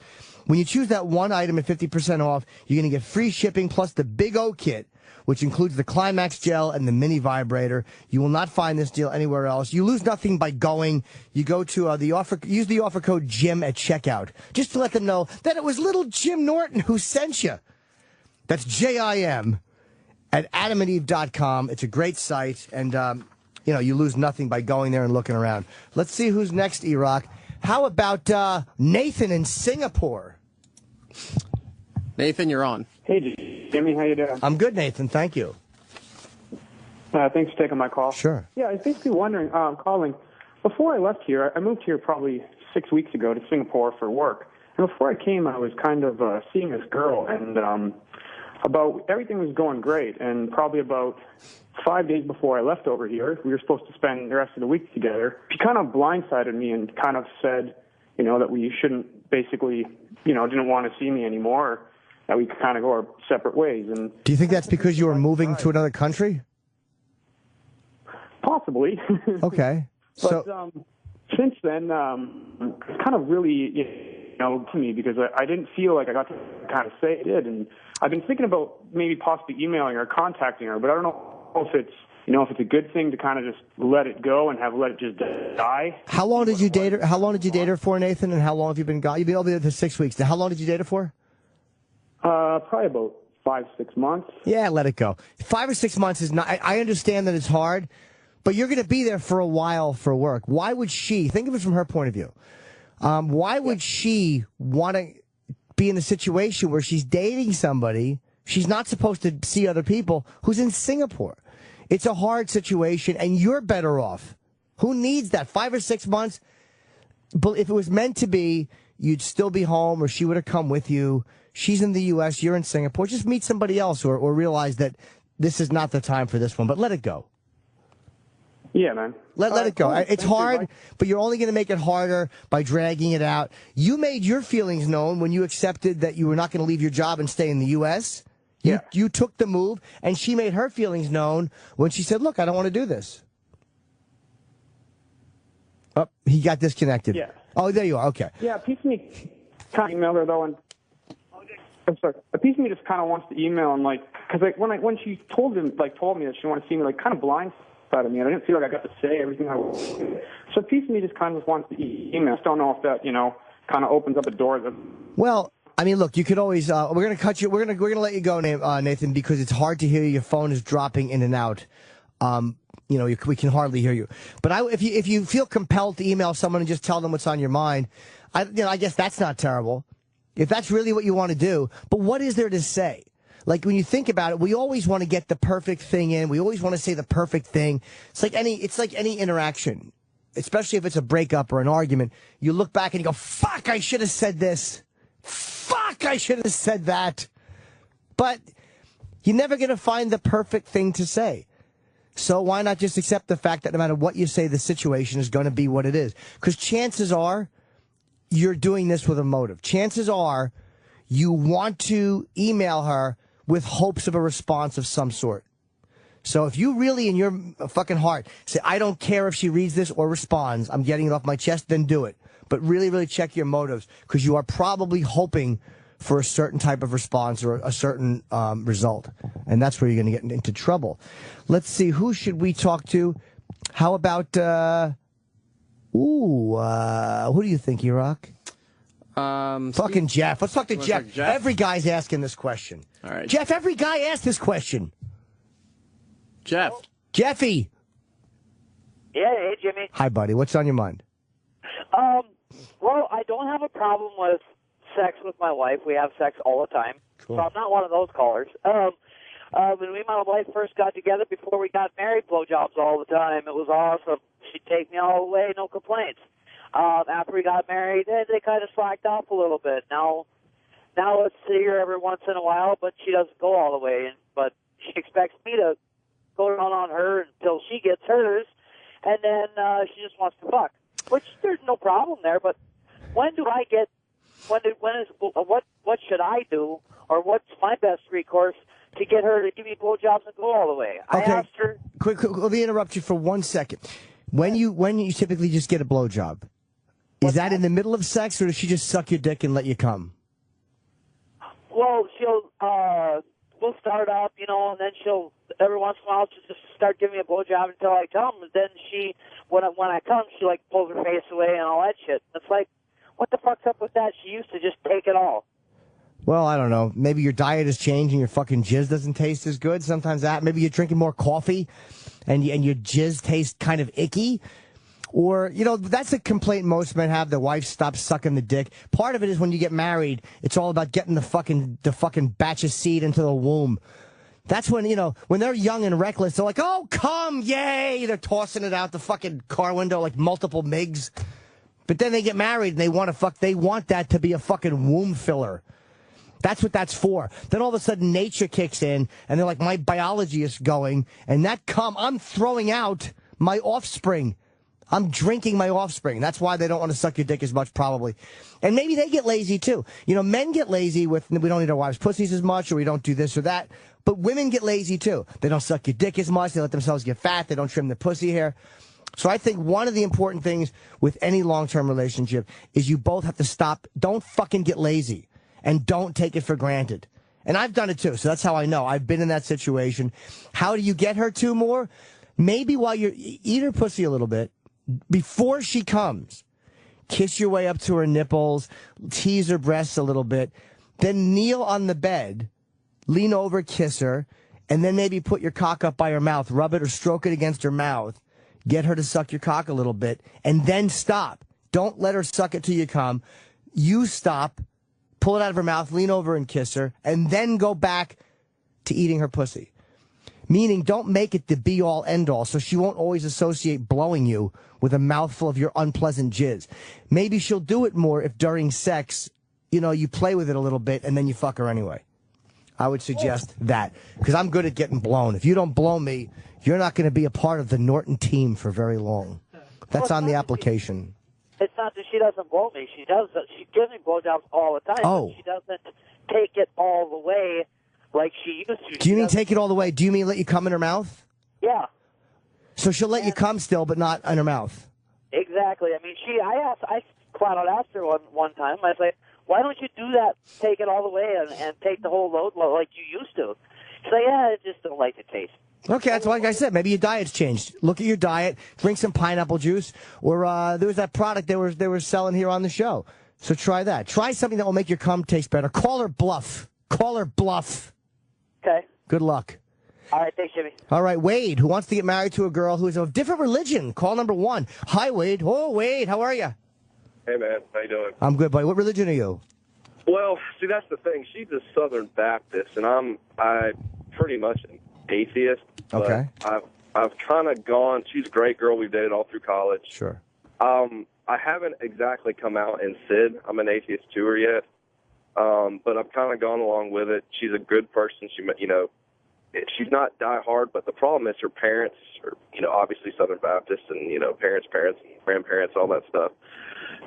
When marriage comes up, the thing that I don't know how far I want to take this, or if I'm scared that if I say or come out to her that I am an atheist, or I don't really, I guess religion's not the strong suit of my character, that it's going to change, or it's going to be along with it. And I've gone to church with her. Part of this is my fault. I've gone to church with her. I've sat, I've been quiet, I've acted like I've closed my eyes during prayer and all that kind of stuff, and we get along great, and that's the problem. But you get along great. Part of the reason is, sir, because you're in a play.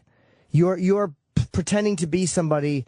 Maybe not in all aspects of the relationship, but this is obviously a big one. If it's a big one to her, why don't you just be yourself? And if you're afraid that she would leave you or not want to date you because you're not religious, do you really want to be in that situation? Well, see, I am myself. I guess that's the maybe the aha moment she might have, is that I'm a good person. I'm fine. I don't do any drugs or drink, or I'm a good guy. I just don't need religion for that. I don't need to suck up. I don't know how. So why doesn't she know that? How long have you been dating her? Almost 5 years. Okay, so you're being yourself in a lot of ways, but you are purposefully hiding a part of your belief system from her because you're afraid of how she's going to react. I'm not saying you have to criticize hers or it's not so. Okay, I'm sorry. No, that's okay. I'm not saying you have to shit on hers, but think of it this way. You're probably an atheist. You know she's religious. You're willing to accept that. So why wouldn't you think she'll give you that same courtesy? And the thing is, I think she would be understanding. I think that'd be fine. The other problem comes into play is her parents are deeply religious, along with her grandparents. And okay. I'm scared when the marriage comes up that's going to be a real big issue. Well, maybe it will be, but maybe you should not worry about her parents because you're marrying her, not them. And again, I know the families come with it, and I know I sound ignorant saying that, but I always feel that you and her are the ones that have to deal with each other. You have to live together. And if she's somebody you want to marry, she should be somebody who would defend her decision to marry the person she loves, to her family. Tough shit about her parents and tough shit about her grandparents. They're deeply religious. So what?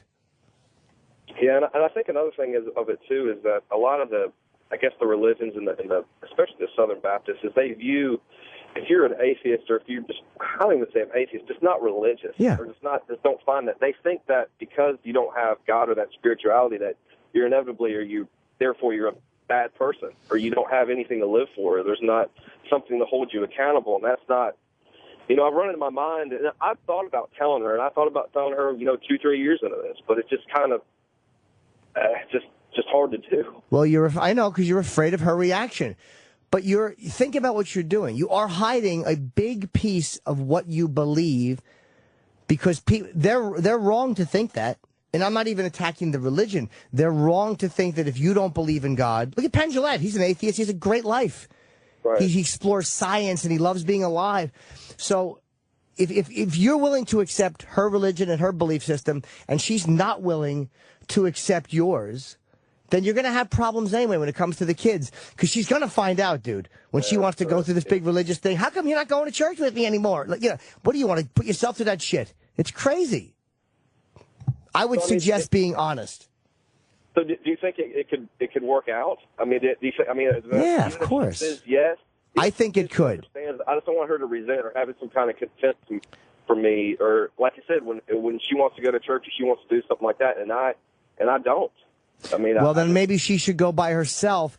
If the religion is that important to her in a marriage, then maybe as much as you care for her, you're not the person to marry her if you're not willing to convert and become completely religious. It's again, I'm not going to speak to how she may react. I don't know. She may be fucking great about it, or she may dump you and go, I want to find a religious guy. But personally, if I was dating somebody who didn't have a meaty pussy, if I was dating a regular girl and religion was a big thing with her, it was a deal breaker, fucking adios. Yeah. Adios, because it's not what I want, and I'm not going to pretend. I would wind up just arguing with her all the time about it anyway, and resenting her, and then she'd wind up resenting me. I think the biggest thing you can do is be dishonest. All right. Thanks, man. So good luck, my friend. And let's see here. Should go to Candace. Women should get through first. Oh, I didn't know Candace was here. Hello, Candace. Hi. Hey. Welcome. I have a question. I'm going through a divorce. Actually, this is number 2. My first divorce, he got everything. I walked away with just my clothes and my dog. Did you have Anthony's lawyer? Jesus. No. And I actually wound up paying spousal support. Okay. And I'm afraid it's going to happen again. So I don't know exactly what to walk away and let him, like, do I do it again? Do I just walk away with my dogs and my clothes? Well, hold on. Do you make more? What kind of job do you have, and what kind of job does he have? He doesn't. He's not worked. So do you find these guys who you support, are you like that? Like you take care of these guys? Yeah. Okay, well then the real problem is what you're looking for. You're looking for guys who will depend on you. Why? Do you feel like you're not attractive? No, I think it's just I've always been a caregiver. Like that's my profession. Even I'm a caregiver. Was one of your parents a complete drunk or fuck up? Yes. Okay, well, it's sometime. Again, you could have just as easily said no. But that's the problem, is that you're looking for people to rescue and to save because it makes you feel valid to take care of these people. And then when it comes down to divorce, they have nothing, and you're the one that is the breadwinner, so of course you're going to be in this situation. Right. I wouldn't just walk away and give him everything. So why isn't he working? He was a disabled veteran. He never went overseas, though. So he can't say that's the problem. But he's going to school, but he's been going to school for the last 6 years we've been together. So, okay. Well, if you're not happy, and you know you're not happy, and you know it's not going to work out, then you have to leave and I guess take your chances. You don't have any kids together, right? No, we don't. We have the two dogs, but I came into the marriage with the two dogs.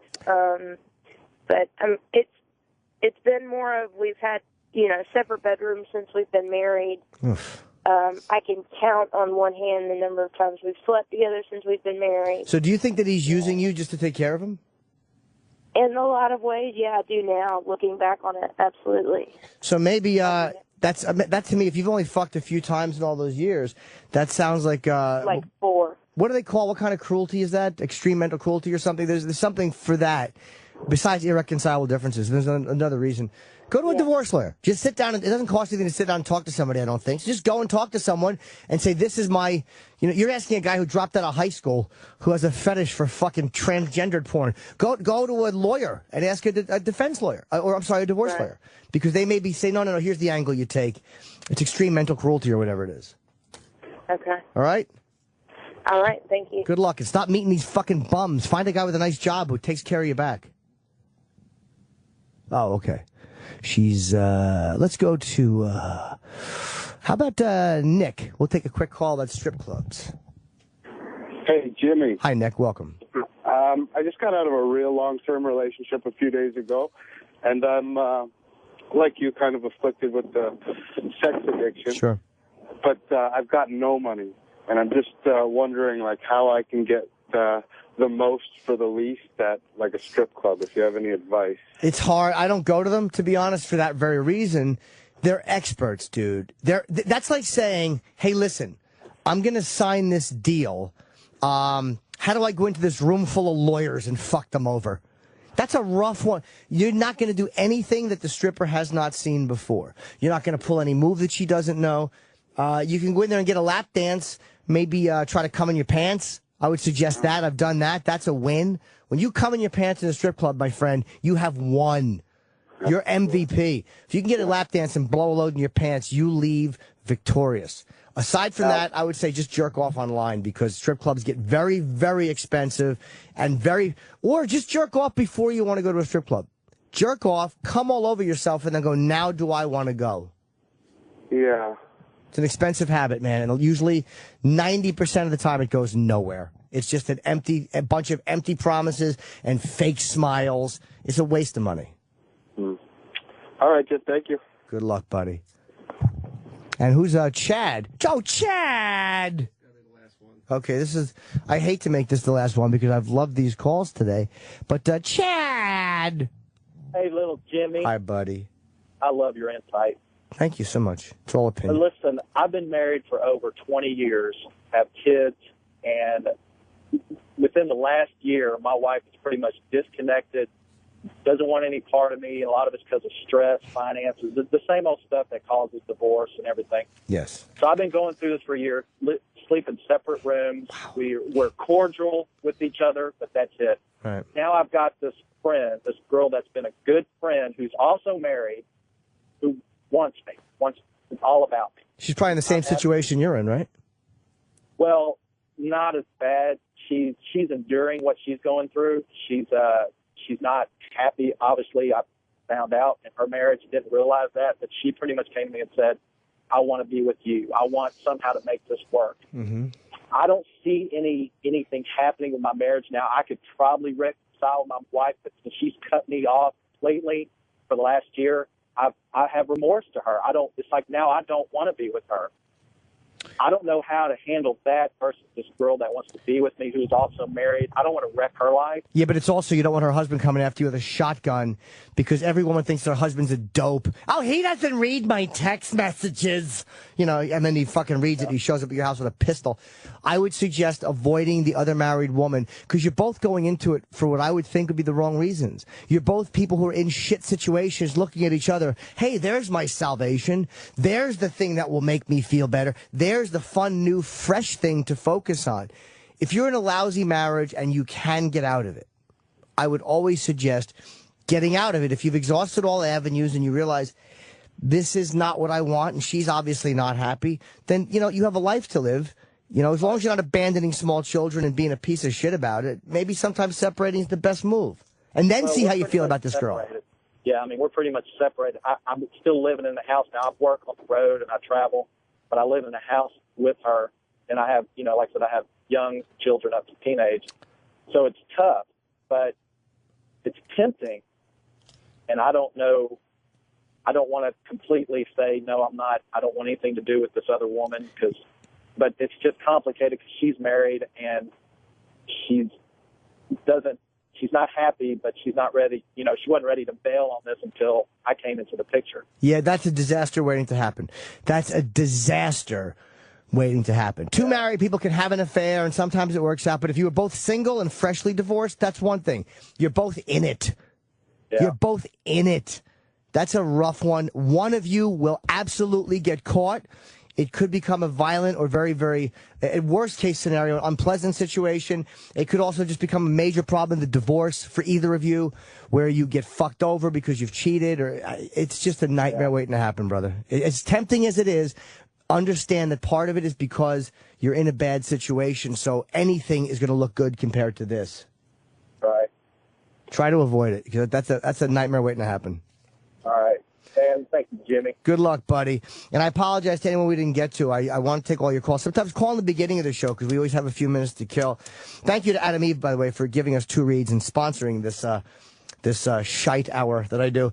Adam and Eve is determined to help you spice things up in the bedroom, and they're backing that up with a promise. Now, you just check this out. If you go to adamandeve.com, you get 50% off almost any item when you enter offer code JIM at checkout. That's a good deal in and of itself. Now back by popular demand, and this is only for a limited time, you also get a free Big O kit. Now, who doesn't love the Big O? I certainly do, and I'd love to someday give one to a woman. Adam and Eve's Big O kit includes their exclusive Climax gel and a mini vibrator. So even if you're not experienced with toys, fuck it, play around a little bit. Stop being so boring. Now you got a brand new way to get her off. Or maybe a way to get her off for the first time because you've just been flicking your tongue idiotically, licking her thighs. Maybe you eat pussy terribly. Maybe you bang your nose into each leg and then yell, "Are you going to make cumsies?" What girl wouldn't love a vibrator and some gel? You're also going to get your entire order sent to you for free. Hurry up. Take advantage of this limited time offer. You can choose a new adult toy. It's a naughty movie or almost anything else. When you choose that one item at 50% off, you also get free shipping plus the Big O kit, which includes the Climax gel and the mini vibrator. You will not find this deal anywhere else. Just use offer code JIM, J-I-M, at checkout. Go to adamandeve.com. And thank you, everyone, for listening. And Fez and Ron are up next.